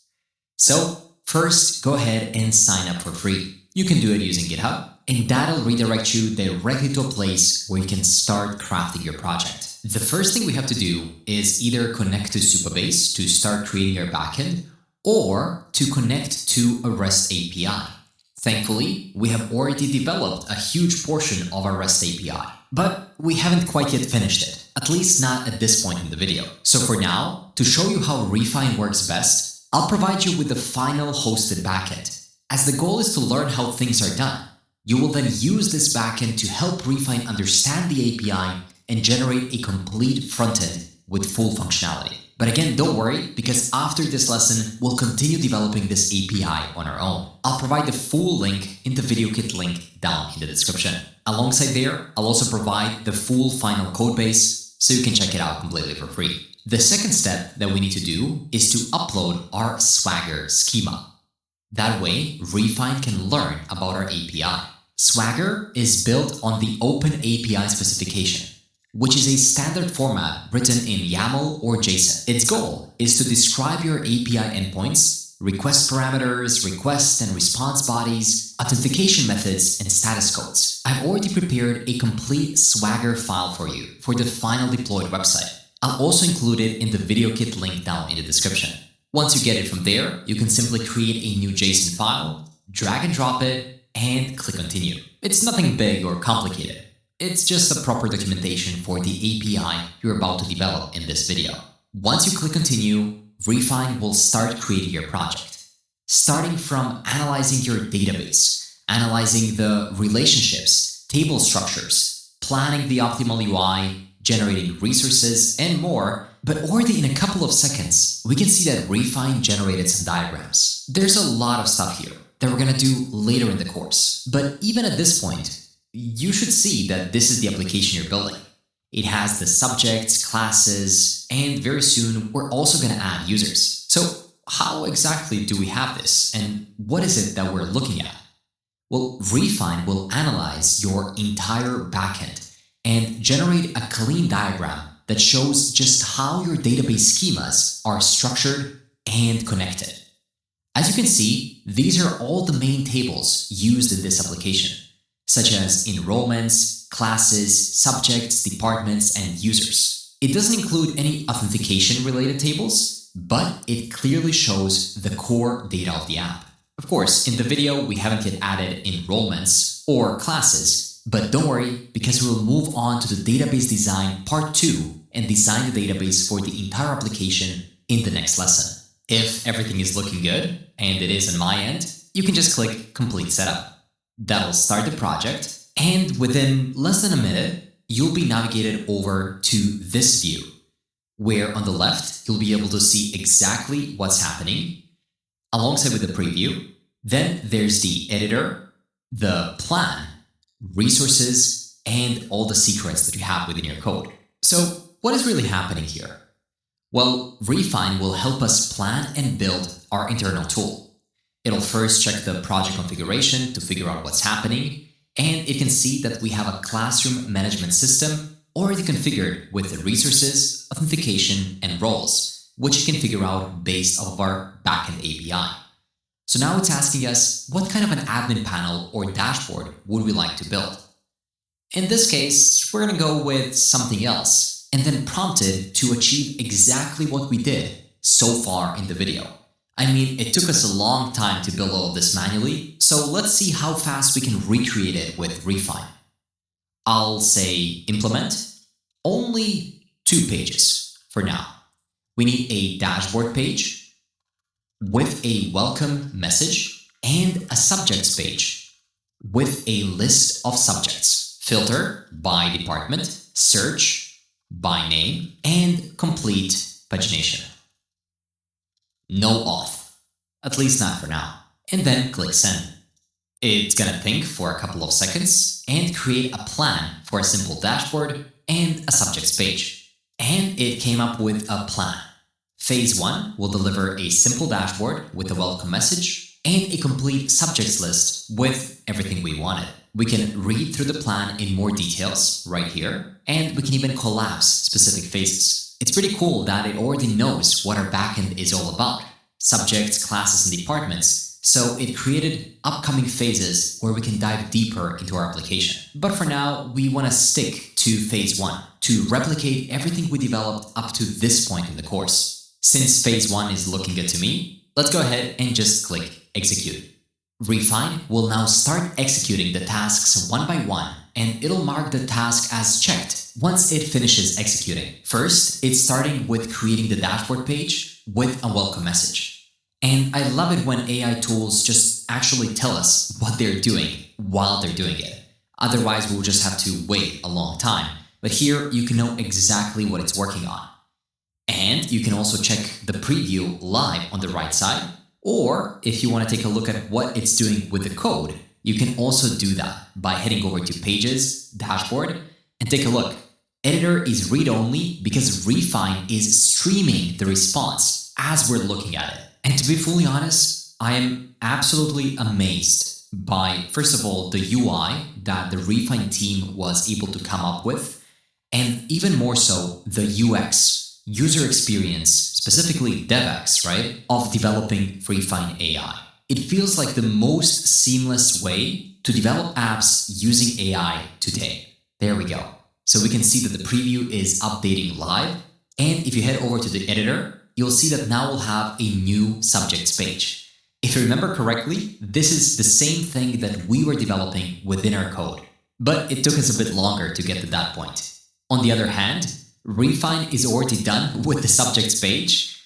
We have a nice looking table right here, and it looks like it already has the pagination, and it handled the filtering a bit differently. And I didn't think that was going to be possible, but I actually prefer what Refine did. You can just click on the department right here and filter it with even more options by directly choosing filters right here. This is great. It's now going to proceed with adding the search to this table. As before, the app is fully functional, and here you can also change the theme of the application. Looks like search is almost done. It added the UI component, but I think it's adding the functionality as we speak. So maybe we can search for something like intro. Oh, would you look at that? It didn't mark it as finished yet, but it already works. That's great. Were you keeping track of the time? I mean, I probably should have, because learning the entire PERN stack crash course and implementing everything up to the subjects page took us, around 3-4 hours? It's absolutely crazy that Refine just implemented hours of work in, less than 5 minutes? And what makes it even more impressive is that Refine didn't just generate code quickly. It generated the code that is clean and well-structured. I mean, if you open up the editor view, they're not hiding anything here, you can see that this structure looks almost identical to the code that we write. And this is something that many other AI tools still struggle to do properly. And that makes Refine stand out even more. So it has the subjects, it has the dashboard, the list, the tables, the utils are even in its own file. Everything is structured in a super clean way, exactly how I would write it myself. It's a bit weird that the search is working here, but it's still loading. So let me just reload the page. Oh, it looks like that was needed, just to make sure that this checkmark gets filled in. I reported this to Refine, and they're already fixing it. So by the time you're watching this video, it's possible that you won't have to reload at all. And with that in mind, the pagination has been implemented as well. This marks the phase 1, or in other words, everything that we implemented so far within our project. The classroom management portal with a clean dashboard page, a subjects list page with a table displaying the name and everything, filters for the departments, the search, and then pagination functionality. So does this mean that your learning efforts were wasted? Well, absolutely not. What it really means is that you first invest time in learning things properly, just like you did now, and then use AI to speed up your work.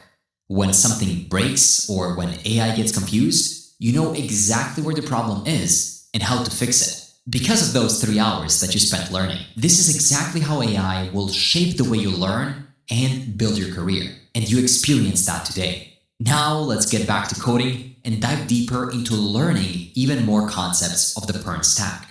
And then later in the course, we'll come back to Refine and see whether it can develop all of the other functionalities of our class management dashboard. In this lesson, we'll develop a way to submit a class to a database with all the needed information, like the class name, description, code, teachers, and even a class banner. All of it using React hook form and Zod. So create a new route component right here within Classroom Frontend under Source, Pages, and create a new folder right within it called Classes, and create a new file called list.tsx, which will render a list of all the classes. You can run RAFCE to quickly spin it up, and it'll work in a similar way as with listing the subjects. Then we can create a new route component under Classes, but this time it'll be create.tsx, and you can also run RAFCE. This is going to be responsible for rendering a form through which we'll create a new class. Now we need to define the class routes and use these components within app.tsx. So right here, where we have the resources, dashboard, and subjects, now we'll also have classes. So I will duplicate the subjects right below, and I will rename all the instances to classes, as well as a label of classes with an icon of graduation cap. There we go. So now we have it here, and we'll also add it as a new route by duplicating the subjects. And this route will be for classes. It'll render the classes list, so we can import it right here. And there's going to be the classes create. Both of these will be coming from the pages we just created, so we have to import them properly at the top. Similar to what we have done with the subjects list and subjects create, now we can import classes list and classes create coming from classes list and classes create. Perfect. Now, if you head back over to localhost 5173, check out classes right here on the sidebar, and there's a list. If you modify the URL to go to 5173 classes create, you'll be navigated to the create page. Stay on that page, and later on we'll add a button on the class list page that takes us to the creation page. Now within source lib, within it create a new file called schema.ts. Within the schema, we can define a Zod schema to validate form inputs and make sure that the user is submitting the right form.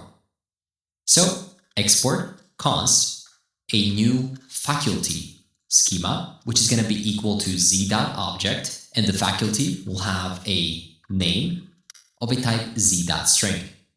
Now z, of course, is coming from Zod, so make sure to import it. You can say import asterisk as z from Zod, and then .min, it'll have a minimum of 2 characters. If you want, you can also provide an additional message if that condition is not met, such as name must be at least 2 characters. And then we can continue adding fields, such as the email, which is going to be z.string.email. Then we'll also have a role, and this is going to be an enum, which means one of the predefined options, maybe like an admin or a teacher or a student. Then we'll have a department, which is going to be of a type string, not deparation, but department. After that, we'll also have an image of a type z.string, and this one will be optional. And finally, an image CLD, Cloudinary, pub ID, as in where it'll be published. And this will also be optional, the same way that the image is. Now, we'll also have a couple more schemas that we'll use throughout this application for subjects, schedules, classes, and so on. Just so we don't have to write them by hand, I'll provide them to you within the video kit link down in the description, so simply copy it and paste it here. You'll notice that we have the schema for enrollments, for the classes, schedules, subjects, and the faculty schema we just created. And now we're ready to develop the form that will allow us to create classes. Since we're working in the front end, I can bring back the browser so we can see the changes that we're making live. And let's start with JSX.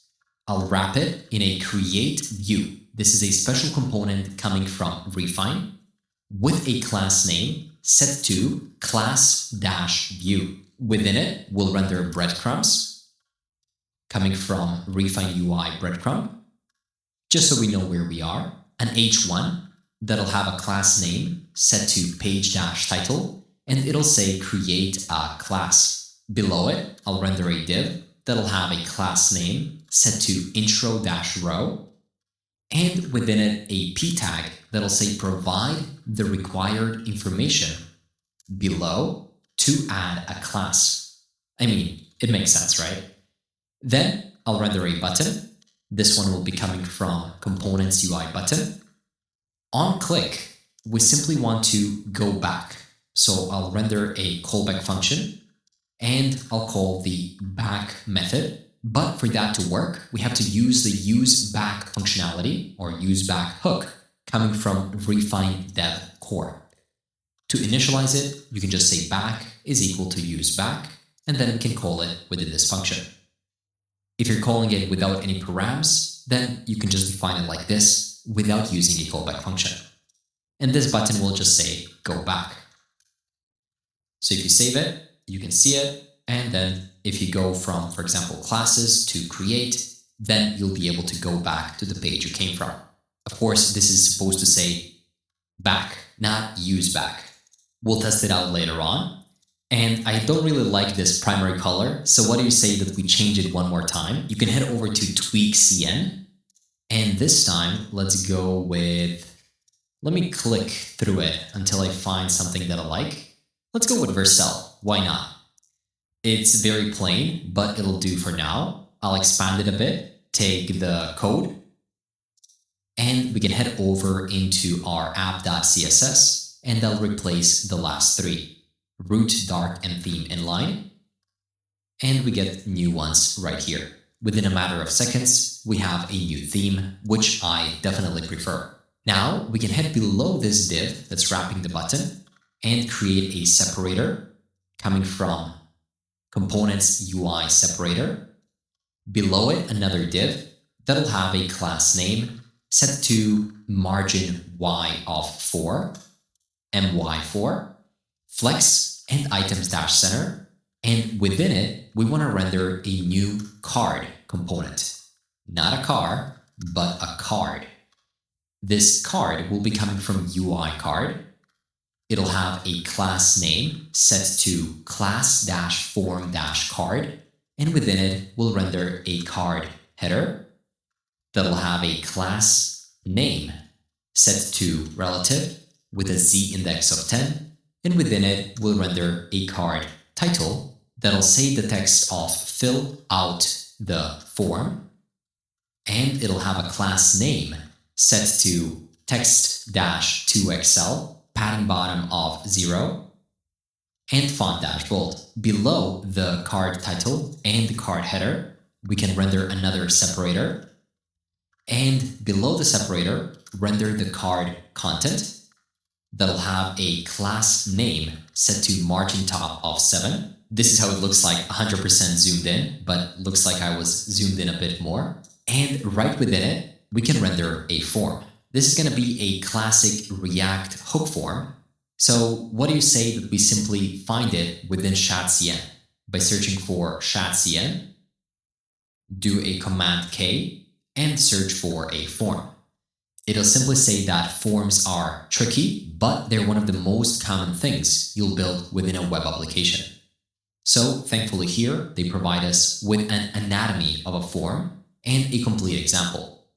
So let's go ahead and follow the example that they provide because we are using React hook form here.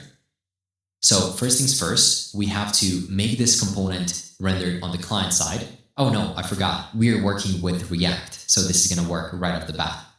We just need to import Z from Zod and then define a form schema, which in this case we have already defined in a special file. Then we have to define the form itself by importing the Zod resolver and use form coming from React hook form. So get those two. Then define the form right at the top of our component. Let's make sure that you properly copy it. Const form is equal to use form. I'll remove the types from here. And specifically, we need to define the resolver that is resolving in a class schema. We have created it before, so you just need to import it. And then we can define the default values. In this case, it'll just have a status of active. And we'll also provide a special prop of refine core props, which will be resource of classes and an action of create. This will let refine know exactly what we want to do with that form, and it'll handle the rest. Then we can define an onSubmit function. So let's define it right here below. And it looks like our resolver is complaining a bit. We'll look into that very soon. For now, we can define our onSubmit. That's going to be const onSubmit is equal to an arrow function. Let's also import Zod. That's going to be import everything as Z from Zod. And the type of schema is going to be class schema, coming from libschema.ts. Then we need to open up the function block. And for now, we can console log the values. I'll also apply a try and catch block. Within catch, we will simply console log the error by saying console log. This error is coming from error creating new classes. And here we can just console log the values. Once we have that, we can bring in all the imports needed to create a form. I'll bring them right here. A button we already have, and we can delete the form that we imported before. It's going to be coming from components UI form. And then finally, we can copy that form and use it right here within JSX. It's form where we spread out the form information. Then we have an onSubmit that calls handle submit with the onSubmit function, a class name of space-y-5. As a matter of fact, you can immediately see this demo form that we just imported, but we'll modify it a bit by creating a new div right here within this form with a class name set to space-y-3. And within it, I'll render a label coming from components UI label. And within it, we'll say banner image with a span that's going to say asterisk, which means that it is necessary, mandatory, with a class name of text-orange-600. There we go. So banner image is needed. And then below it, I'll render a p tag that'll say upload image widget. Very soon, we'll add an upload image widget coming directly from Cloudinary, my personal choice for asset management when developing any kind of applications. Now, below this div, we can render our first form field that'll render the control. This control will be coming from the form. So right above the onSubmit, we can destructure the handle submit, the form state, specifically the is submitting state from it, as well as the control. And this is going to be coming from the form, like this. So now, when you say form.handle submit, it's just enough to say handle submit without specifying the form. And same thing here, we're just passing the control. We can give it a name of name. And then we're rendering a form item with a label of class name. And again, if you want to, you can add the same span element that we created here. That signifies that it is required. The form control will remain an input with a placeholder of something like introduction to biology. That's a demo name for a class, like section A. And then in this case, we won't be needing the form description, but rather just leave the form message and call it a day. So now we have the placeholder for the banner image, which we're going to upload soon, and the first input for the class name. Below this input, we can render a div that'll have a class name set to grid. On small devices, grid-calls-2 with a gap of 4, and we can start adding more inputs right within it. So I'll start by duplicating this form field and pasting it within this new div that we just created. This div will have a name of subject ID. It'll render the form item that'll say subject. it'll also be required. And instead of rendering an input, we want to render a select component within form control. So simply render a select coming from components UI select with an on value change equal to a callback function where we accept the value, and then we call the field dot on change and pass in the value, but first we convert it into a number because this is going to be for the ID. And then we can define the value itself also within the select by making it equal to field.value.toString so we can properly display it. Within the select, we can render a form control. So actually form control is supposed to go within the select, and then we'll render a select trigger, how we'll open the select coming from components with a class name set to w-full. There we go. So you can click it in the full width. And then finally, a select value right within it. Damn, we are indented all the way to the right side of the screen. We're losing space. So I'll do a select value right here coming from components UI select. That'll be self-closing, and it'll have a placeholder equal to select subject. There we go. And finally, now we have to map over the example subjects that we can go over. So let's go ahead and create some dummy data for the subjects and the teachers. Later on, we'll fetch real values from the backend in the upcoming lessons, but for now, we can generate some fake ones. We'll do it right here below the onSubmit, and we can actually ask Junie to generate it for us. I'll say something like create 2 arrays, one for teachers, the other for subjects. Each one can have a couple of objects. Teachers only need an ID and a name, and subjects need an ID, which is a number, a name, and a code, which is same as name, but all uppercase and shorted. I think this should be enough for Junie to generate it, and it should be able to do so within seconds. It wants to take a look at this file. I mean, I didn't really tell it to do it in this file, so it'll most likely create a new mock data file, but then it should import it here as we want to use it here. There we go. It's trying to see whether data points like these already exist, so it does it properly. But in this case, we really don't want it to be anything special. There we go. It looks like it added them directly within the constants. So that is under constants, index.ts. And there we go. We have teachers and subjects. For now, we can just copy this and keep it within the same component directly below the form, because later on we'll remove it anyway. So I'll simply collapse it. It needs to look something like this. And then we'll do the same thing for the teachers. Perfect. And now, directly within the select, we can map over those subjects. But that's going to be happening below the form control within select content. So make sure to import it. And within it, map over subjects by saying subjects.map, where we get each individual subject. And for each one, return a select item component that's going to have a value of subject.id.toString and a key. We have to have a key since we're mapping over it of subject.id.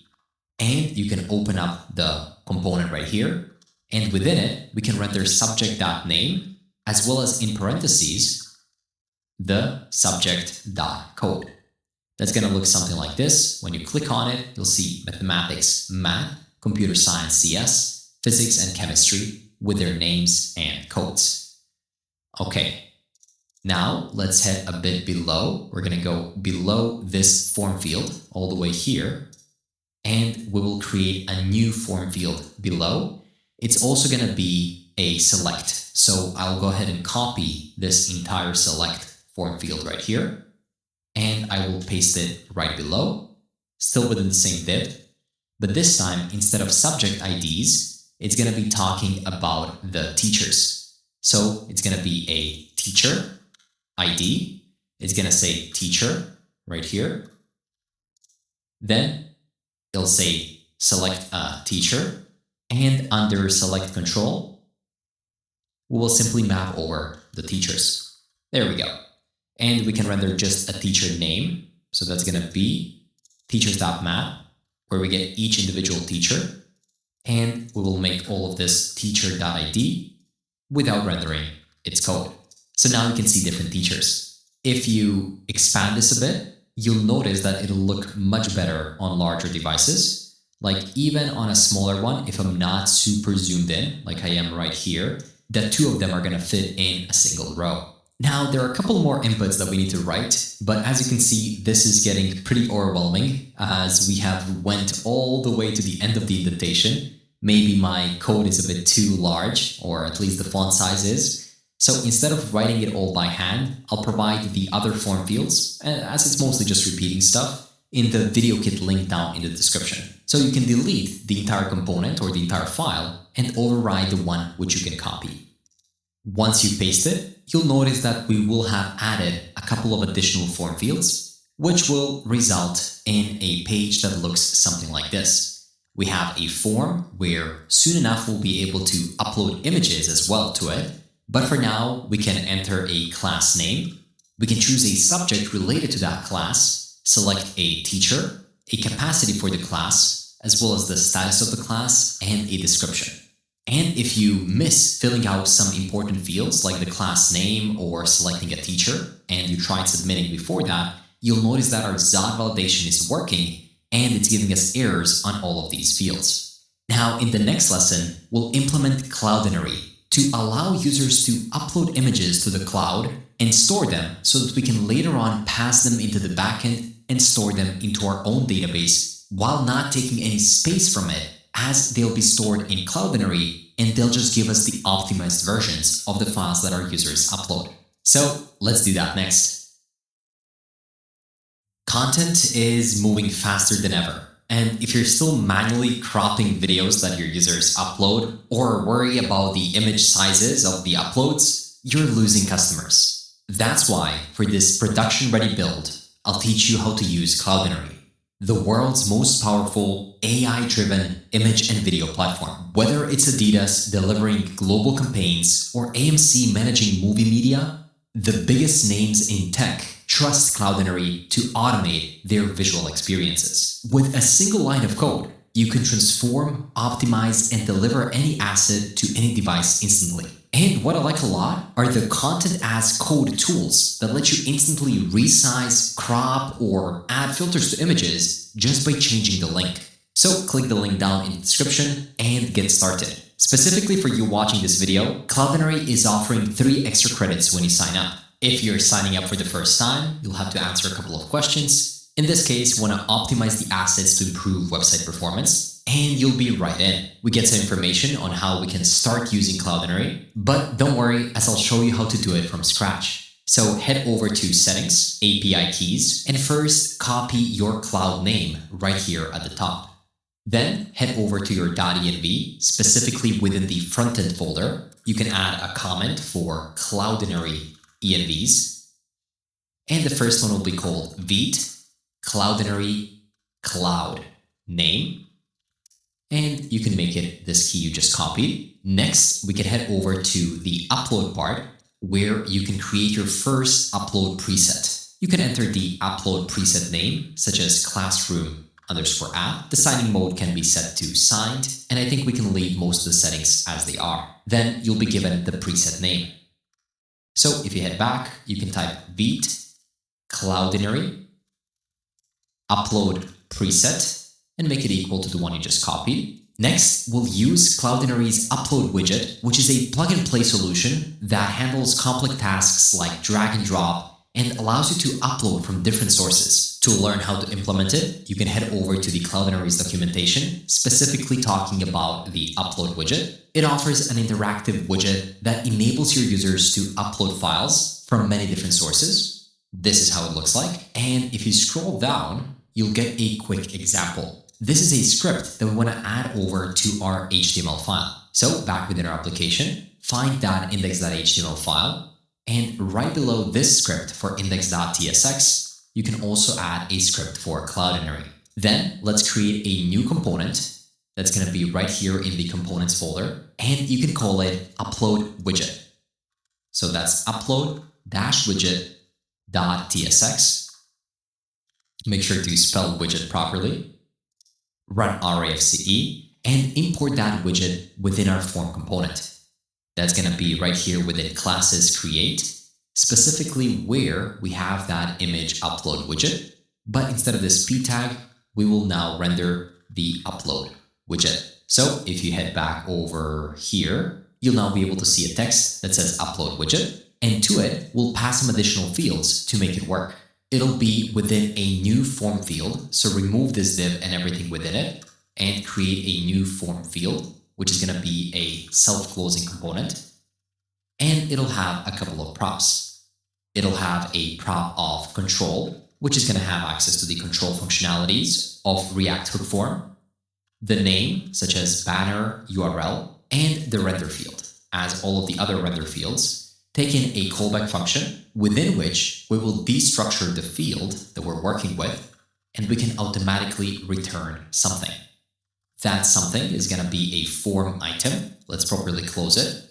Within it, we'll render a form label that'll say banner image, and we also have to give it this span that'll make sure to say that it is mandatory. You can see that name right now says that there's an issue with the banner URL, but I think that's because to this form, we have provided default values of only status. But since there are more, it's not going to recognize them. So if we remove them, now you'll notice that it's actually not complaining about the banner URL name.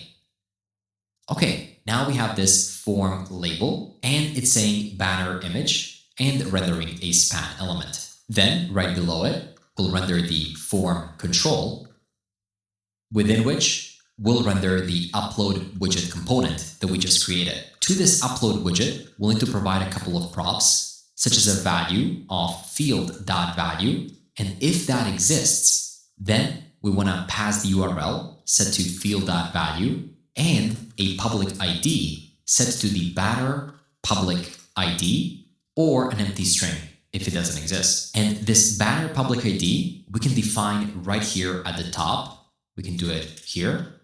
Const banner public ID is equal to form.watch banner CLD pub ID. So whenever we get it from Cloudinary, we can just add it right here. And then if we don't have the value, we can say null like this. Then we can add an on change, and I'll turn this into a new function because it's going to be easier to handle, where we'll say set banner image, and we can call it right here. Const set banner image is equal to a function that accepts a file into it that we're about to upload. And within it, we can check if a file exists. In that case, we'll call the field.onChange and pass in the URL of that file. So file.url. Now, since we're calling it, we also have to pass the field as a parameter. So I'll pass it as the first parameter right here. We can modify that as we're calling it. So here on change, the first parameter that we get access to, I believe, is a file. And then as the second one, we can pass the field. And then we can call this function with the file and the field. And now I noticed I changed the order here. So it's file and then field. So if a file exists, then we want to change the URL of the field and use the form to set a value. Here we're modifying the banner CLD pub ID with the file public ID, and we'll pass some additional options such as should validate, which I'll set to true, as well as should dirty, which I'll also set to true. Else, if a file doesn't exist, we can do that right here. We'll call the field.onChange and reset it to an empty string. And we'll again call the form.setValue, banner CLD pub ID. We'll set it to an empty string, again with the same options, should validate and should dirty. both set to true. Now, right below, for now, we can set these as of type any, and then below the form control, we can render the form message. That's going to be a self-closing component. And finally, we can render any errors if there are some. So I'll say errors dot banner cld pub id if it exists, and if no, errors dot banner url. In that case, we can render a p tag that'll display the error message of errors dot banner cld pub id dot message question mark dot to string.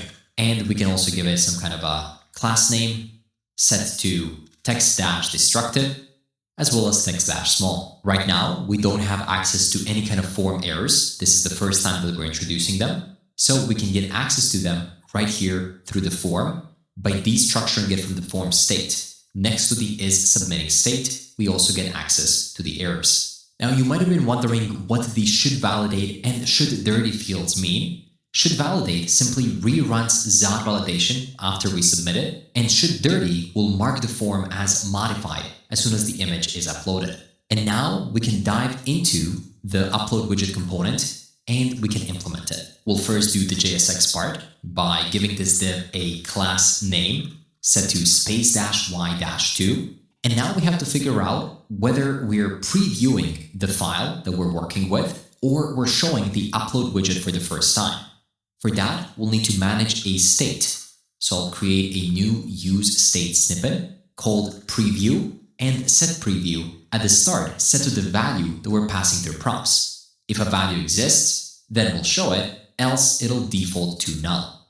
Make sure to import use state from React, and let's get access to the prompts that we're passing into the upload widget component, such as the value, which if it doesn't exist, we'll set it to null, the onChange, as well as the disabled state, which I'll set to false by default. We'll also need access to a widget ref. So create a new widget ref by making it equal to use ref, and that's going to be of a type Cloudinary widget. At the start, set to null, so it can be either the widget or null. We'll use this to persist the widget across renders. We'll also need another ref, which is to handle the change, so we can avoid stale closures. So that's going to be const onChange ref is equal to use ref, and to it, we'll pass the onChange prop that we're passing in. Now, when it comes to these couple of states that we need to create, first is that preview state, which is going to be either the upload widget value or null.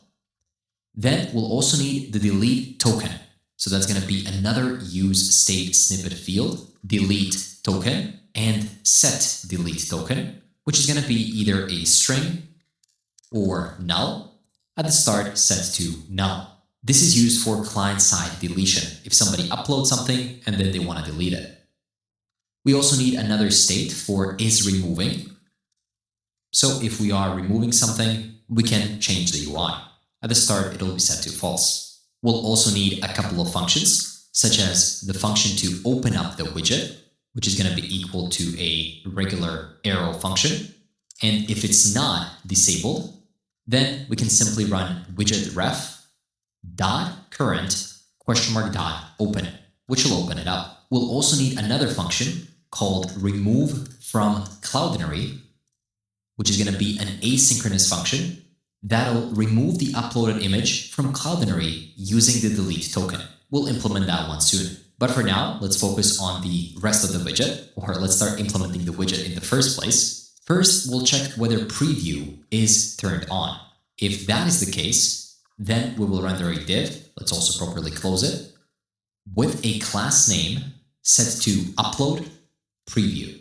Else, if we're not in the preview, if nothing has been uploaded yet, then we'll render a div that'll have a class name set to upload drop zone to allow users to upload in the first place. There we go. So since we don't have any uploads yet, let's start working on the second part of the ternary first, how the upload zone will look like.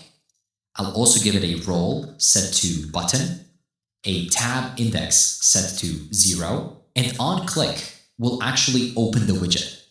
So we can call this open widget function right here, but we also have to handle the on key down. When somebody presses, we want to figure out which event was it, and then if the event key is set to enter, in that case, we want to run event.prevent default, as well as open widget. So on enter, we can also open it. Let's make sure we're properly closing this right here. There we go. And now right within this div, where we're showing the widget, we can render a new div with a class name set to upload-prompt, within which we'll render the upload cloud icon with a class name set to icon, and below it a div within which we'll render a p tag that'll say click to upload photo, and below it another p tag that'll say PNG, JPEG, up to 5 megabytes. There we go. This is looking better. Now let's make the widget actually open up. We'll do that by creating a new use effect that'll change whenever the value of the input changes. When a value changes, we'll set the preview to be equal to the new value. And if there is no value, we will set the delete token to null, because there's nothing to delete. I'll also create another use effect. This one will have onChange within its dependency array, and its goal will be to always keep the latest onChange parameter right here. So onChangeRef.current is set to onChange. I'll collapse these so it's a bit easier to see. Then we'll need another use effect to initialize the Cloudinary widget for the client side. This one won't have anything in the dependency array, and it first needs to check if type of window is undefined. In that case, it's going to exit because this works only in the browser where there is a window object. We then want to create a sub-function called initialize widget, which is going to be equal to a function where we check if there is no window.cloudinary or if widget ref.current exists, then we will return false. This means that we exit if Cloudinary is not loaded or if a widget already exists. And now we want to create a new instance of the Cloudinary upload widget by saying widget ref.current is equal to window.cloudinary.create upload widget. Create upload widget accepts the settings where we actually set everything up by using our environment variables. So say cloud name is set to Cloudinary_cloud_name. This is coming from our constants, but it's actually reading it directly from our envs. And this might be a good idea to do what CodeRabbit suggested, and that is to add the validations whether we actually have access to all of these envs. Because if we don't, then the application shouldn't work. So what I'll do is I'll copy this part, I'll open up Junie, and I'll tell it to add validations for these envs, and I'll paste them right here, just to get a meaningful error message in case we don't have something, so we're not wondering what's actually not working. Let's see if we can figure out what we want it to do. There we go, it analyzed it, and it looks like it updated it. It even created a helper function to do that. There we go, so let's check out the code. Get env var. If the var doesn't exist, then simply throw an error. Perfect. I wanted to hard code it, but it looks like it found a simpler solution. This is great. So now if you don't have access to a specific variable that needs to get used, in that case, you'll get an error in the console or somewhere that's going to say you're missing this environment variable. Okay, so Cloudinary cloud name, I believe we do have that. So if we head over to our .env, I think you got it from the Cloudinary settings. Yep, this is good. And now we can continue passing other parts. The next one is going to be the upload preset. That's going to be Cloudinary_upload_preset. Then we can say multiple set to false because we only allow a single file upload. We'll move the files over to the folder called uploads, and we can set the max file size to 5 and then 6 zeros. This is going to be 5 megabytes. So I'll say max file size. We can also do client allowed formats, and we're going to set that to PNG, JPEG, And we can also do this. We can also allow for WebP as it's more widely used nowadays. Finally, after the settings, we can provide the error and the result portion, which is the callback. So I'll say error and result. And here we can define what happens if there's an error. First of all, if there's no error and if result.event is triple equal to success, in that case, we want to handle the successful upload by getting access to the payload, which is going to be of a type upload widget value. We'll set the URL to be result.info.secure_URL, which is going to be the public image URL of that image, as well as the public ID, which is going to be result.info public_ID. So we're extracting the required upload data. Then, once we have it, we can set the preview to be set to the payload we just created. And we can set the delete token coming from result.info.delete_token, or null if it doesn't exist. This will allow us to delete the uploaded image. And finally, onChangeRef.current.payload. So we are modifying the onChange with the most recent payload. Finally, outside of these, we're going to simply return true because the upload is complete. Then, right below it, still within the use effect, check if initialize widget. This is the function that we just created, but it looks like I misspelled it. So I'll say initialize widget.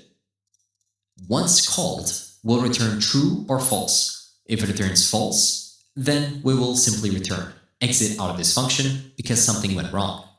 But if it's good, we're going to proceed with creating an interval ID, which means that we will poll until Cloudinary script finishes loading. So that's equal to window.setInterval. We're going to do it on a 500 millisecond delay. And if initialize widget, if it hasn't yet been initialized, then we will keep trying by saying window.clearInterval with the interval ID. Finally, we can return the cleanup function, window.clearInterval with interval ID. So when the component unmounts, we clean it up. And this is that use effect that deals with initializing our widget. If you reload the page, it looks like we have an empty screen. But if I open up inspect element and head over to console, take a look at this. Feed Cloudinary upload URL is missing. This is great. This makes sense, and now we can fix it. If you head back over to your envs and write feed Cloudinary upload URL, it'll be equal to https://api.cloudinary.com/v1_1, and then you'll need to enter your Cloudinary cloud name, which you have right here, and then /image/upload. Now, it looks like that the validation for our other environment variables that we're going to soon have in the future within our constants, that's going to be the Vite API URL and so on, is throwing an error because we haven't yet created them, but they're coming in the future. And we can remove it like this. But then, of course, we'll have to add the import.meta.env in front of it. Then if you reload, you'll see the same thing will happen for a couple of other envs that we're going to implement soon. So you'll also have to fix this part so that the application is not breaking while we're not yet using them. There we go. If you fix these three, it should work. And if you click to upload photo, take a look at this. We get a mobile first widget, but if I open this up on full screen and click again, we'll get a larger widget that allows us to upload images either from our files by simply drag and dropping them, or through a web address, a camera, Google Drive, and even Unsplash. This is great. So let's go ahead and try to upload an image. If I head over to Unsplash, there we go. I'll search for, what do we have a class about? Let's say it's about computer science. So we can select maybe this open black laptop, and we can select the size and upload it. There we go. It's uploaded, and we can click done. Now, even if it uploaded correctly, we wouldn't yet be able to see it because right here, we haven't yet implemented anything for the upload preview. So let's do that next. First things first, within this div, I'll render a regular image tag that'll have a source of preview.url and an alt tag of uploaded file. We can't see it right now because it looks like the preview didn't get properly filled in. So before we continue creating the preview, we have to figure out what went wrong. There are no apparent errors in the console, but the error could be happening because the upload preset must be whitelisted for unsigned uploads. This is referring to one of the settings right here. If we head over to Settings, Upload, and the mode is set to Signed. So we have to edit it and set it to Unsigned and save it. If you do this, retry it, you'll see that it's going to process the upload. And since we implemented this image right here, we can now actually see it. And you know what? In this case, I don't think we even have to implement the button to remove it. If somebody wants to reset it, they can just reload the screen. So for now, I'll remove this remove from Cloudinary thing, as well as remove everything that has to do with a delete token. There we go. Perfect. It's also being used in this use effect right here. So now we can once again try to upload. Let's go with biology this time. There we go. We can go with this leaf. We can select the size and upload. And there we go. We can see the preview right here. Now, the fact that we can see the preview is great. It doesn't only mean that we are uploading it locally, but it means the file is actually getting uploaded to Cloudinary servers. How can we know for sure? If you head over to Assets, Folders, Uploads, you'll be able to see the two images we just uploaded. And I mean, just take a look at the size, 370 kilobytes. That's great. So now that we know that file uploads are working, let's go ahead and test just how clean our upload library code actually is with CodeRabbit. We can do that by pushing the code over. So I will clear the terminal, check which branch I'm on by running git status. It looks like we're on main. And I'll create a new branch by running git checkout -b feet / Cloudinary image upload, and I'll run git add dot git commit -m implement upload widget and git push, after which we'll have to set the upstream. Now head over to GitHub. You can go to your own repos, specifically to the classroom frontend. There you'll see a new pull request. So let's open it up. And let's give CodeRabbit some time to wake up. Oh, and it looks like its GPUs are ready, so hopefully it finds some bugs. In this lesson, we introduced a class management feature with Cloudinary image uploads. We added environment configuration, upload widget component, validation schemas, and corresponding UI pages for creating and listing classes. So let's see how clean the code is. It looks like we have a couple of suggestions, mostly about a very critical mistake that we've done, and that is pushing our env file to GitHub. So it's not only suggesting that we remove it from there, but that we also remove it from Git history by running git rm cached.env followed by git commit amend. Then create a new example file and regenerate Cloudinary credentials if these have been exposed. Since this is a tutorial course, I'm totally fine with these being leaked as they are not real keys. But this is such an important critical issue, and with CodeRabbit, we were able to immediately figure out that we leaked our own envs. Otherwise, it might take us days until we actually notice that this env file has been pushed over to GitHub. It's suggesting some other potential issues, such as missing error handling for potential failures. It also figured out a minor issue, which is that I added WebP into one of the supported formats, but I didn't actually mention it within the widget. So that's definitely an improvement that we can make. Other issues are primarily in constants, so we can remove the Cloudinary upload URL and so on. And let's see if we have some more important ones. Oh, I think this is a big one. Remember those warnings that we were getting over in our form, where it was saying that we cannot use some names or that it's not recognizing the schema? I mean, even if you head over into it right now by going to classes create, you'll see that it still complains about this resolver. And I wasn't entirely sure why, but thankfully CodeRabbit let me know. The use form is imported from React hook form, but refine core props is a configuration option specific to RefineDev React hook form. So we need to change the import from useForm React hook form to useForm from RefineDev React hook form. I'm not even sure how the heck is CodeRabbit noticing all of these, but this is super useful. So if I head over to the import of the useForm, which is going to be right here, I'm just going to modify it with the one copied over from here. And now the error should immediately be gone. Perfect. And our form should now know that it's accepting things like the onSubmit right here and the name of the banner URL and so on. Everything is coming directly from the form and we have all the proper types. And finally, there's another one within our upload widget. It says that we have an incorrect onChange callback because the upload widget passes a single payload, not two. Oh yeah, I know what this is. This onChange was supposed to be done right here, but I extracted it into a new function right here so it's easier to see. Still, I made a mistake in how it's getting called. We have to fix it by defining the onChange like this. Right now, we have the file and field right next to it, but it has to be just file that we get access to right here of a type any, but then to the function, we pass both the file and the field. And for now, we can set the types of these to any. Later on, we can make them more specific.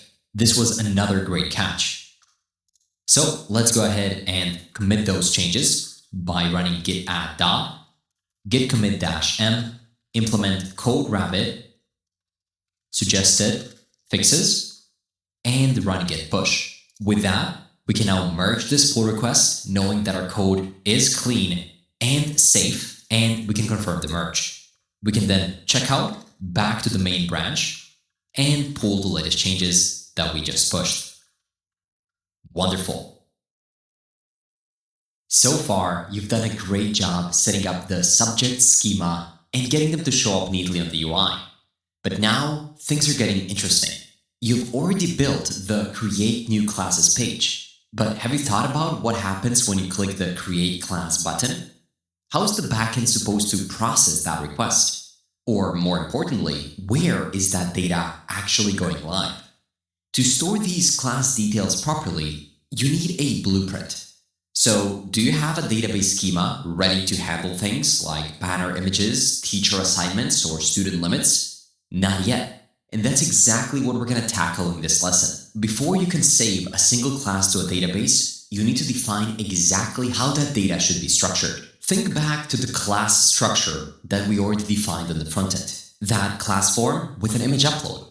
You've got the banner, the name, the subject ID, the teacher ID, and capacity. You did it all, but how does the backend actually make sense of that? You'll have to define all of those fields on a schema named class, a separate table. But your class can't live in isolation. A class belongs to one subject and has one teacher. So how do you link these two things together? For that, you'll need to arrange your relationships. So what does that mean? Well, there's subjects and teachers, but there's also students. How do they fit into the picture? And more importantly, how will you actually enroll them into a class? To solve that, you'll need another table called enrollments. This one will act as a bridge. And since one student can take many classes and one class can have many students, we'll have a many-to-many relationship in between them. Don't think of putting all the enrollments within a class table itself. If you do that, you'll have to create a students array which will show a number of students assigned to a class. It works, but you'll lose on that relationship mapping. You'll have to make the n number of requests for n number of students listed in that array to get the user information. There is simply no relations, hard coding everywhere, which is a recipe for database failure. That's why you need a separate enrollments table, which will connect both the classes and students together. In this separate table, you'll also add a unique constraint to stop a student from enrolling in the same class twice. It's a little rule that keeps your database clean. And all of that sounds great, but where do these teachers and students actually come from? You don't have a table for them yet, do you? So before you assign a teacher or a student to a class, you'll need to know who's who. And this is where we set up authentication. We're going to follow the better auth standards. It's basically the gold standard for modern applications. And why reinvent the wheel when you can use what the pros use, right? To make this work, you'll need 4 main pillars. So, better auth requires the following tables to be present in the database. The types are in TypeScript format, so you can use these corresponding types in your database. First is the user table. This stores the basic information like name and email. But how do you tell an admin apart from a student? For that, we'll have to add a role field right here to define that. Then there is the session table. This tracks signed-in devices. How will we know if a user is logged in on their phone versus their laptop? This table tracks these tokens and IP addresses for you. Then there's the accounts table. This is the how. Do they log in with a password or Google? This table connects the user to their chosen provider. And finally, there's the verification table. This is all about password resets or email links. Where do these temporary expiring actions live? You keep them separate here so they don't clutter up your main data. It's all here in the docs. You're going to define your schema exactly like this with a bit of customization to the user table to define their role as well as a Cloudinary ID for the image they'll upload as a profile photo. This is your overall foundation. But is this all your app will ever be? Probably not. You can always think about the future, but the beauty of this setup is that it's fully extensible. You can add additional tables such as schedules, attendance, assignments, anything you want to add as a feature to this application. But once you have the base, adding new features is just icing on the cake. You can grow as big as you want without breaking the core. So let's head back over to WebStorm and bring these schemas to code with a little twist. Since you already know what your table should look like, the fields, the names, the relationships, do you really want to spend the next 30 minutes typing it all out manually? Writing every line of code is so 2020. In today's AI world, there is a much faster way.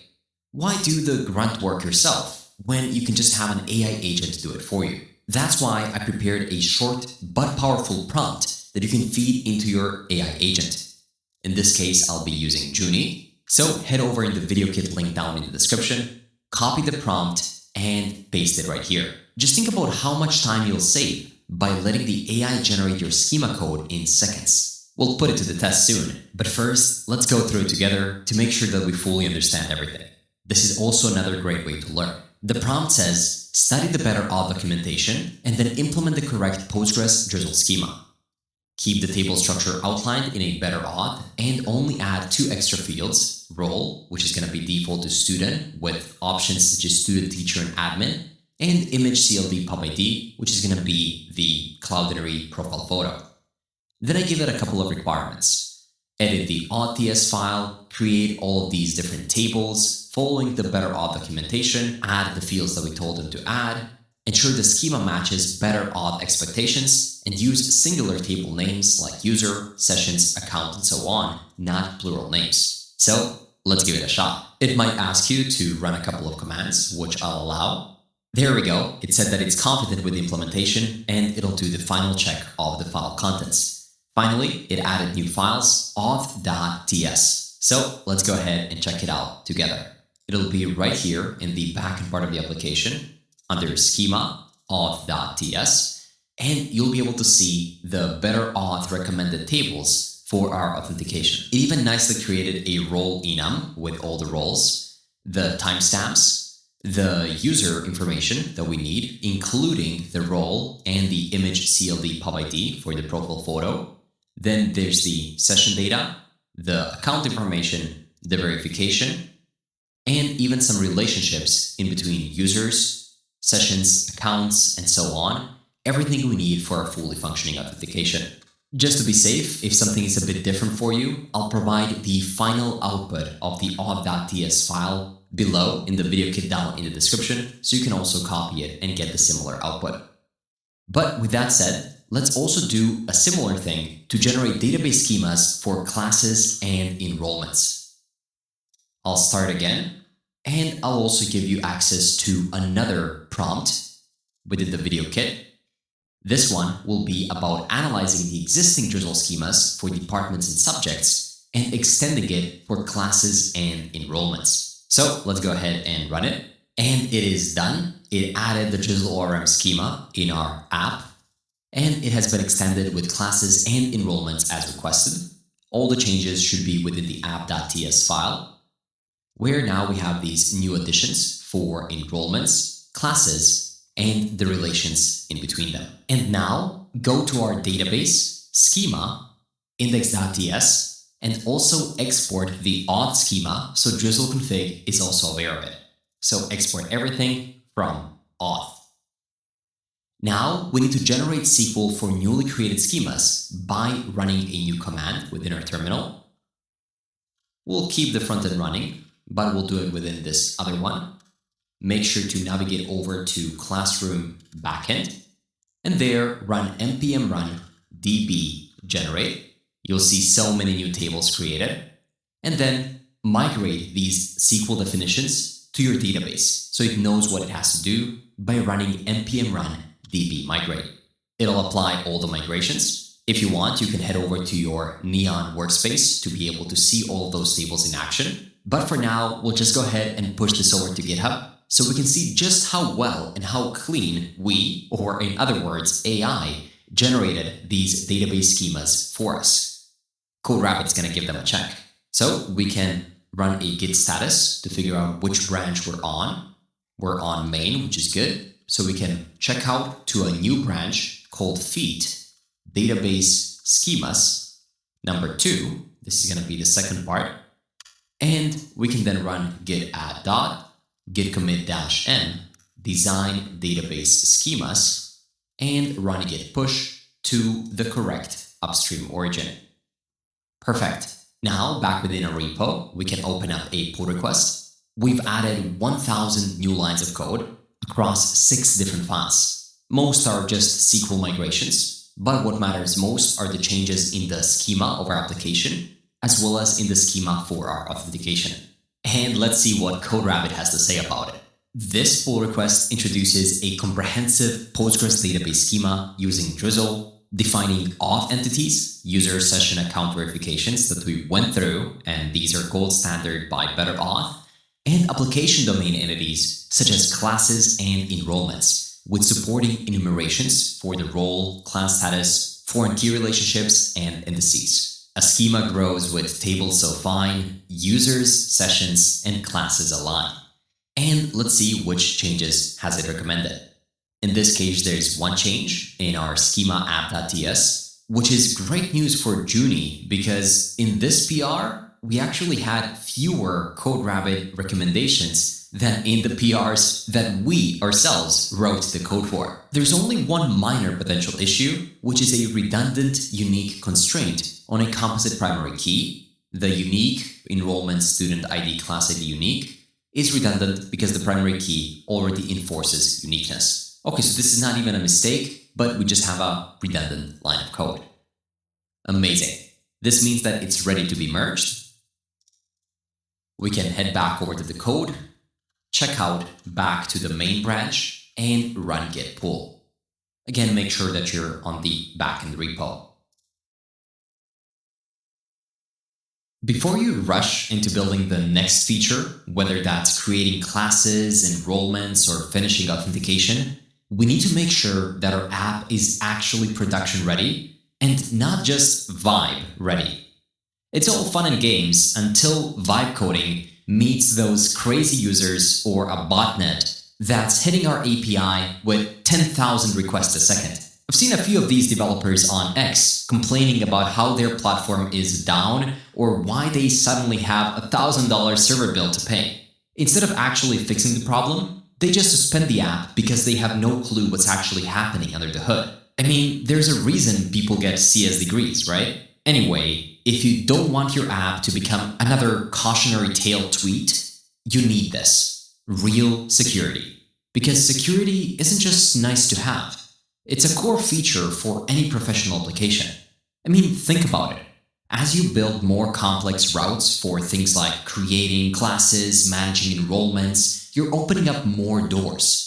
And if those doors aren't blocked, your API is vulnerable for abuse, bot spam, and brute force attacks that can crash your server or inflate your costs. So to handle this, we need a security layer that protects both the front end and the back end. And that's why in this course, I'll teach you how to use ArcJet.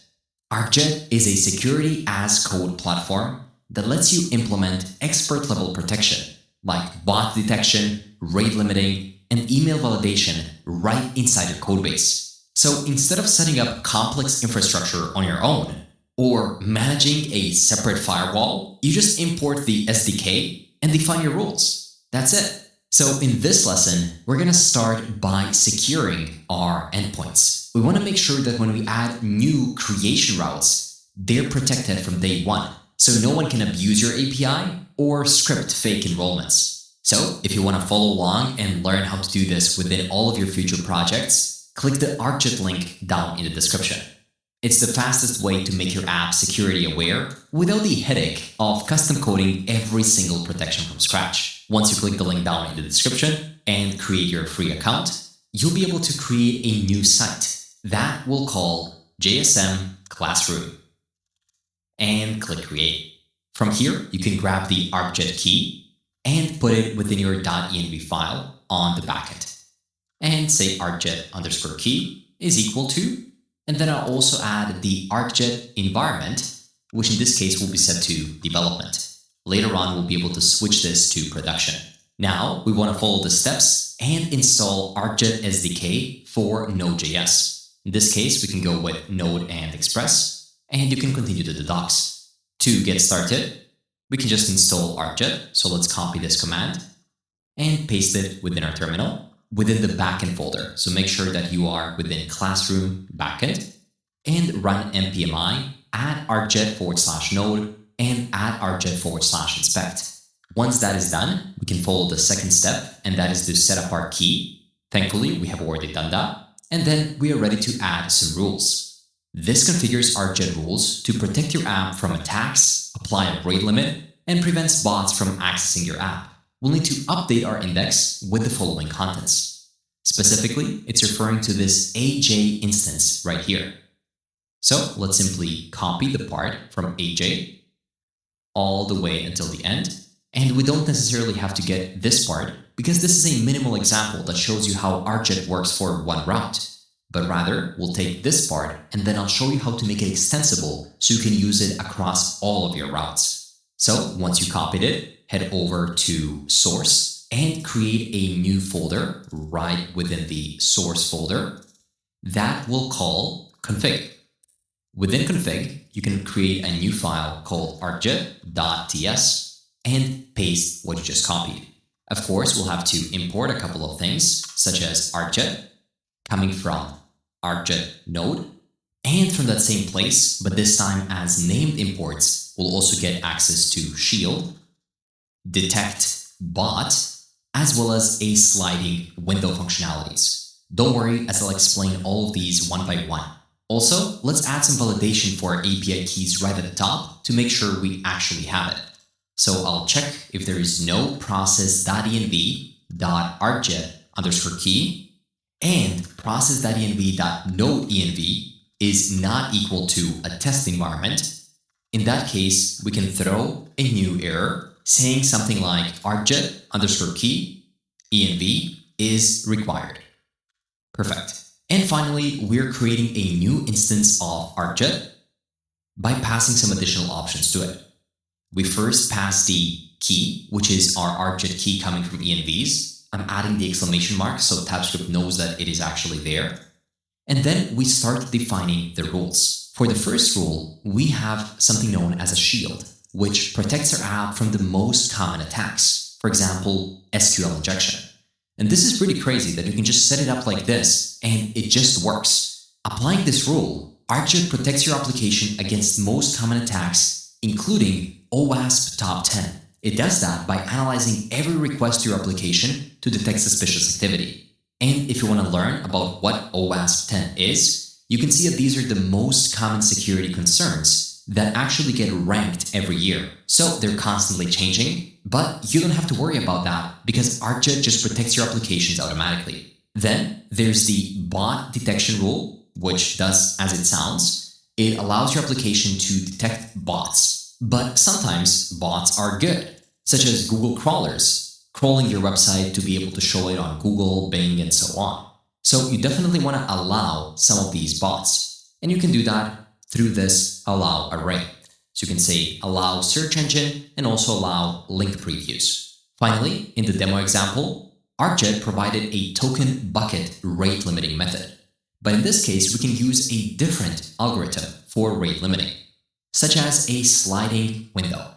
We can also set the mode to live, set the interval to 2 seconds, which is going to refill it every 2 seconds, and then a max of 5 requests per interval.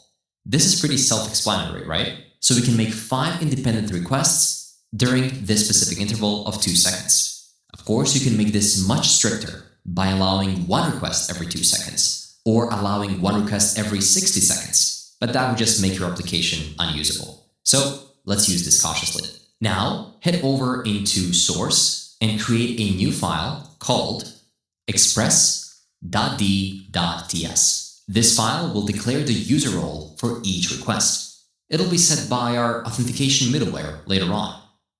You can do it by saying declare global namespace express with an interface of request, and you can notice that here we're defining the user role, which is going to be either admin, teacher, or student. And now let's define the security middleware so that we can call it before every important request.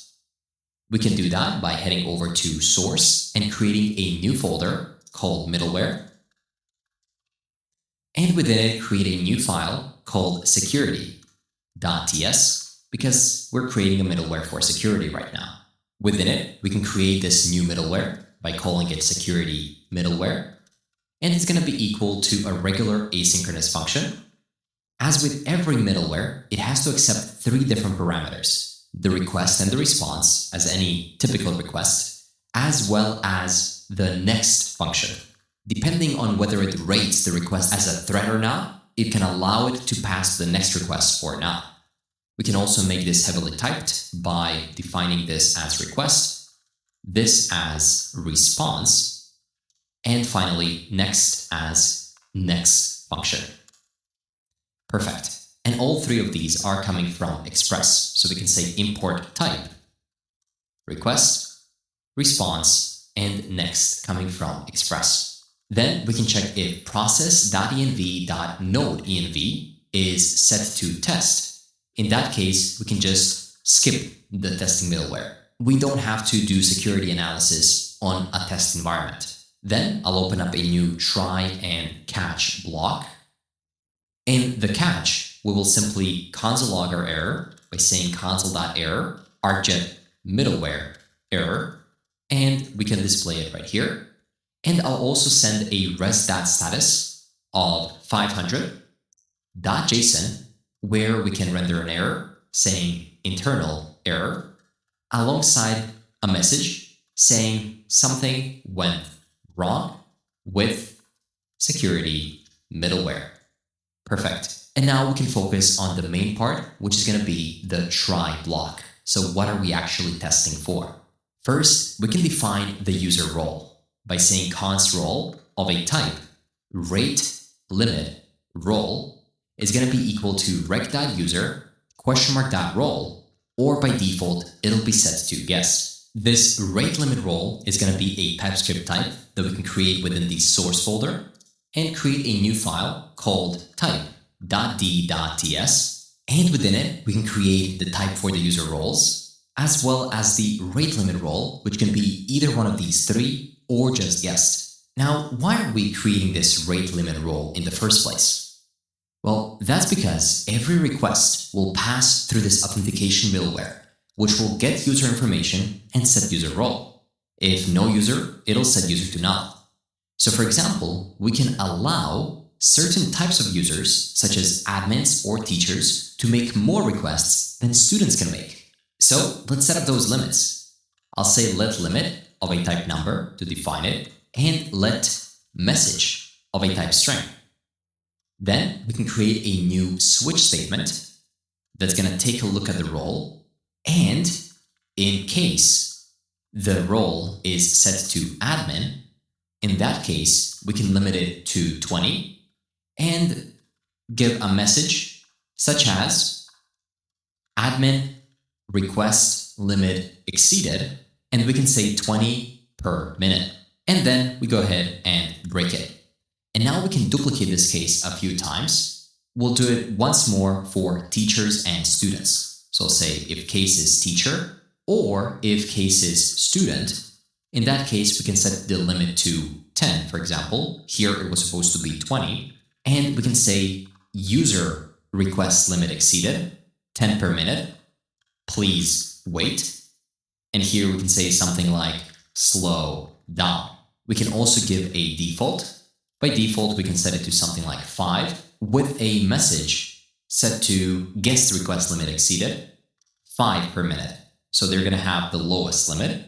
And then we can say, please sign up for higher limits. And then we can break it. We can now collapse this switch, and right below it, we can create a new ArcJet client by saying const client is equal to AJ. And this AJ is referring to the instance of ArcJet that we created in that previous configuration file. So go ahead and import it at the top by saying import AJ from /config/arcjet.ts like this. Then we can say aj.widthRule of sliding window, so the same one we used before. We can set the mode to be live.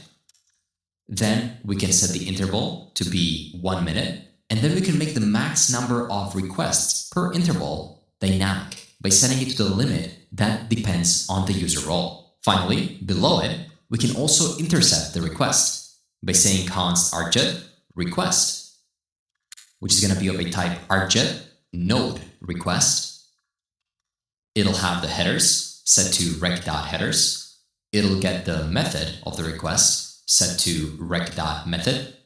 It'll also get the URL, which is going to be rec.original URL or just rec.url if that one doesn't exist, as well as the socket, where we can define the remote address set to rec.socket.remote address, or if that doesn't exist, then rec.ip, or if that doesn't exist, then 0000, which is going to be the default.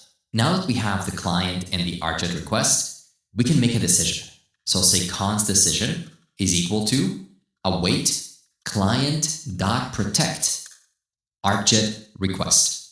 So when I said we can make the decision, it's not really us. It's really ArcJet making it for us based on the parameters that we already defined for it. And now we can have different clauses depending on what the decision outcome is. So that's going to be if decision is denied, if that is the case, and if decision.reason.is bought, well, then we know what's happening, right? So we can return a new response.status of 403 with a JSON message of error set to forbidden, as well as a message set to automated requests are not allowed. This is incredibly powerful. When you're developing your API, it is highly likely that some bots are going to try to access it. And if we didn't have ArcJet, it would just be exposed to all of these bots, because implementing logic to prevent them on your own would add so much additional overhead to your code, and it just doesn't make sense to do on smaller APIs. So this way, you're getting enterprise-grade security even for maybe your small API, or who knows, maybe you implement it within your company later on. Now, there can be a couple of other decisions that are happening. So I'll paste it below a few more times. The second times it is denied, maybe the reason is that it is a shield protection. So if it is a shield protection, I'll change the message to request blocked by security policy. And for the third one, maybe it is the rate limit. So is rate limit. There we will say very simply too many requests. And then we'll just render the message that is already coming from the top. So message is message like this. That message will be rendered right here, and it'll be completely dynamic depending on which option it is or which role the user is authenticated with. Finally, if we pass all of these blocks, this middleware finally served its purpose and can say, yes, please proceed. So we can call the next function. Don't forget to export this default security middleware so that we can actually use it within our server. Doing that is super simple, but before we use it, let's see, we have a warning right here saying that our configuration RJIT has no default export. We can head over into this file, and it looks like I forgot to export it. So just at the bottom, you can say export default AJ to export this instance of RJIT that we created. Now it's no longer complaining, and we can now head over into our server. That's going to be our index.ts. And right at the top of it, below express.json, we can add another middleware, app.use security middleware, which we can just type like this and automatically import coming from middleware security. Now to test it out, we can check out to a new branch by running git checkout-b feat security with RJIT, then run git add dot, git commit-m, implement security middleware, and run git push. Of course, we'll have to set the upstream to push it over to our remote repo. Once you do that, open it up and open up the pull request. And as usual, let's see how CodeRabbit will rate our security implementation. This PR adds rate limiting and bot detection security to an Express application using RJIT. A new middleware enforces role-based rate limits, admin 20, teacher student 10, guests 5 per minute, performs bot detection with shield protection, and also responds with 403 for violations. And here is a new sequence diagram that we just get. When a client makes a request to our Express app, the Express app then talks with the security middleware, which extracts the user role, and also talks to RJIT services to protect us. If bots are detected, it's going to deny it with a reason of bot. If it's a shield policy violation, it'll also deny it. Same thing for the rate limit. Otherwise, it's going to allow it and let it through to make a request. Otherwise, we're going to get an error. Let's take a look at the feedback that we got. Here we have one major issue, and that is to apply a refactor to pre-configure RJIT clients by role instead of calling with rule on every request. RJIT's best practices recommend creating a single client and calling with rule outside of the request handler. Currently, AJ with rule is invoked inside the middleware for every incoming request, so creating a new client instance every time.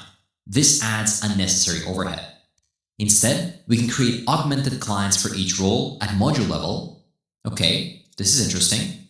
And pretty cool to see that this is the first time that I've noticed the CodeRabbit not actually providing us with the final code we need, but it's giving this to us as a suggestion that we can implement on our own, or it gives us a prompt for an AI agent to execute. So feel free to feed this over into Junie and solve it. And another issue that CodeRabbit found is that we should use HTTP 429 for rate limiting instead of 403. 403 stands for forbidden, indicates that the client is not authorized, while 429 is the standard for rate limiting, as it literally means too many requests. So using the correct status code allows clients to implement proper retry logic with backoff. In this case, we get a proposed fix, and that is to return a 429 for rate limits. Okay, that was a nice catch. So if I head back over here into our security middleware, specifically where we're dealing with the too many requests, we want to simply make this 429. Now, it might also be a good idea to display these errors on the front-end side. So when the user is being rate limited, they know what's happening. We can do that right here. If we head over to our data provider, that's going to be in source, providers, data, but on the front-end side. So very quickly, I'll head here under providers, data, and right at the top of our options, I'll create a new function that'll form the error object so we can then read it out on the front end. const build HTTP error is equal to an asynchronous function where we get access to a response of a type response, and it returns a promise which results in an HTTP error. Within it, we can form some kind of a message, which by default can be set to request failed, but then we'll open up a try and catch block. Within the catch, we'll simply ignore the errors and return the default message, which is going to be request failed. But in the try, we can get access to the payload by awaiting response.json as message string. So if we have access to it, if it exists, if payload !message exists, then we want to update the message to be equal to the payload message.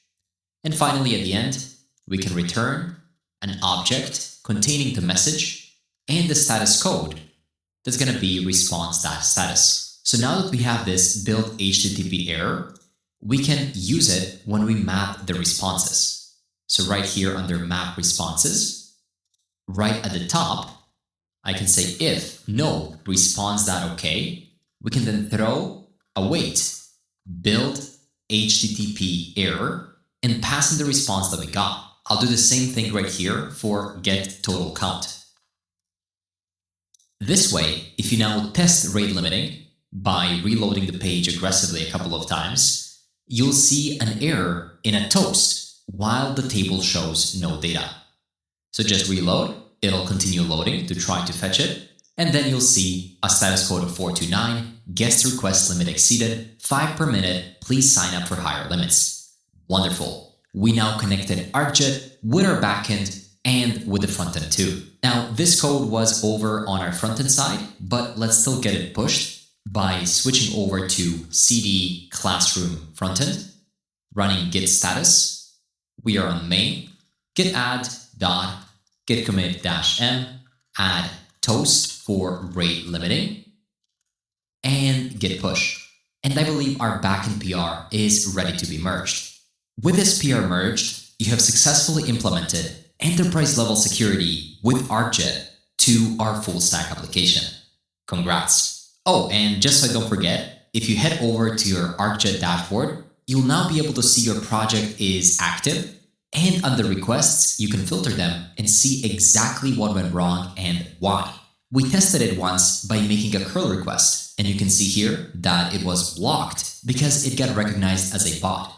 So now you can dive deeper into this bot and see exactly which bot it was, or maybe who tried to hack you, by getting access to some additional information. In this case, it was denied because it was a regular curl request. You can also check out our other rate limits right here, and this one is also pretty clear. The rate limit happened because we tried to make too many requests within a specified amount of time. But you can also get more information about the full request. ArcJet also allows you to add remote rules, which are great for just-in-time attack protection without having to redeploy the code. You can add the rules right here. Then there's the analytics, so you can see how many requests were allowed, which were good, and how many were denied. In this case, of course, since we're just testing it, with aggressively reloading the page, more actually got denied. But you can track all of that here. And then finally, you have some more SDK configuration. Perfect. In this lesson, we'll finally implement the authentication system you've been waiting for. This is needed as classes can be created without a teacher, and the teacher is basically just the user. So authentication has to come first and then other features of the app. You can head over to BetterAuth documentation under Get Started and Installation, and we can follow the process to get it installed on the front end. Let's start by first installing BetterAuth. I'll actually put this side by side so we can see it a bit better. Open up my terminal. And we have to make sure that we're within our backend repo. So do a cd ...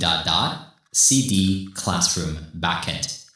And then run npm install BetterAuth if you are located within the backend folder.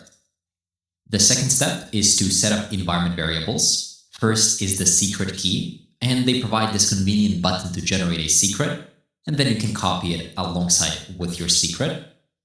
Head over to your backend env file, and right below ArcJet, we can also provide better auth, where you can paste this env you just copied. You also need to make sure that you have your front-end URL right here. I'll call this application and put it right above the better auth envs.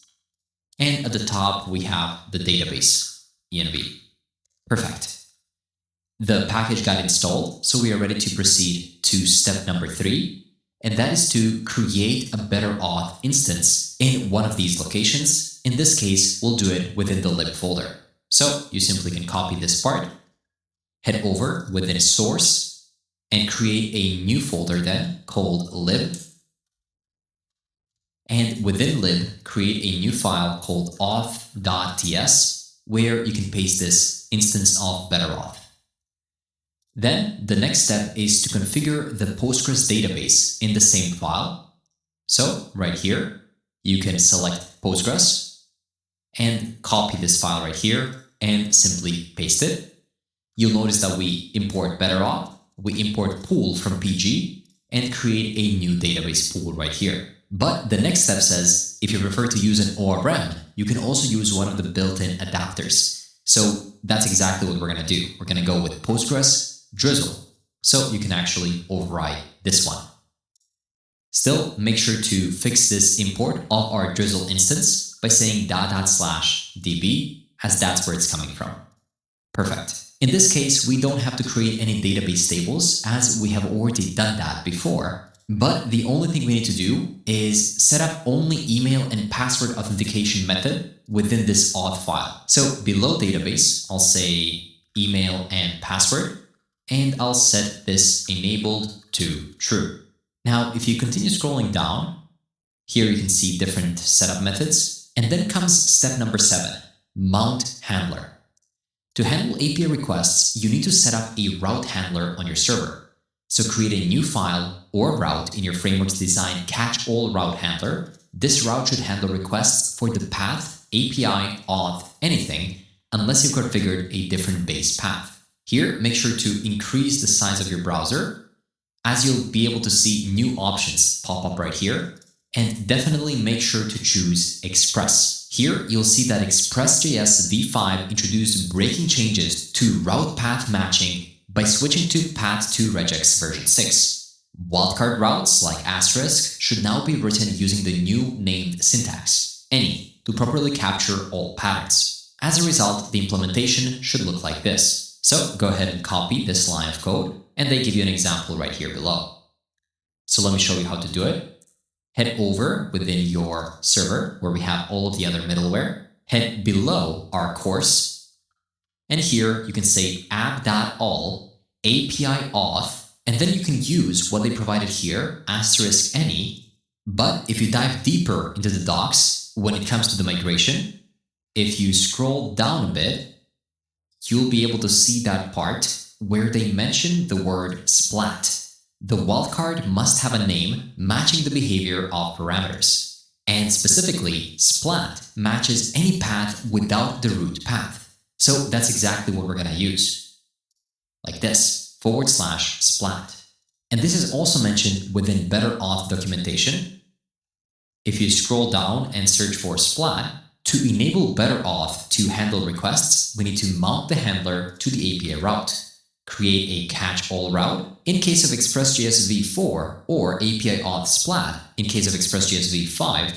Do this. Okay, makes sense. Basically, the difference is that before you had to do this, now you had to do this. A bit weird, but hey, it is what it is. Then we have this toNode handler, which we can import coming from better auth node, and then we have to pass the instance of auth. So you can simply import this coming from lib auth, the one we just created. We've already configured course, so we're good there. This is the minimal setup needed for better auth.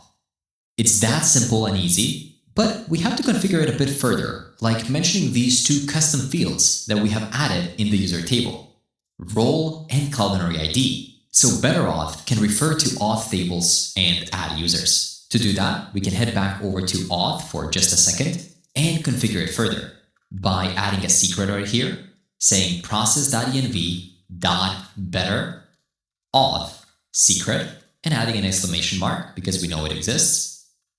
Then we can add trusted origins, process.env.frontend URL, and then we can go a bit down and specify the custom fields that we have added to the user object. So I'll say additional fields. It's going to be role of a type string. They'll also have a required field set to true, a default value set to student, as well as input set to true, which allows the role to be set during registration. And I will also duplicate this below and rename it for image CLD pub ID. This is for the profile photo, type string, required false. Not everybody has to update it. No default value. And the input will be set to true. This allows it to be set during registration. And we're all set. With the path config that we implemented right here, any requests matching that path will be handled by BetterAuth for us, and it'll authenticate users on our behalf. We don't have to write any JWTs, tokens, or handle sessions and all that. BetterAuth will do it. You can see an example of specific requests that we can make that'll automatically be handled by BetterAuth right here. Under usage, when you try to sign up, you can see how this request will look like on the client side. We can make a request to authclient.signup using a specific email, and then our backend will read this and will be able to authenticate the user. We can actually test this out by copying this object right here, or you can write it by hand with me, and opening up HTTP or any other API client of your choice. You can make a request to localhost 8000/auth/sign-up/email, and you can pass an additional JSON body, so you can enter the text. It'll contain a name of something like teacher Tom. We can remove these comments right here. It'll also contain an email, which can be something like tom@teacher.com. That's a pretty cool email to have, right? Then we can enter a password like password1234. Make sure this is in double quoted strings. And finally, we don't need an image as it is optional. And so is the callback URL. We could provide the role though. So right here, if you add a role, that's going to be set to teacher. Perfect. Now, if you try making a request, you'll get this weird error saying something about localhost 5173 for allow control access origin, but in general, you're just getting a 500. And this is not super useful. What is useful, on the other hand, is the error that you're getting within your backend terminal. It says BetterAuth, Jizzle, the model user, was not found in the schema object. Please pass the schema directly to adapter options. That's pretty clear, right? We have to head over to the auth, and right here below the database, or still within the database, we have to provide a schema. And this schema has to be imported right here. Import everything as schema coming from data/db/schema/auth. And that way it'll know that these users exist. So if we head back over here and retry it, you'll get a transaction in progress, and would you look at that? We got a 200, the user was created successfully. Teacher Tom is now the first teacher in our classroom dashboard. It has all the necessary fields such as created at, updated at, and the role of the teacher. We can now use this token value in setCookie to sign in using API auth sign-in email route, but more on that later. For now, the session has been created and cookie is set. If you head over to your NeonDB console under tables and under users, you'll be able to see Teacher Tom successfully got added into our database thanks to BetterAuth. You can play around and make requests to other routes provided to us by BetterAuth to try to sign in, sign out, create a new account, and so on. Perfect. We didn't really add a lot of code here. Mostly it was just BetterAuth setup. So for now, let's just push it.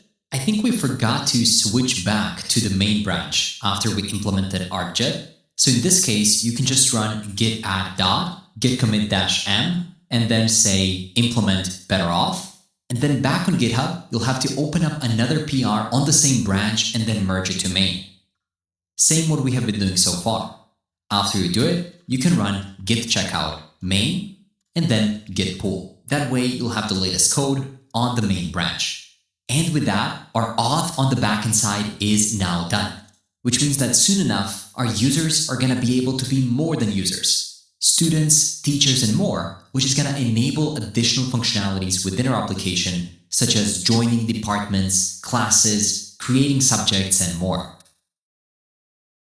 Now, before we add more features to this application, by utilizing the powers of authentication, allowing teachers to create new subjects and students to enroll them, let me teach you how you can monitor your application's performance. Your backend application is running fine.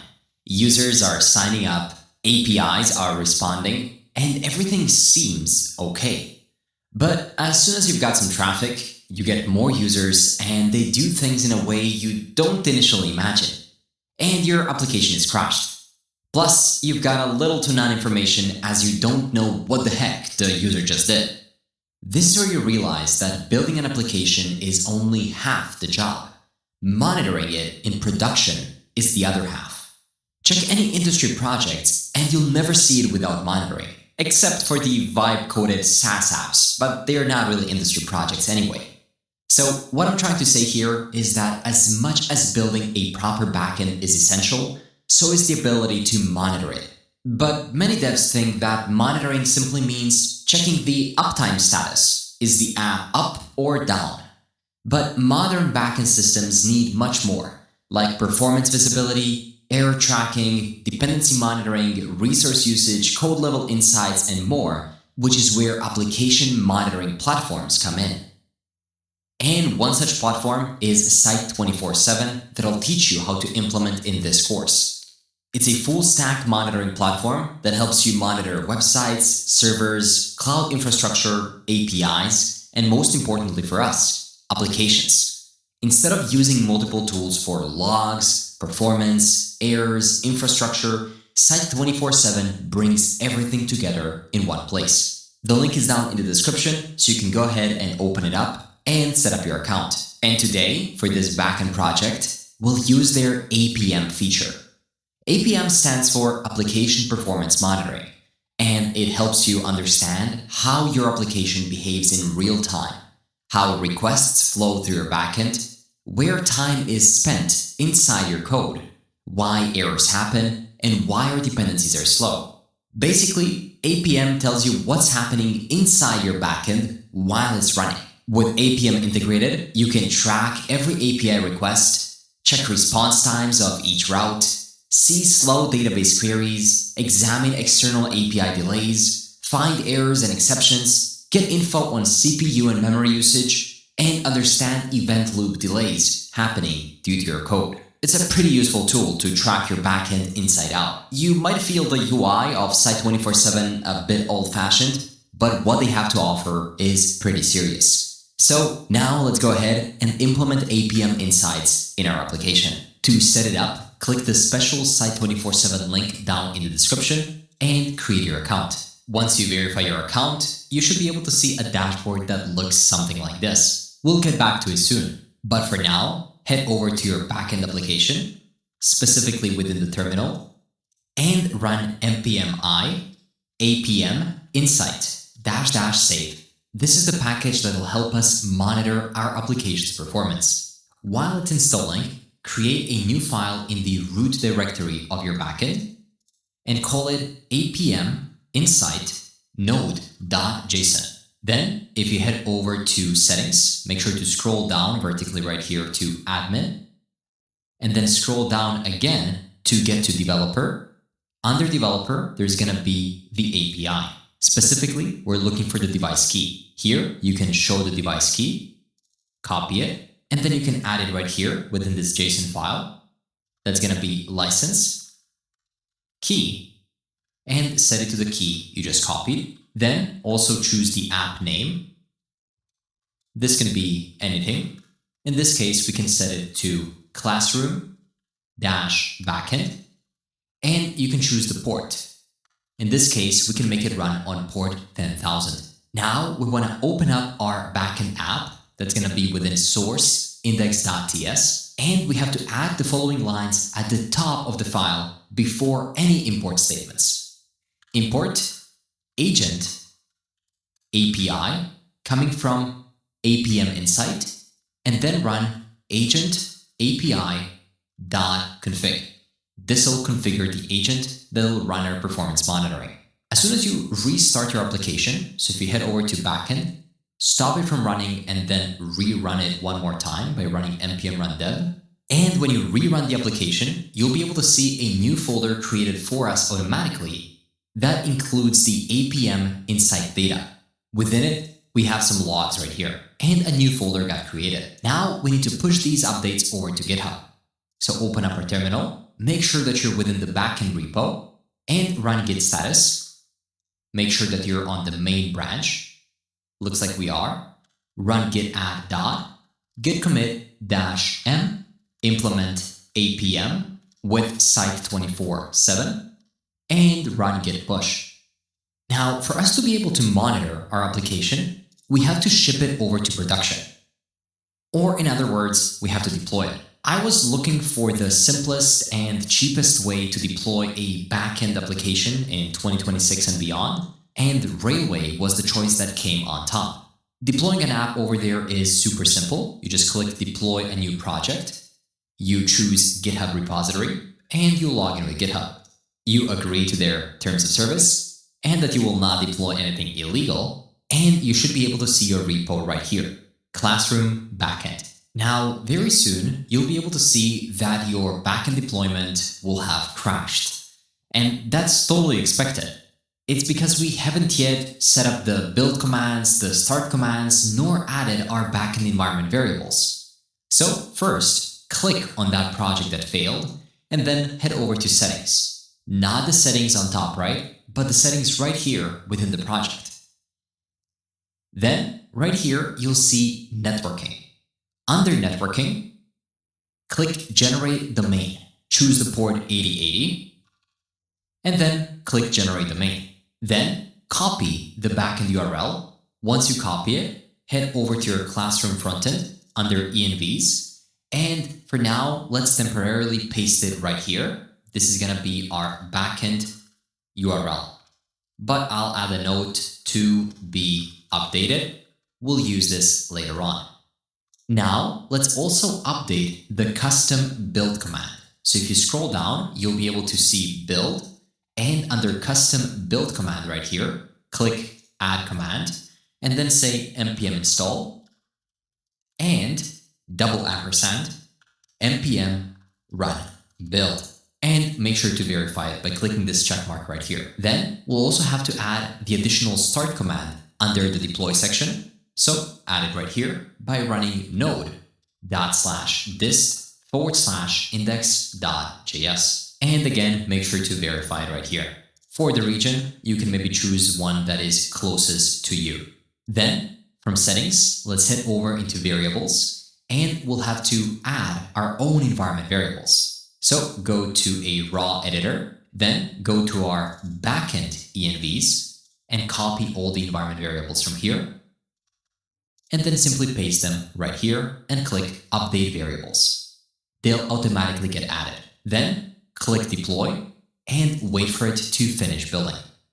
It'll apply all the changes and restart it right now. Perfect. You can pause the video while you're waiting for it to build, and I'll do the same on my end. And very quickly, you'll see a green online sign. Hopefully, if it went right on your end.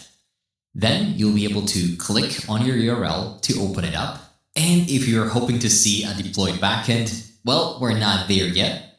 Looks like there's an issue, and that we can learn a bit more about that issue within our deploy logs. So simply head over to our application under logs, and you should be able to see an error that happened not that long ago. In this case, it looks like that it was not able to find a module app.dist routes subjects imported from app.dist index.js.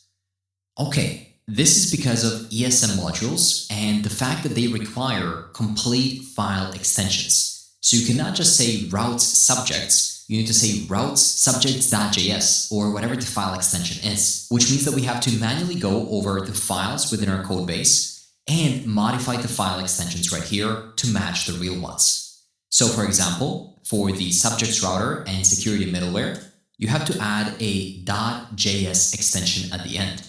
Why JS and not TS? Well, that's because Node never executes TypeScript. It only executes JavaScript files that exist at runtime. So we have done these two. Now moving over to subjects. Here we have the departments, DB schema, and the DB file. Let's see how this one is called. This one under DB is called dbindex.js. So you have to be specific. Import /db/index.ts, or in this case JS, don't forget, because we have to make sure that Node.js can actually execute it. And then we have the schema also pointing to index.js. Then let's head over to the middleware where we have the config arcjet. Let's see. Yep, that is just arcjet.js. After that, we have the lib auth, which also has the database. So that is /index.js. And for the second one, we need to point it over to auth.js. So this is not an index file. It is just auth.js like this. Then most importantly, within DB schema under the index, we have to point out to these two files, that is app.js and auth.js.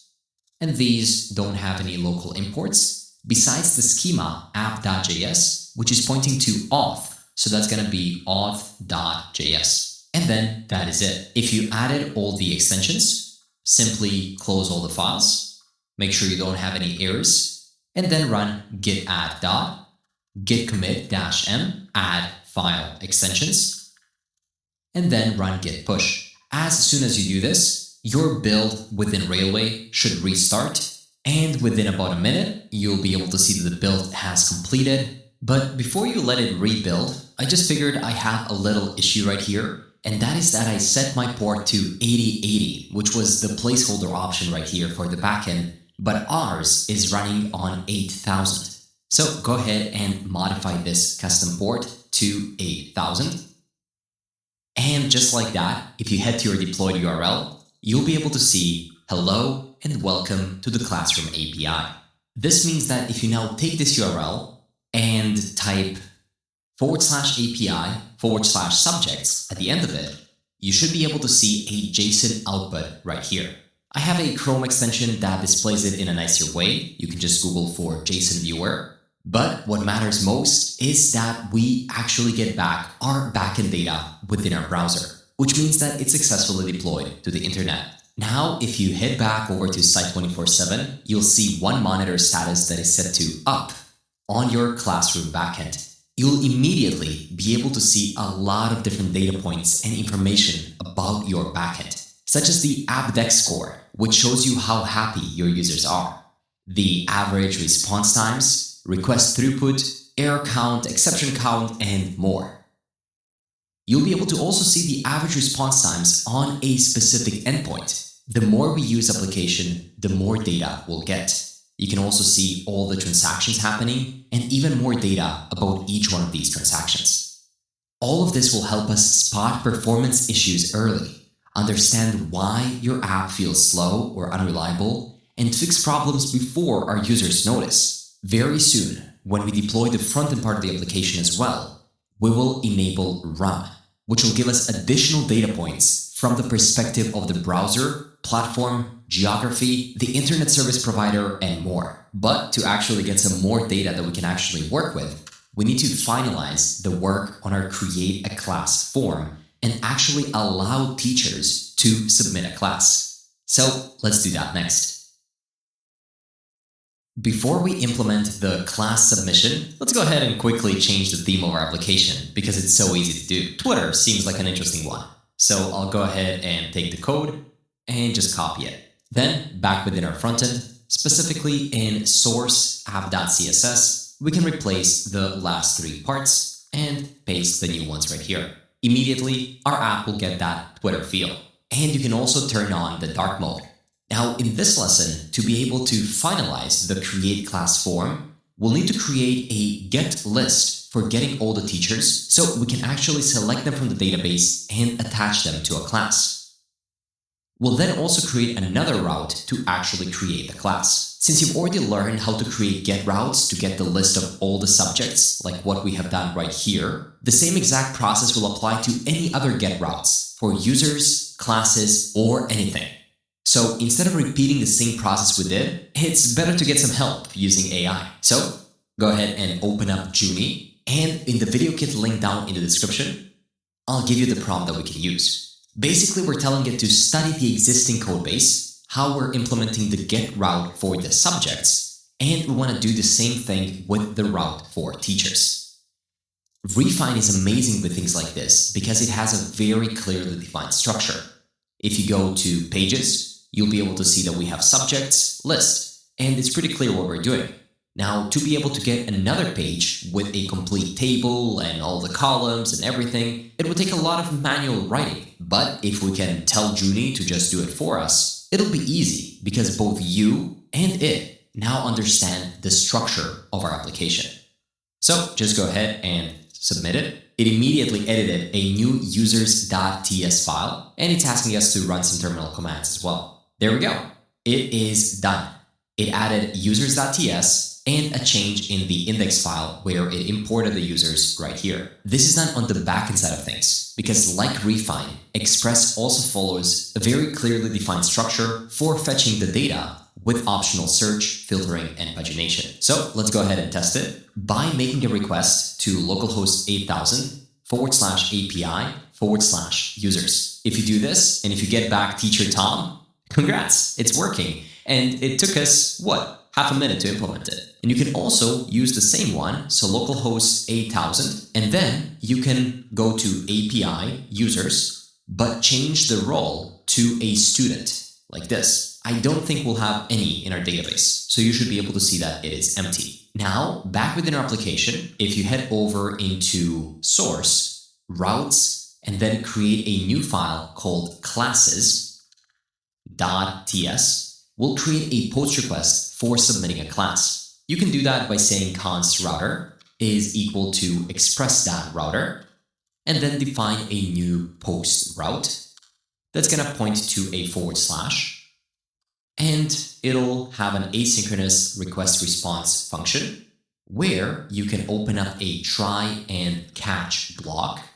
In the catch, we can simply console.error the actual error by saying something like post /classes error, and then we can show where it actually failed, alongside returning a res.status of 500 and a JSON message, including the error. So now don't forget to export this router by saying export default router so we can actually use it. But now let's implement the functionality of creating a new class. We can do that by first destructuring all of the important properties that we're passing from the frontend to the backend from our form. And we can do that by destructuring the data coming from request.body. So right here, you can destructure the name, the teacher ID, the subject ID, the capacity, description, status, the banner URL, and the banner CLD pop ID. Perfect. So now we can use them to create a class. You can do that by destructuring the created class, and that's going to be coming from a call to await db. Make sure to import it from index.ts. Don't forget that you actually have to provide a complete file extension. So that is db /index.ts like this, or we're using JS when Node actually executes these files.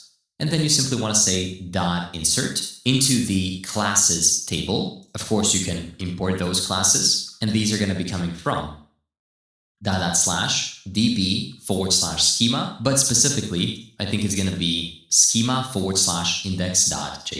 Perfect. So we're inserting into classes, And which values are we inserting? So we're inserting the values of, well, basically all the values coming from the rec body. So maybe instead of destructuring them, we can just spread them out. So I'll say rec.body. And we'll also attach a couple more, such as the invite code, which we can set to a random number. So map that random. We can then stringify it, so toString. Maybe it can have 36 characters, and we can take a substring of something like 2 to 9. So that's going to be the invite code for our application.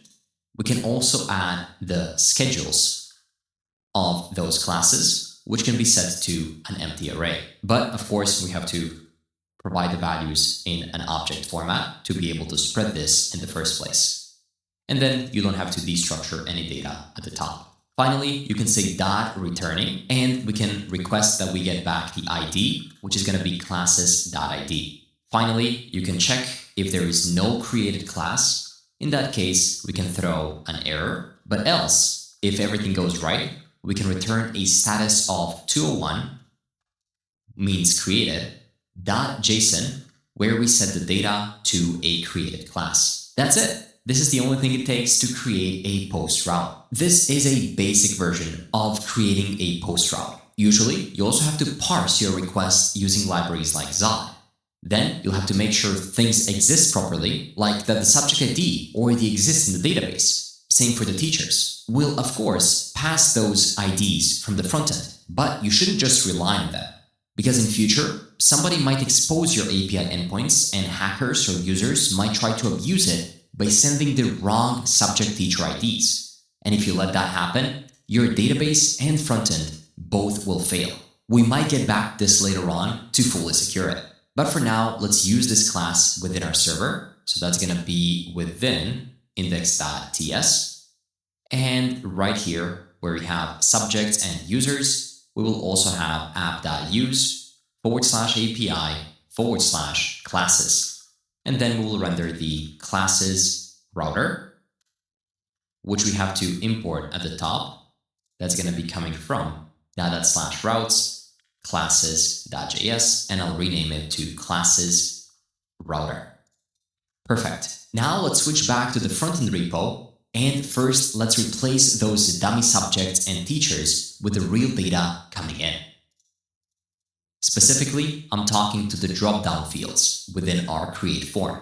So those are going to be within source, pages, classes, create, and then here you'll be able to see that we have some fake subjects and teachers. We can remove both of these, and then we can manually fetch real ones. You can do that by saying const query, which you can rename as subjects query, is equal to use list coming from RamizDev core.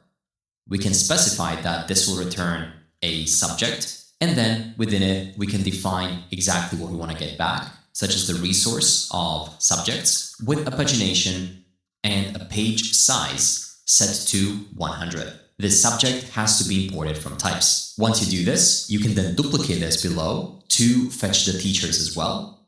We'll rename this as teachers query. It's going to fetch the user type. So again, make sure to import this from types. Resource will be users, but we'll filter it a bit by applying a filters of a field role should be equal to, so I'll say operator EQ, the value of teacher. This is how you can very easily filter things with refine. Pagination can be set to 100. Finally, we'll need to access the subjects from the actual query by saying subjects is equal to subjects query (data) or an empty array if they don't exist. And we'll also need to create a state whether they're loading. So subjects loading is going to be equal to subjects query dot is loading. And then we will need to duplicate this below to do the same thing for teachers. So teachers coming from the teachers query and teachers loading as well, coming from the teachers query loading like this. Once you do that, if you head over to the select field, we have it right here below. Select, there we go. This is the select for the subject ID. The only thing we'll have to do is apply a disabled state, and it'll be disabled while the subjects are loading. And we want to do the same thing for the teachers. So right here where we have the second select, we'll give it a disabled state, and we'll say teachers loading. Other than that, it should automatically map over the teachers that are now coming from the backend. So back within our application, if you reload, you were able to see that at the start, the field was disabled, same for the subjects, but now you can see teacher Tom and you can actually select it, which means that this data as well, subjects, data structures and signals are actually coming from the backend. We're fetching them, we're disabling the state of the input, and then once they're fetched, we can actually select it and create a class with the real data coming from the database. But now to bind the post-creation events like creating a class or an enrollment, we have to modify the data provider of Refine to tell it how to call APIs and what data it should expect. So head over into source, providers, data, and then let's create the create endpoint to our data provider. We can do it right here below the get list, and it'll be called create. This create will also have a get endpoint, which will simply return the resource that we pass into it. It'll have the build body params. That's going to be an asynchronous function that takes in the variables and it simply returns them. And finally, we'll need to map out the response by making it an asynchronous function. And as before, we get access to the JSON of a type create response coming from types by making it equal to response.json. And once we get it, we can simply return json.data or an empty array. So now we have enabled the create functionalities within our REST API data provider. Finally, back within our classes create, this is the page that we were on just now, we have to call the Refine's onFinish function to pass the values to the API and create a class. We can get access to that by directly taking it out from the form. Here we get Refine core, and then from it, we get onFinish functionality. So when the form is finished, and then right here within onSubmit, the only thing you have to do is call await onFinish and pass in all the values. That's it. We can now give it a shot and test it by uploading a new image or simply finding one from Unsplash. Let's go with something like Python foundations. So maybe we can find a Python. I was more so thinking about a Python programming language, but having something like this, I guess, works as well. Somebody might think it's a biology class, but it'll do. So I'll go ahead and upload it. And then we can enter a class. In this case, we can do something like Python foundations. Subjects can be, we can set it to signals for now. Teacher Tom has to give Python lessons because he's the only teacher there, with a capacity of 30, a status of active, and a description. Well, you can type anything, something like intro to programming focused on Python syntax. And go ahead and click create class. Oh, you were able to see that it took some time to load. The loading was automatically there. We didn't have to add the spinners, and we automatically got re-navigated over to the classes list, even though we haven't implemented it yet, but it is there. So how do we know that it actually got created? Well, if you head over to our Neon console under tables, you'll be able to see under classes that there's a new class right here connected with a specific subject that has the ID of the subject. There's a teacher ID right here connecting it to the teacher. There's the invite code we created for it. There's the name, the banner that points directly to the Cloudinary uploads, a banner URL, and a description. Everything is here. You can also see relationships with different entities within our application. I mean, this is really starting to take shape as a real full-stack PERN application. And I hope this connection between everything we're doing makes sense. So now that we have implemented it and we verified that it is working, don't forget to push all the changes to GitHub. You can check the status to make sure that you're in the main branch. we'll first push over the backend by running git add dot, git commit -m, implement fetch teachers and create classes, and run git push. Then you can cd dot and cd into classroom frontend. Check the status as well. It's going to be set to origin main, and just run git add dot, git commit -m, finalize, create classes form, and run git push. Wonderful. Not that long ago, we implemented APM Insights with Site 24/7 to check how our backend performs. So far, our APEX score is good, but I promised you that we're going to also add the web run functionalities. So before we implement it, let me give you a bit more information on what that actually is. Real user monitoring will give you visibility into behind-the-scenes performance of a web application and accurate insights into end user experience. Run will visualize application interaction patterns and give you in-depth understanding of problems affecting real users, accessing websites and applications in real time. You'll also get to analyze application performance from every aspect, like browser, platform, geography, ISP, and more. The way it works is users simply need to generate a small JavaScript snippet and install it in the header or footer part of HTML. From there on, Site 24/7 will capture and present all the data. So let's follow the steps. First, log in into Site 24/7, which we have already done. Then select APM, this is Application Performance Monitoring, and right below it, you'll be able to see Web Run, Real User Monitoring. Click Add Application. Adjust the display name, which you can select as JSM Classroom App. And then here, we'll need to paste the URL of our deployed frontend application. So that means that finally, we have to deploy the frontend too. You can do that by heading over to vercel.com/new. And there, you'll be able to find Classroom Frontend.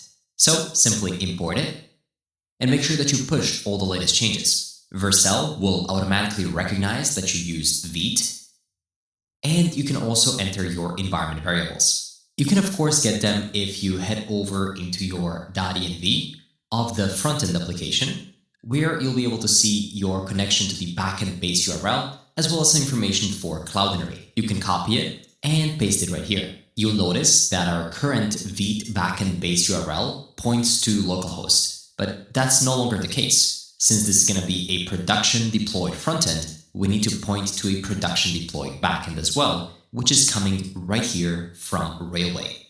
So simply open up your deployment and copy the URL. Once you get it, you can simply override it right here to point to https:// classroom backend production up Railway app /API/. Just like that. For you, of course, it's going to be a bit different, but in general, it should stay the same. So once you make those changes, go ahead and click deploy.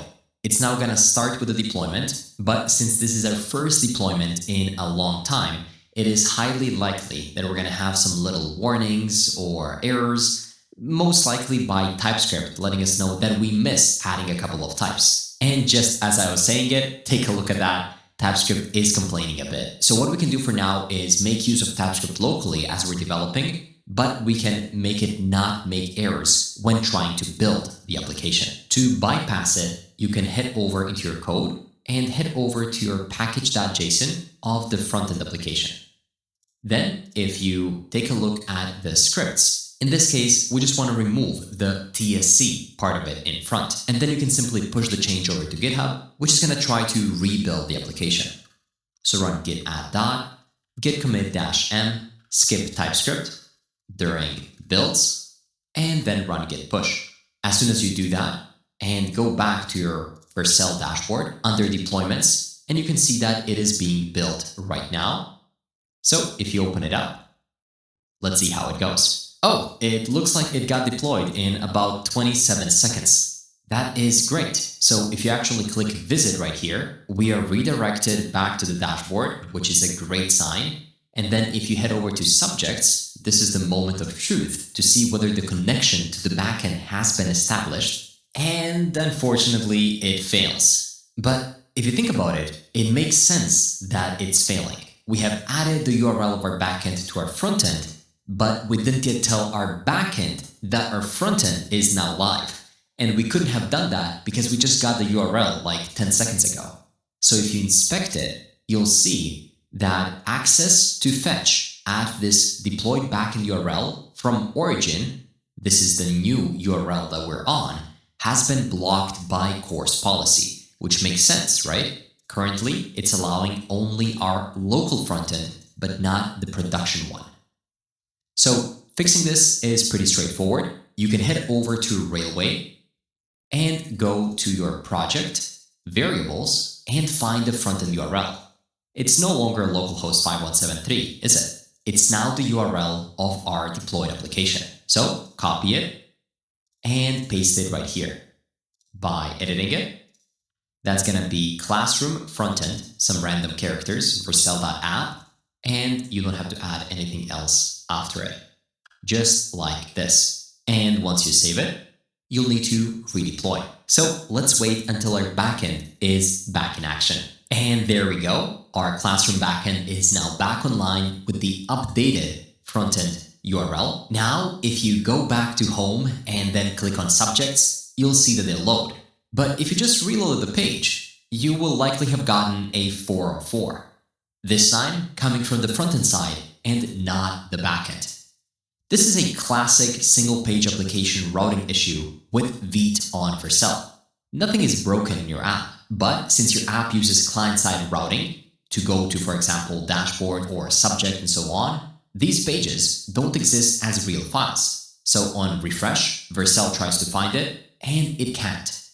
Instead, we need to point back to the index.html and let React handle the routing. Thankfully, the fix is pretty simple. You just have to create a new file in the root of the classroom frontend application called vercel.json.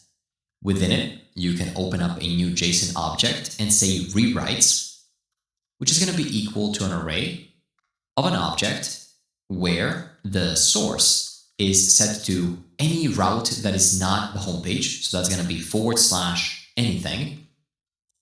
And then the destination for any of these pages will be set to / index.html. And just before we commit it and push the changes, just make sure to add a dot here. It is supposed to be .* to match all the routes. Then you can type git add dot, git commit -m, fix React single page application routing issue, and type git push. This will push it over to Vercel, which will automatically start a new rebuild.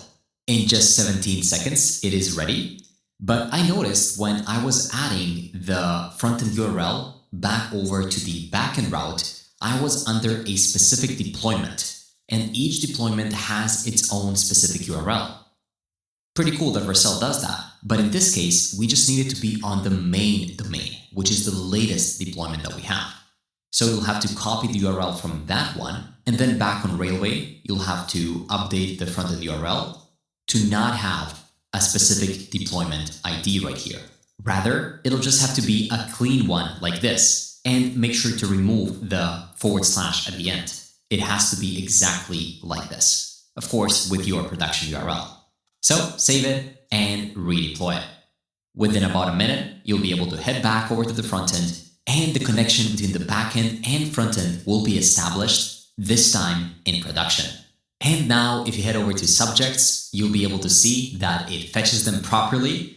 You can also head over to that URL and then manually navigate over to classes / create to be able to create a new class. Of course, theming and everything works just as it did before, and now you can actually reload on the same page without it breaking. This is a huge thing. Your full stack PERN application is now deployed and live on the internet, as well as its two major parts are connected and are speaking to each other. So this is the time where your users can actually start joining the application. And that makes it the perfect time to add real user monitoring from the get-go. So let's continue going through the docs. And of course, we'll check out all of this within the dashboard very soon. But now we can use our frontend URL directly right here to add a real user monitor. So simply paste your website URL and change the application framework type from traditional to a single page application. These are the only settings you have to change, so click Save. Once it is saved, it might take a couple of seconds to redirect you to a different page, and you'll get the steps needed to configure Run. You can copy this script right here, but don't close this page yet. Then go to your front-end application, specifically within index.html, and you can add this script at the top of the head where you have all the meta tags, just above the title. Then we need to push this code over to production by running git add git commit -m, implement site 24/7 rum, and run git push. Wait for Vercel to redeploy, and then back within site 24/7, you'll need to paste the URL of your application, and then click verify. It'll analyze your website for the presence of the snippet. And there we go. It says we have identified the rum script on your website. Data collection will start shortly. And that's it. You've successfully integrated RUM, Real User Monitoring, into our application. If you click on APM, you'll be able to see that one site is up. And with APM, we were mostly focused on our backend APIs, databases, server-side code, performance errors, how much time it takes for a specific transaction to go through, and so much more. But honestly, users don't care how clean your backend architecture is. They don't care how optimized your database queries are. You care about that. But they care about one thing. Does the app feel fast or not? And that's exactly where RUM comes into play. As the name suggests, RUM will show us what the real users are experiencing when they use our application. Currently, the data is fully empty, and that makes sense because we just set it up. But as your app is now live and on the internet, hopefully you'll get some users. Those users will be making some requests. They will click around, they will try to expand things, break things, change the theme, and just mess with your application in general. They might also try to find some random URLs that don't exist on the page yet, and that might break it. Or they will find some that do, such as classes, create. Maybe some will actually use your application and create some classes. This time, instead of Python, maybe they're gonna work on some algorithms and data structures. We can find an algorithms banner on Unsplash using Cloudinary, or you can try to upload your own. In this case, let's say that the class name is gonna be set to data structures. The subject is gonna be data structures as well, with teacher Tom, of course, our main teacher, a capacity of 10, a status of active, and data structures are gonna focus on performance analysis and algorithmic thinking. So let's create a class, and once again we'll be redirected to a classes list page, making us think that we have actually successfully created a class, but unfortunately we can't see it yet, which for sure means that that is the next thing that we have to implement as soon as we're done with the monitoring. But as I have been clicking around the site right now, we are expecting to get some data. And would you look at that, I'm the only user that's currently using the site, and it looks like my AppDex satisfaction score is 1, which is great. I'm coming from this little country right here in the middle of Europe. If you didn't know that up to this point, you know now. So if you came to this point of the video, feel free to let me know down in the comments down below that you actually came to this point and tell me where you are from. But with that in mind, you'll also be able to see some web transactions, such as users making a request to random sites which they might think exist, and the response time for that 404 was, for example, longer than it was to get to the actual route that we have. There, you'll be able to see the average, minimum, maximum, and all the other information about how your users are using the site and whether there are any errors. Again, this data will just continue to fill up with more information as more users use your site. So you'll be able to know the response time by browser, for example, by geography, even by the operating system or the type of the machine that your users use. You'll know everything, and you'll be able to fix it if your site gets slow. So now that we have both RUM and APM in place, you can see the full picture. APM tells us what's happening inside of our backend, while RUM tells us what users experience outside in the browser. So when something feels slow, you'll be able to trace it properly. Users opens up a page, front-end loads, API call, back-end processing, speaking to our database, you get a response, and only then you get a UI update. This is how real production systems work and how they're monitored, and it's exactly the difference between hobby projects and real industry-grade applications. Real projects don't just run, they're observed. And with Run integrated, you're no longer guessing how users feel about your app. You actually know. And combined with APM, you now have full visibility from browser to backend. This is the kind of setup that keeps you ahead, not just of bugs, but of those AI slop, no monitoring, ship and pray projects. This is different. Now, finally, in the next lesson, let's display all of the classes we've created so far. In this lesson, we'll finally create a get route to get the list of all the courses created so far with filtering, search, and pagination, and then hook it up on the front-end side to display the list of all of these classes. Exactly the same as we've done with the subjects. But before we move on, I hate to be that guy, but I want to give you a bit of homework. You should be able to handle all of this on your own, especially after everything we've covered from building routes and connecting them to the front end, and also displaying the data using Refine's hook and Shaxian components. It isn't some complex new logic. It's the same exact process that we used for the subjects. And if you can't replicate it on your own for classes, then what are you really learning? So please pause the video right now and try to create a get route on the backend for the classes, because right now we only have the post there, so we need a get route, and then consume it from the front end on your own. You can take a look at what we're doing with the subjects as an example, where we're getting them, and also where we're using them on the front end. So pause the video right now and do it. I'll walk you through the solution soon. In 3, 2, 1. How did you do?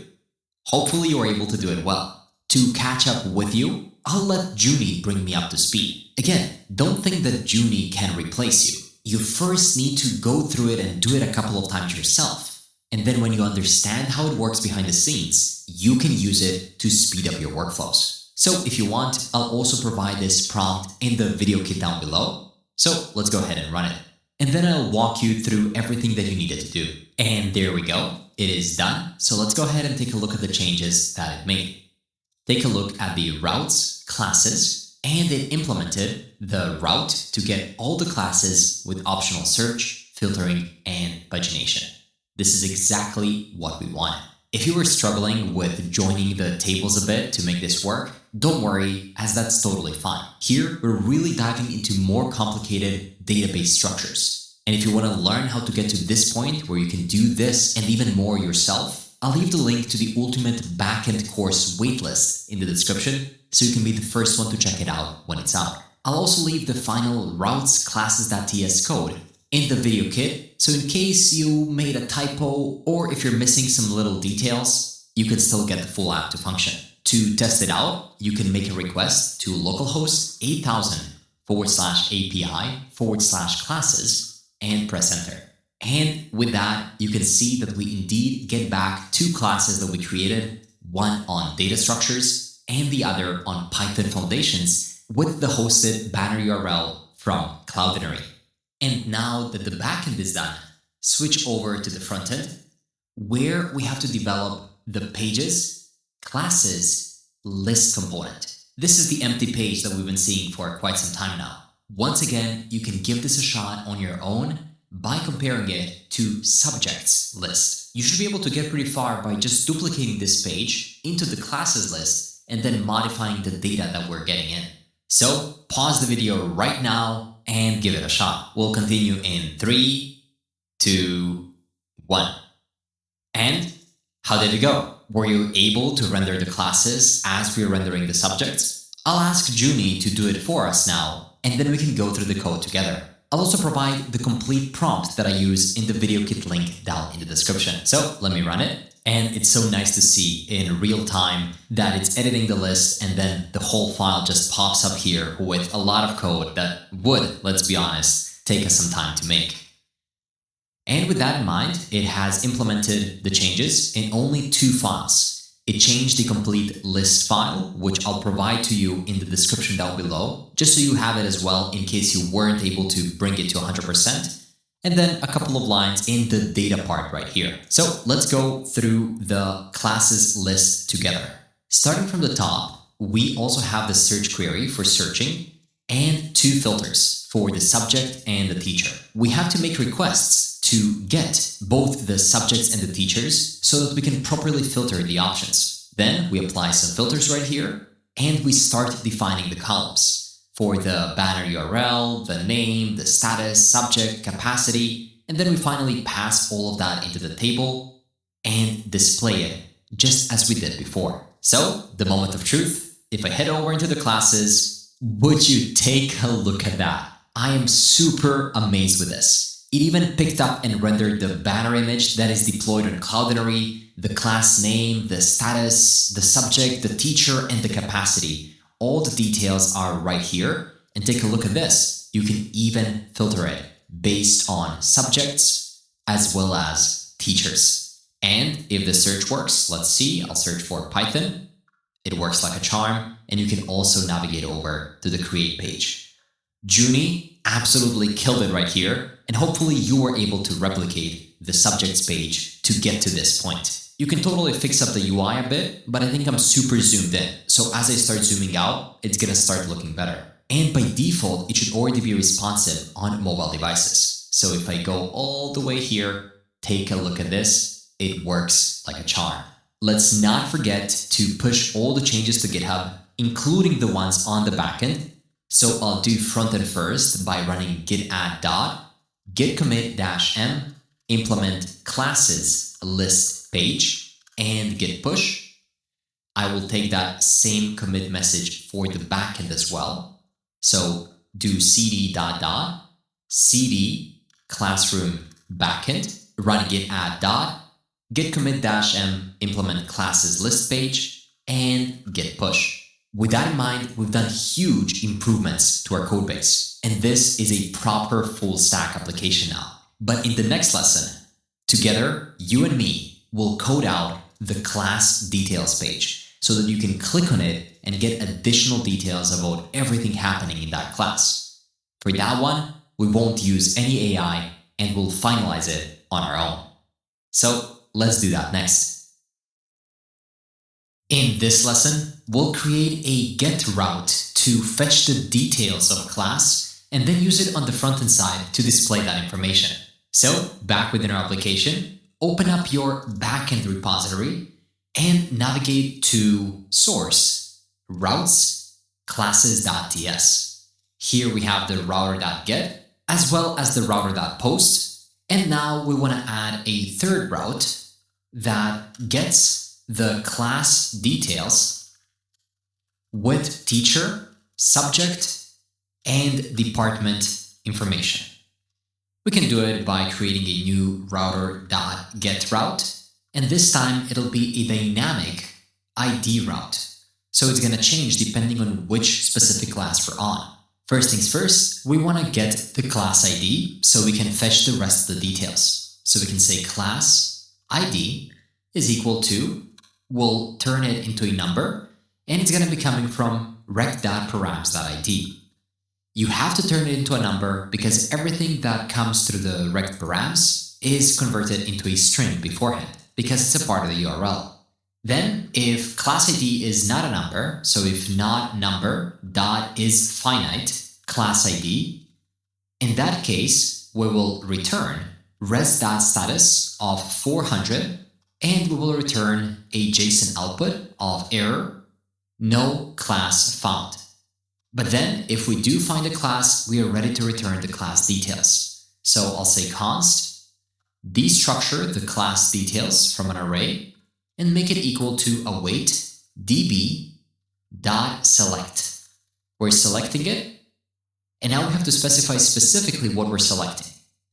We can say get table columns from classes. Then on it, we're also going to add the subject information by getting the table columns from subjects. Outside of that, we'll also get the department information. So I'll say department, and that's going to be set to get table columns from departments. Make sure to import this right here from the top. That's going to be coming from here, schema app.js. And we want to get access to the teacher information as well, which is going to be set to get table columns of the user that posted that class. Then we will chain a from classes onto the select so that we know where to get it from. And we will join some additional pieces of information, such as the subjects, where the subject ID is equal to subjects.id. And we also want to join the teacher information. So I'll say left join user, where the teacher ID is equal to user ID. And we also want to join one more thing, and that's going to be the departments. Class's department ID is departments.id, but the department is going to belong to subjects. So we'll say subjects.department ID, not classes. And finally, we'll add a where eq classes.id matches the class ID that we're searching for. So it has to be a very specific class details that we want to return, one whose ID matches the params at the top. Finally, if there are no class details, in that case, we can just return a res.status of 404, no class found. But if there is one, we can simply return a res.status of 200 and bring back the data that's going to be set to the class details. Now we want to switch back to the front-end repo and create a new page component that renders all of these details. We can do that by switching over to front-end, source, pages, classes, and this one in Refine Core Dictionary is called show. So it's going to be classes show.tsx and run rafce. This one will open up to show the details. We can define this new class route within our app.tsx. So you can head over here, and where we define the classes resource, we can also define the show and point it to /classes /show / and then colon ID. And then we can also add its route right here below in classes, where the path matches show /ID. We will then show classes, not create, but classes show, which we have to import right here at the top. That's going to be classes show coming from classes show.tsx. Perfect. Now we can add an option to go to the class details page from the class list page. So head over into classes list, and there is only one column that we have to add to the table columns. So if you scroll all the way up where we have the table columns, let's add one more table right here. It's going to be a column with ID of details, a size of 140, a header component that will render a p tag that says details, and finally a cell that gets access to the value of the row, and then it will automatically return a new show button. This show button is coming right here from the top from Refine Buttons Show, and it has some built-in redirection capabilities. Still, we have to pass it some props so it knows what to do. This button will say view, so we can view the details. And then we have to let it know the details of what do we want to show. The resource is going to be classes. The record item ID will be set to the row original ID. The variant will be set to outline. And size will be set to small. If you head back over to your application, you should be able to see a new details column where you have this view button that when you click on it, it properly redirects to localhost classes show 2 or classes show 1. So that means that we are ready to implement the show page. But just before we do that, quickly head over to providers, data.ts, and we have to define the endpoint that processes the request on your behalf and provides you with the right data on that page. So right here under options, right where we have the get list and create, we also need to have another one, which is get one. This get one will have the endpoint where it gets access to the resource as well as the ID of the resource, and then it just returns it like this by saying template string resource / and then the ID of that resource. And then we also need to map the response, and that's going to be equal to an asynchronous function where we get access to the response. And as usual, we can get access to the JSON information. So this is going to be get one response, which is going to be equal to await response.json. And then we simply need to return JSON data or an empty array if that doesn't exist. This is to get the details of one resource, like the details of a class, subject, and so on. We only have to do this once, because later on when we work with other resources, we will already have implemented the get one functionality in our provider options. So now we are ready to develop the class details page by heading over to classes show, and we can first get access to the class data. Refine makes that super simple. The only thing you have to do is say const, destructure the query, and call the use show hook coming from RefineDev core. To it, you can define the type of data that we're going to get back, such as class details, and then to it, you can say which resource you want to get back. In this case, we want to get back the classes. Once you have the query, we can further destructure the data by saying const class details is equal to query dot data dot data. We have to do this because that's how we're sending it from the backend. From the query, we also need to get some additional details. Now, let me show you an alternative way to get access to this variable of data.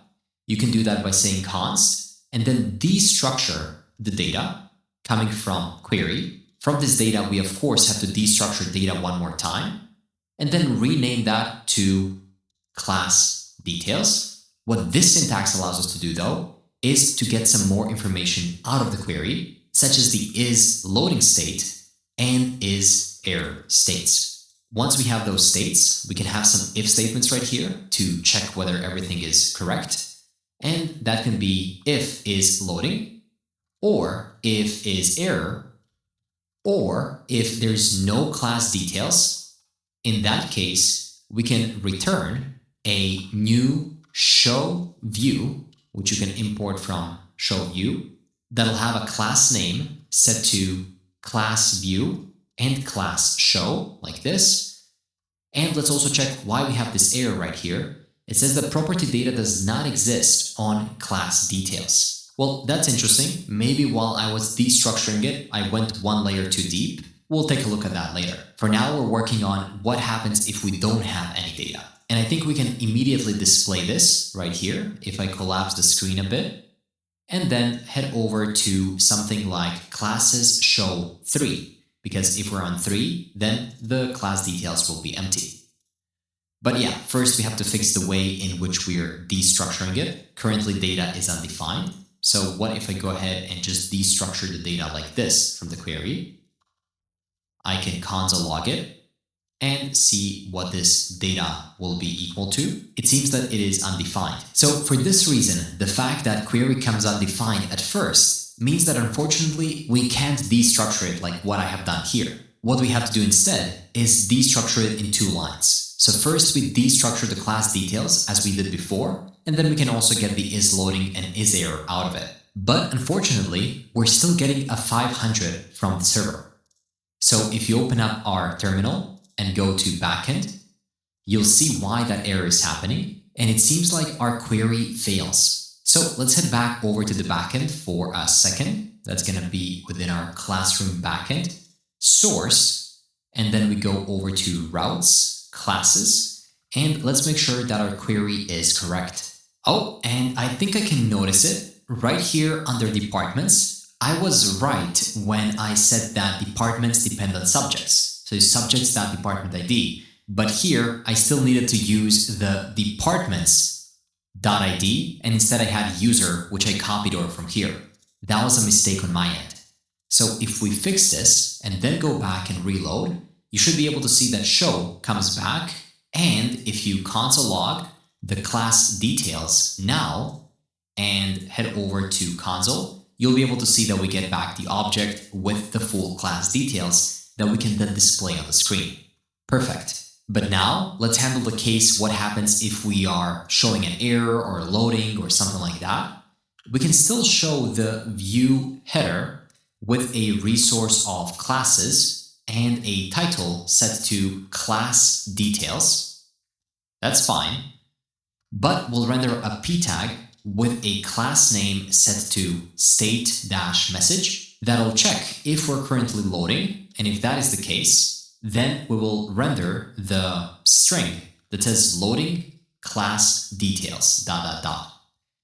Then we can check if maybe we are not loading, and if that is the case, we will check if we have an error. Then we will say something like failed to load class details, and then else we will say class details not found, because if we're not loading and we don't have any errors, then class details don't exist. So we handled all the unfortunate cases now, and now we can focus on actually dealing with relevant data. First, we can get access to the teacher name, and that's going to be coming from class details .teacher ?name, or maybe it's going to be unknown if we don't have that name. Then we need to grab the teacher's initials to be able to show them. That's going to be equal to teacher name .split. We're going to split it by empty spaces. .filter Boolean. If you do it like this, it'll just remove all the empty spaces. Then we want to slice it from 0 to 2. Then we want to map over the slices over each part. And for each part, we'll take the first letter and we will uppercase it. And only then we will join it back together with no spaces in between. So this is how you create initials in JavaScript. .split, .filter, .slice, .map to uppercase, and then finally .join. Finally, we'll also have to render some kind of a profile photo or a placeholder of a profile photo for teachers. So we can say const placeholder URL is equal to https://placehold.co/600 times 400 ? Text is equal to, now you're going to call encode URI component, and into it you want to pass the teacher's initials, or NA, doesn't exist. This will give us the URL. And finally, we are ready to create the JSX. So first, we will return what Refine provides us with, and that is the show view, specifically with a class name set to class view and class show. And then within it, we can render the show view header with a resource of classes and a title of class details. This allows you to automatically refresh it or edit it in real time. Then we can render some kind of a banner by creating a div with a class name of banner. Within it, we can render the class details and check if a banner URL exists. If it does, then we will render Cloudinary's advanced image. And if it doesn't, we will simply render a div that has a class name of placeholder. Very soon, we'll pick this up from Cloudinary. But for now, let's continue with the rest of the details. Right below the div that has a class name of banner, I'll render a card. This card will have a class name set to details-card. And then within it, we can create a div with a class name set to details-header. And within it, another div within which we can have an h1 that'll render the class details.name, and below it a p tag that'll render the class details.description. And here you can see data structures and then its description. Now, just so we don't have to repeat ourselves every now and then by saying class details dot something, class details dot something, and so on, what we can do is we can automatically destructure the values from the class details right here by saying const destructure the banner URL. We can also destructure the name, the description, and so on. That's going to be coming from class details.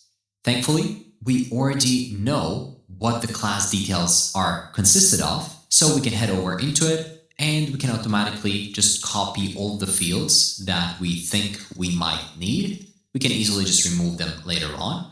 For now, I will copy them and just put them right here.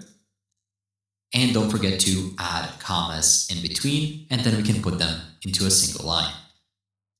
Perfect. Now, you no longer have to say .banner URL, .name, and so on. It's just going to be name, description. It makes sense because we're talking about the class. All of this is specifically about the class. Now, below this little div, still within the header, create another div within which there's going to be a badge coming from components UI badge with a variant of outline, and it'll render the capacity, and then we can say 10 spots. Below it, we can render another badge. This one will have a variant of if status is set to active, then we'll give it a default color or default variant, else we'll give it a secondary variant. And this one will have a data status of status, and it'll of course render, you can guess it, status dot to uppercase. So it says active. Then we can go a few divs down and we can render the details grid. That's a div with a class name of details grid.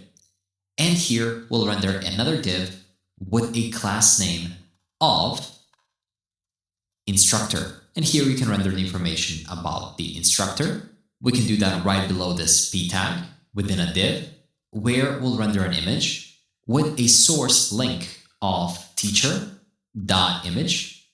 We can do ?.image in case it's not there, or we can render the placeholder URL if it doesn't exist. So here we get TT. I think that stands for teacher Tom.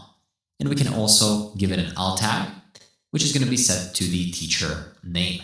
Now, below the image, we can render another div that'll render the p tag with a teacher name, and below it we can also render the teacher.email, teacher Tom, and then we can see the email right here. We can head 3 more divs down, still within the details grid, but below the instructor information, we can render a div that'll have a class name set to department. And within the department, we can render a p tag that'll say department, and then below it another div that'll render the department.name, as well as below it department.description. There we go. You can see electronics and communication, and then you can see what it is all about. If they don't exist, we can just add a question mark right here just to be safe. Same thing goes here. And we can also add a bit of space by turning these into p tags. So p right here, and this one will be a p tag as well, just so we give them some breathing room and styling. Now we can head below all of those divs and render a separator. Of course, we have to import this separator from somewhere. It's going to be coming from components UI separator. And then we can also render some information about the subject. So I'll do a div that'll have a class name set to subject, a p tag that says subject right here, then another div that'll render a badge that'll have a variant of outline, and here we can render the code of the subject. So I will say code is going to be set to subject.code with a question mark in between, and then below the badge we can render a p tag that'll render the subject.name, and below it subject.description, same as with the department. There we go, we can see that here. And finally, we can have the join class section. So separate this subject div with another separator, and below it, render a div that'll have a class name of join, where we can have an h2 that'll say join class. Below it, I'll render an OL, an ordered list, within a couple of LIs. First, we'll say ask your teacher for the invite code. Then I will say something like click on join class button, and we can say paste the code and click join. This way, it's super clear exactly what they have to do. And finally, we will render a button right below this div. This button will be coming from components UI button with a size of LG, a class name of w-full, and this button will simply say join class. Perfect. So later on, we'll be able to implement the functionality for this. And finally, now that the full details are done, this is how our details page looks. Pretty cool, right? The only thing that we're missing is the banner image for the class. Remember that Python and this woman teaching data structures? Well, yeah, we want to display it here, but it's highly likely that the image that a teacher uploads isn't going to be the right format, right? So think about how you usually work with images. You allow your users to upload them, then they don't fit what you imagined, and then you start fixing the UI. You add border radiuses with CSS, you place text on top of it using divs, resize it and change media queries. That works, but it also means the browser is doing a lot of work with an image that was never really meant for that screen. Since we're using Cloudinary to upload and store those images, the idea is a bit different. You only need to upload an image once. After that, you describe what you want to happen. Do you want to resize it, crop it, focus on the face, round the corners, add text, optimize it, and you do all of that within just a few lines of code using their SDK that modifies the main URL so that the original image is never hurt. So instead of styling it, Cloudinary gives you exact images you need before they reach the browser. And you might wonder why that matters. Why don't we just add border radius or text overlay using CSS? Well, that's because the CSS doesn't change the image. And if somebody downloads it later on, that's not how it's going to look like. Cloudinary will transform the image itself. If you ask for a smaller image, fewer pixels are going to be delivered. If you want to round the corners, the image is already rounded. In my opinion, that's what makes Cloudinary powerful. Not just the transformations, but where they happen and how easy they are to use. That said, let's add some transformations to this banner image, such as rounded corners and overlay text that shows the class name on top of the banner. Create a new file right within your source under lib and call it cloudinary.ts. And we can create this new function by exporting it and creating it and calling it banner photo that'll accept the image CLD pub-id of the image of a type string, as well as the name of the image of a type string, and it'll automatically return CLD.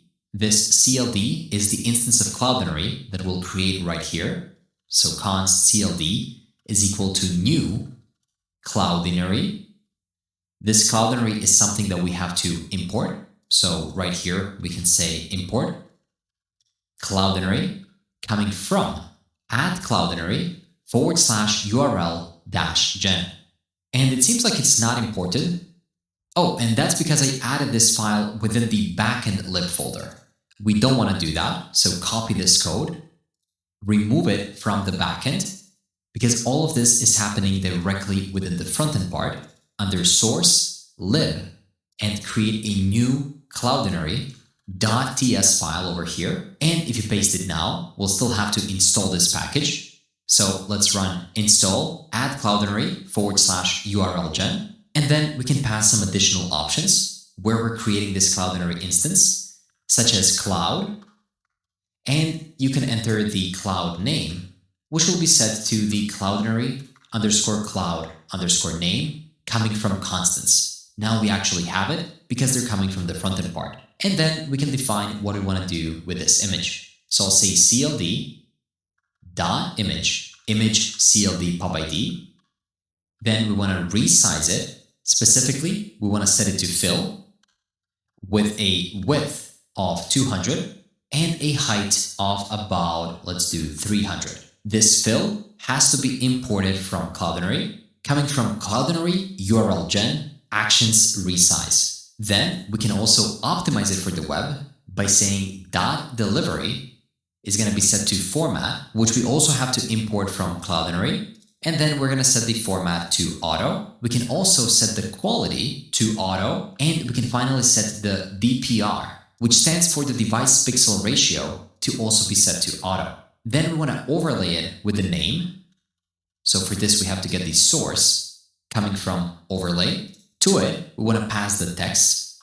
So also import that from Cloudinary. Text is going to render the name of the class, and we can choose in which style. So I'll say new text style of Roboto 42 with a font weight set to bold, and you can exit two of these parentheses. Text color set to white. You also have to import this text style coming from Cloudinary. You can do that by saying import text style coming from add Cloudinary /URL gen /qualifiers /text style. Finally, we have to position that text somewhere. So add a .position property and choose a new position. This is also coming from Cloudinary. That's going to have a .gravity field set to compass, also coming from Cloudinary, set to south_west with a .offset y set to 0.2 and a .offset x set to 0.02. I found these values to work the best. If we space this out properly, this is how it's supposed to look like, and make sure that you close everything properly. Here, I have an instant return, but if you have just a regular function block that looks like this, then you'll have to add return in front of it. Either way is totally fine.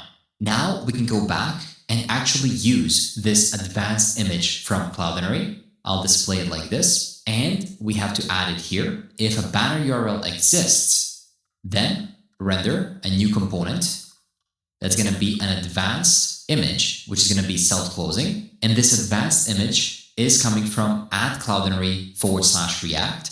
If we haven't yet installed that package, now might be a good time. So run npm install add Cloudinary /React. And you can already see that there's space for this image to appear right here. Now we need to pass additional props to it, such as the alt tag of class banner, and also the CLD img. And within it, we can call our banner photo. This is the function that we created in that other file.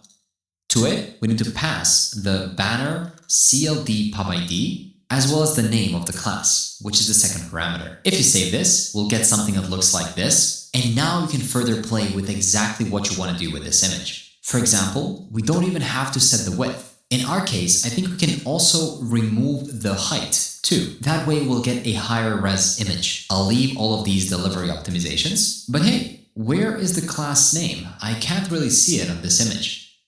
If I open it up in a new tab, you can see it right here, Python Foundations. It's going to be a bit below what is actually showing on the image, so we might need to change where it's actually showing. I'll remove the gravity part and the offsets. That'll bring it to the center. So if I just turn on the gravity and set it to west, that'll move it all the way here to the left. We can also set the offset x to 0.02, which is going to give it some padding. And of course, we need to increase the size of the text because currently it's way too small. So let's go with something like 100. And this would be super useful if you had some generic image right here that doesn't say anything about a class, but you want to immediately grab the class name to display it. And if we go to this one, you can see that it changes to data structures, and this makes so much sense. If I make it smaller, you'll see that it'll still look great. So the responsiveness is done, and so is our class details page. In this one, we wrote a lot of code, and we definitely want to get it tested. So let's go ahead and fix this little warning right here, saying that if we don't have a banner CLD pub ID, we can just pass in an empty string, and we can remove these unused variables that we have destructured from the class details. Perfect. With that in mind, let's go ahead and push our code. We can push the backend, sure, by running git add dot git commit -m, and then we'll say implement class details and git push. But what I care more about is pushing the frontend too. So I'll cd into classroom frontend, run git status to check which branch we're on, and then we can create and check out to a new branch. Git checkout -b feed class details. Then run git add dot git commit -m, implement class details page, and git push. Of course, we'll have to set the upstream, and in a matter of seconds, you'll be able to see your code pushed right here. So let's go ahead and compare it and open up the pull request. And let's see what CodeRabbit has to say about this one. And in this lesson, we implemented a dedicated class details page displaying comprehensive information including the instructor profile, department, subject details, capacity, and status. We also added the details button in the classes list so we can quickly access that page, and we improved the image support for branded class banners with text overlays. Will we get a nice looking sequence diagram this time? It looks like we do, and this one is for the class details page. Shows you exactly how users are navigating, how we speak with our data provider that then speaks with our backend, that then also speaks with the Cloudinary service, and finally returns all the data back. And as usual, we get back some super useful information, such as adding additional input validation for the banner photo function, because right now it doesn't validate that these are non-empty strings. And here it automatically proposes a fix that we can add. It's just a single if statement that throws an error if we pass in empty strings. In this case, we have a little logical inconsistency. We are checking for the banner URL, but then within the actual image, we are rendering the banner CLD pub ID. I think in our app, if we have one, we'll have the other, but CodeRabbit is right to point this inconsistency that I wouldn't have noticed. If we wanted to be 100% sure that we are rendering it properly, in the ternary operator right here, we should also be checking for the banner CLD pub ID. Here we have a small one where I missed a strict equality operator, which is always better to use in JavaScript, and some minor issues checking if a teacher actually exists. And then another issue right here. This is interesting. Before, when we were fetching the list, I returned an empty array if we were not able to fetch the data. But within show, we are returning a single record, not multiple. So returning an empty array doesn't make sense. We should have been returning an empty object instead. You can go ahead and make the changes that CodeRabbit suggested on your end, and then re-push it and finally merge it. With that in mind, our app is looking better and better every second. We have a comprehensive subjects list, a classes list where we can filter everything. Sure, our home dashboard is pretty empty right now, but once we have all of this data within our application, it's going to be super simple to show it all on the dashboard. I'll leave the final code down in the description so you can refer to it and implement this dashboard yourself. But let's just quickly check the class details page one final time. And yep, I know I'm repeating this so many times, but this is a real full-stack PERN application in the full sense of that word. We're dealing with backend, frontend, and database and connecting it all together in a nice-looking dashboard. So by this point, every other feature that we add is mostly going to be just repetitive. So in the next lesson, I want to teach you something entirely different. A skill that'll allow you to take everything you've learned so far throughout this crash course, but then 10x it and be so much more productive. We've already added a ton of features to our application. But what if we can do more? Take a look at this dashboard. One part that was still pending, but that would take a lot of manual work to make all these fetches and then display all of this data right here.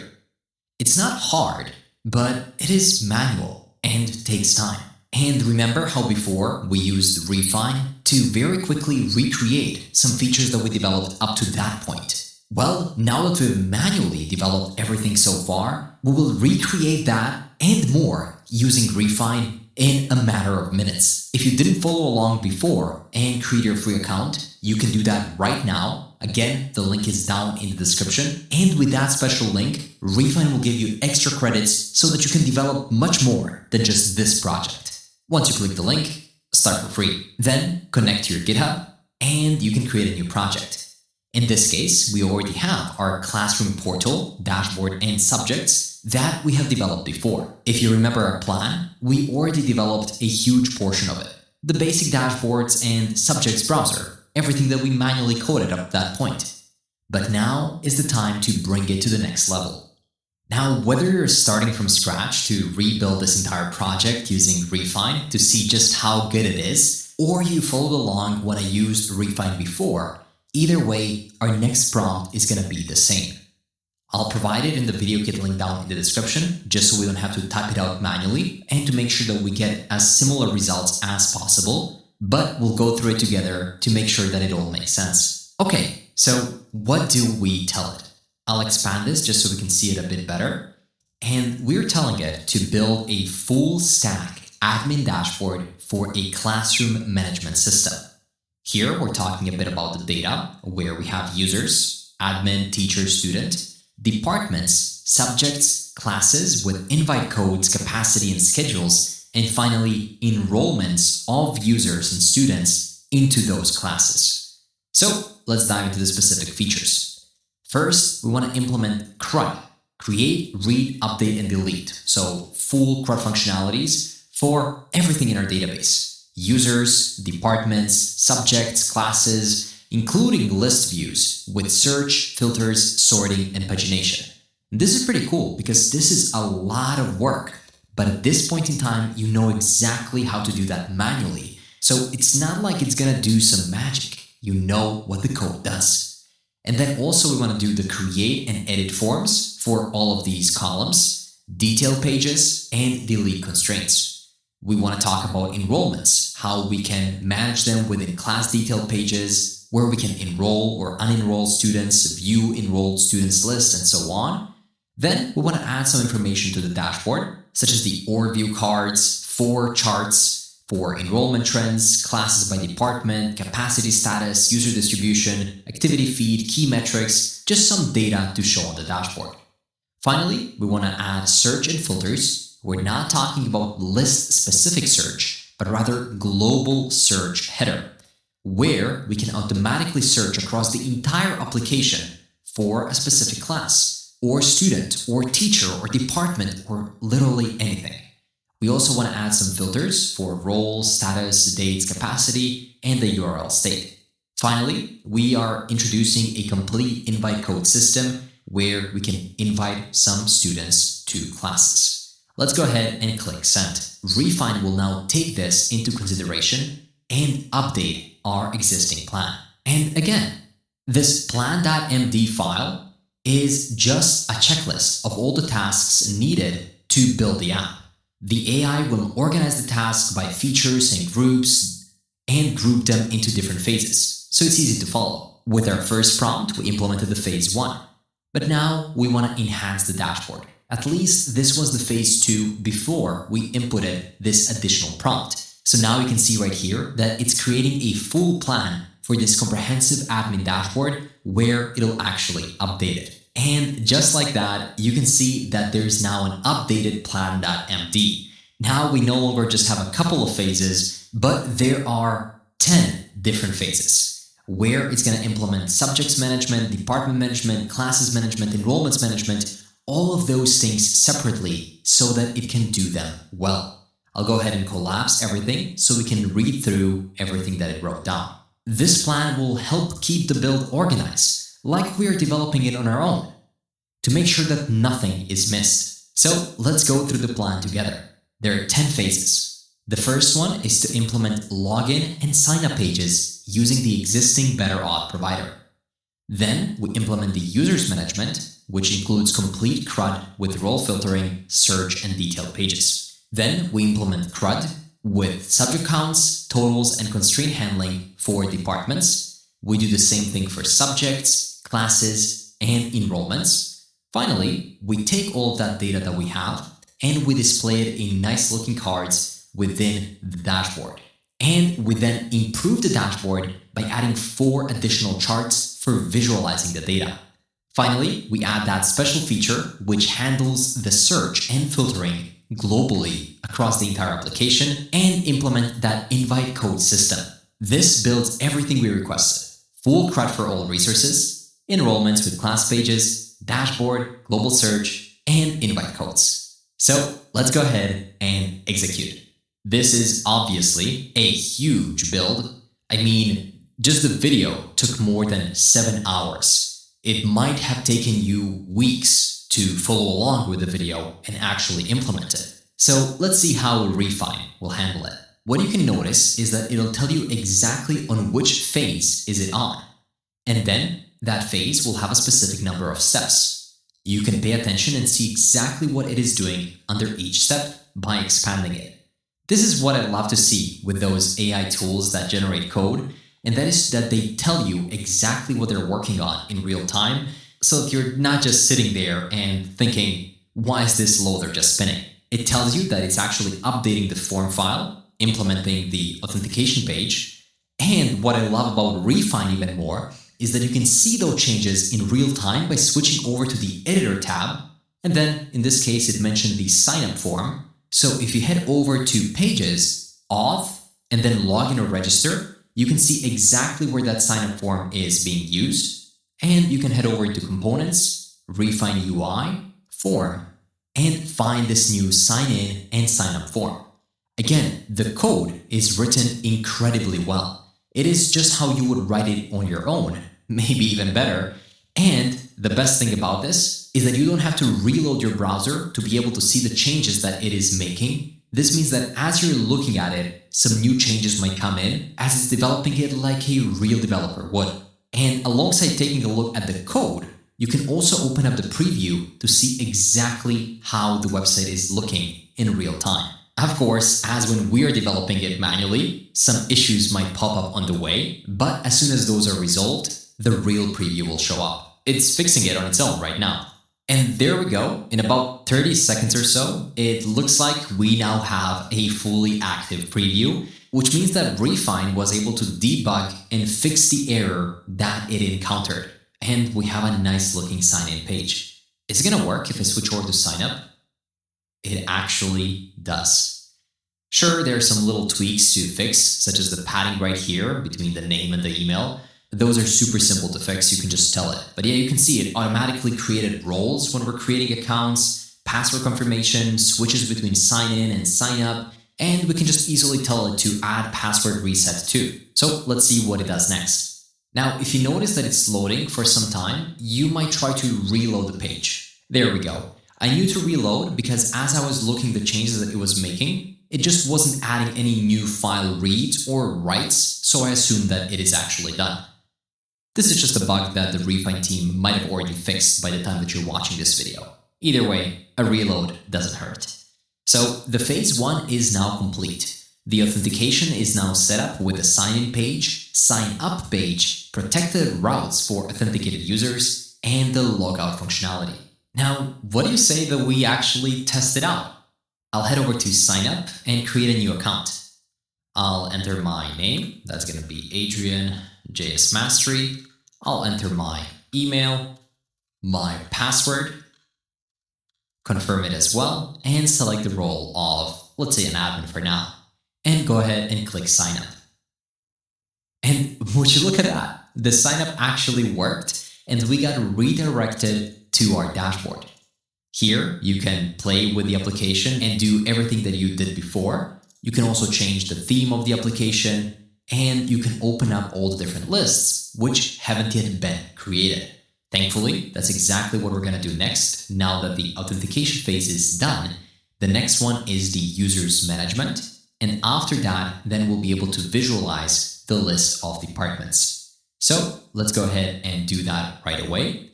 I will just allow it to continue. Much simpler than having to code it ourselves. results now that we know what we're actually doing, right? This time, we're diving into phase 2, which is going to have 6 steps instead of 1. So now we can track what it is doing on those 6 steps. The first one is to create a users list page, then to add a role filter and search to users list, create a user form, create an edit form, create user details page, and finally, add delete user functionality. If you want, you can pay attention to see exactly what it is doing. Maybe we can take a look at the streaming features that we have by heading over into users list and see how it is implementing new changes. It just added this new file, updated the app.tsx, so now it actually shows it, and that's it. Now it'll add a role filter to the users list that is right here, which means that it'll have to modify this table. So if you stay here, you'll notice that new changes are going to come in instantly. And the role filter and search has been added to the list. What I also love about Refine is that the editor wasn't just an afterthought. You can see just how well it functions. You can collapse and open up the files, and you can also switch between different tabs, close them, and also, as we said, take a look at the preview, which is super nice to see how it already implemented the users list right here with the complete role. And does the filtering work immediately? Let's check it out by trying to apply it for the admin role. And yep, it does work. We already have some test users. So I'll search for, let's go with JS Mastery. Yep, that works as well. I'm super excited about just how well this is working.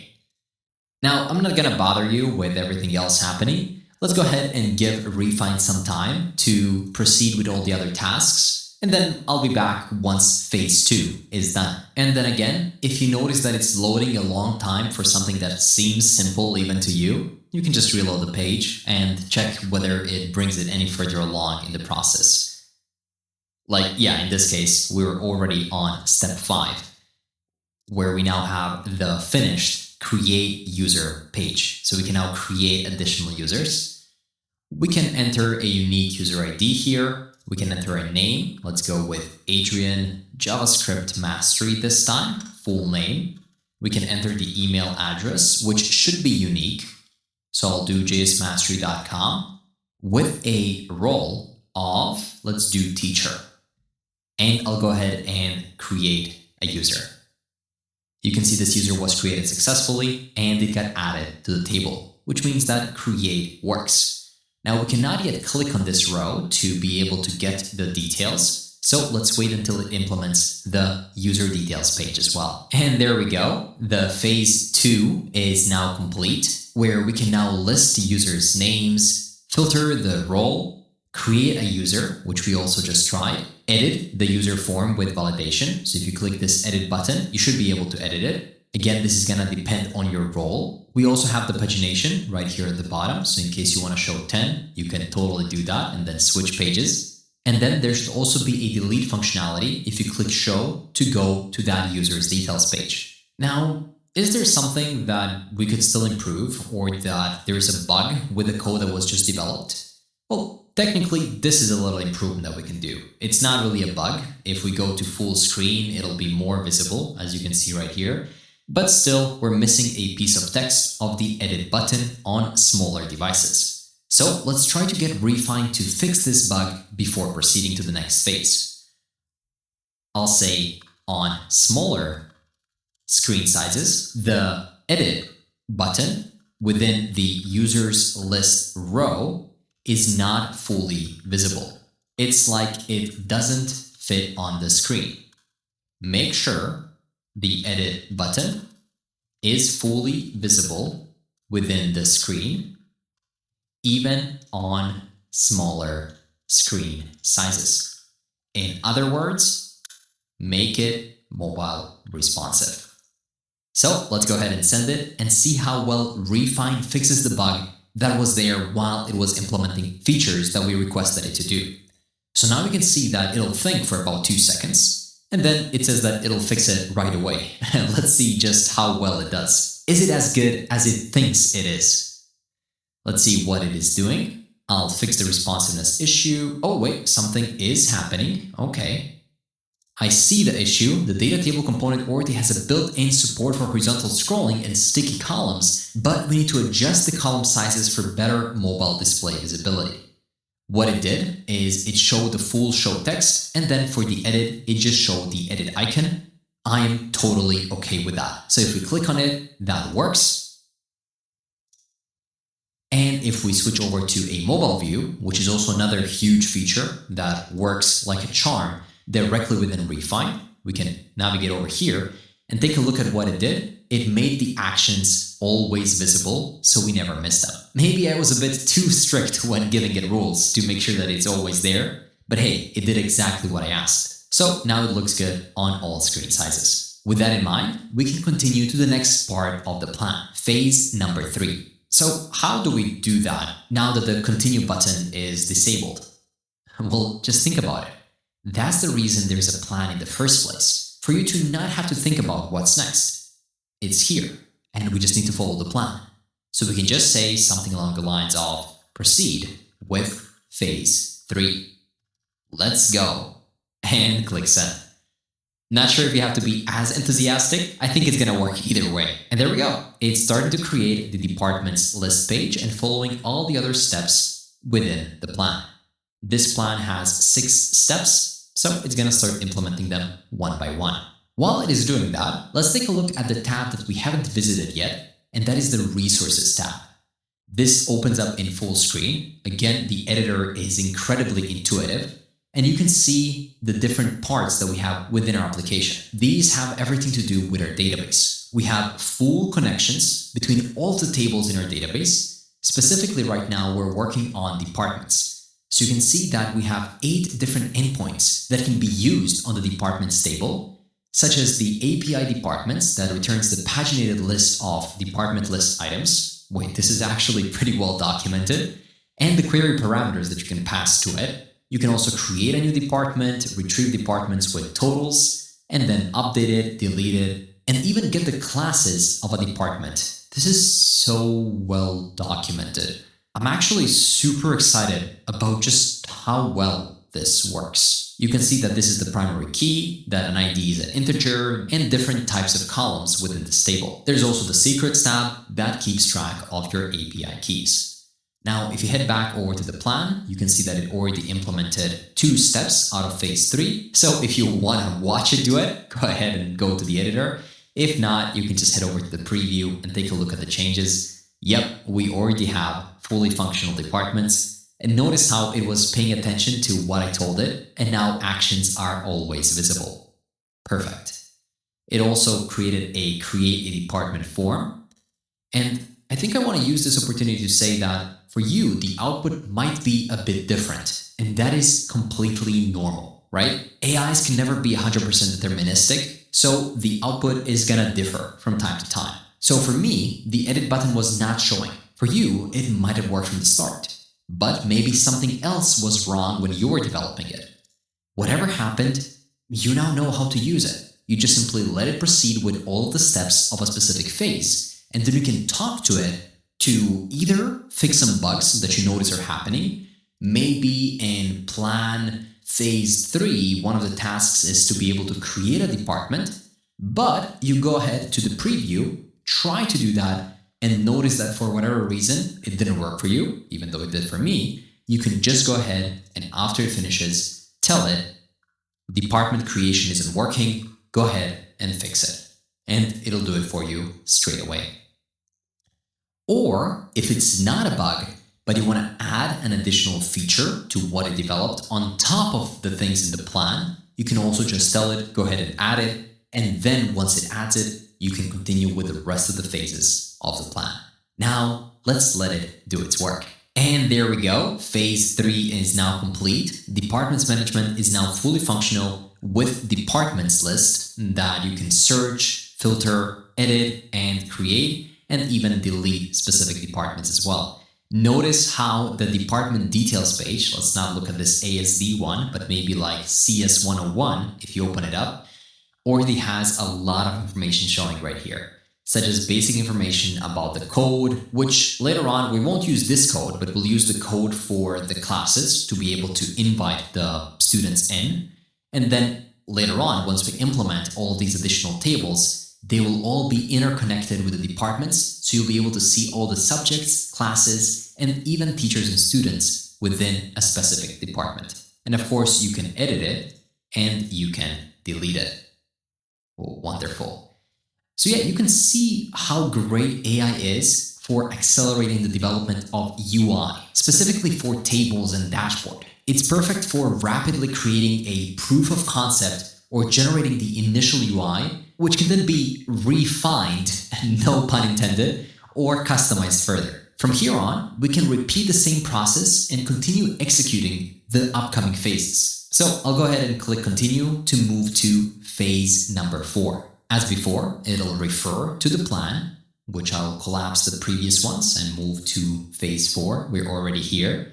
This one has 6 steps as well. Most of them are going to have 6 for me because they're all dealing with CRUD functionalities of different tables. And from here on, we can just keep clicking continue for the rest of the phases. Sure, as I said, results may vary a bit, but I hope they will be different for you, because then you'll get a chance to experiment a bit, maybe ask it to add an additional feature to some of these elements, maybe ask it to fix these icons that we can see on our sidebar, or to fix a specific bug. You need to own it because you understand what's happening behind the hood and you orchestrate the AI that is working for you. The most important thing is that now we see how AI can significantly speed up the process while making sure that the code it generates still follows proper coding standards. So I'll speed up the video right now as I continue going through the other phases.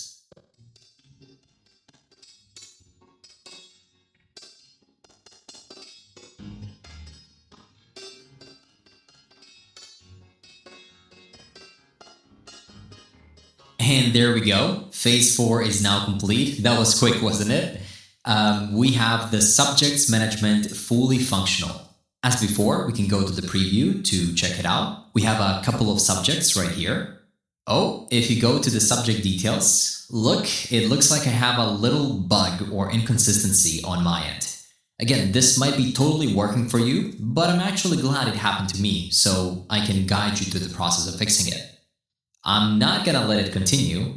I wanted to fix this bug first. So I'll say on the subjects details page, under created at and updated at fields within the basic information section, it says invalid date and doesn't show a nice human readable date format. Fix it and click send. Let's see just how well it does in fixing the bug that we just noticed. It thought for 0.6 seconds and it'll now fix the invalid date display. And would you look at that? The date formatting has been fixed successfully. This is exactly what I wanted to see. The date issue is now fixed. Created at fields are now properly formatted, January 15 instead of invalid date. Wonderful. Now, if we head over to the editor, I want to show you a super important thing. And that is that Refine is not locking you into anything. What do I mean by that? Well, we've auto-generated a wide range of different features with AI, but beyond automation, you still have full control. You can refine the UI, adjust styles, and manually edit the code right inside the editor. For example, if we head over to the page we were just on, that is the show subjects, right here under the header where you're showing the basic information about the subject, if you want to say, I am editing manually right here because I am a real programmer, you can do that and click save, and it'll notice the changes. And then if you head over to the preview, take a look, basic information, the file got edited. This means that you can edit every single piece of the code on your own. But hey, even though this editor is pretty good, you have your preferences. For example, you like another text editor or an IDE like WebStorm. How can you get this code over there? It's not like you're gonna manually copy and paste every single file. Nope, you don't have to do that. What you can do instead is just click the download button at the top right. It'll automatically prepare the download and get the code base down for you. But there's no reason why you would want to do that while you're still developing the project. Of course, we want to finish it within the platform with Refine AI to get all the benefits that we just discussed. A real use case why you might want to download the codebase though, if you want to host it somewhere else other than Netlify. Why Netlify? That's because Refine has integrated super quick one-click deployments to Netlify. And of course, I'll show you how to do that later on. But again, no lock-ins. If you want to download the code and host it somewhere else, you can totally do that. So let me remove this piece of text that I added right here. We don't want to mess with what Refine is doing as it's been doing it super well. And we want to just allow it to move to the next phase, which is phase number 5, classes management. So I'll just open up the preview, head over to classes, which don't yet exist, and tell it proceed to phase 5. And as this phase is similar to all the other phases, I don't have to talk over it. I'm just going to let you speed run through this and see how it does it.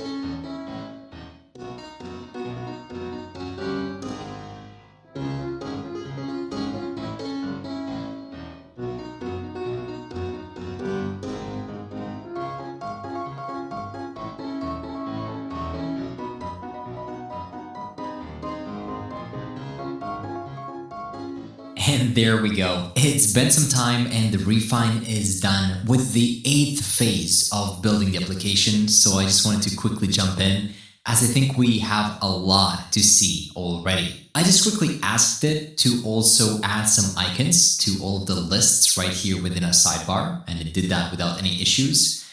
But yeah, this dashboard already is looking great. We get more information right here. So our users can instantly see what's happening on the dashboard, things such as top department, top subjects, and so on. We have the quick navigations to navigate to other departments. There are also enrollment trends and graphs so you can visually see what's happening. There's also the recent activity. I can see here that for some it says 9 years ago. So this is definitely one of those little fixes that we can ask Refine to make. But also polishing is part of the last phase when we'll be able to make those final changes. And then even when we're done with the phases, if you have something else that you want to develop or some additional features that you want to add, you just need to ask it and the plan will be updated. The process for the last 2 phases is going to be the same, but before I go ahead and complete the application on my end, I want to walk you through the process of deployment. As I mentioned before, Refine allows you to deploy your application in almost a single click. As it uses Netlify under the hood, it allows you to deploy your application to the internet directly from the Refine AI environment. There are no deployments yet, so as soon as you finish all the phases of the build on your end, go ahead and deploy it. With that in mind, I'm already super happy with what Refine has built, and I'll take some additional time playing with it on my own and trying it out on some new projects. You can do the same. And this brings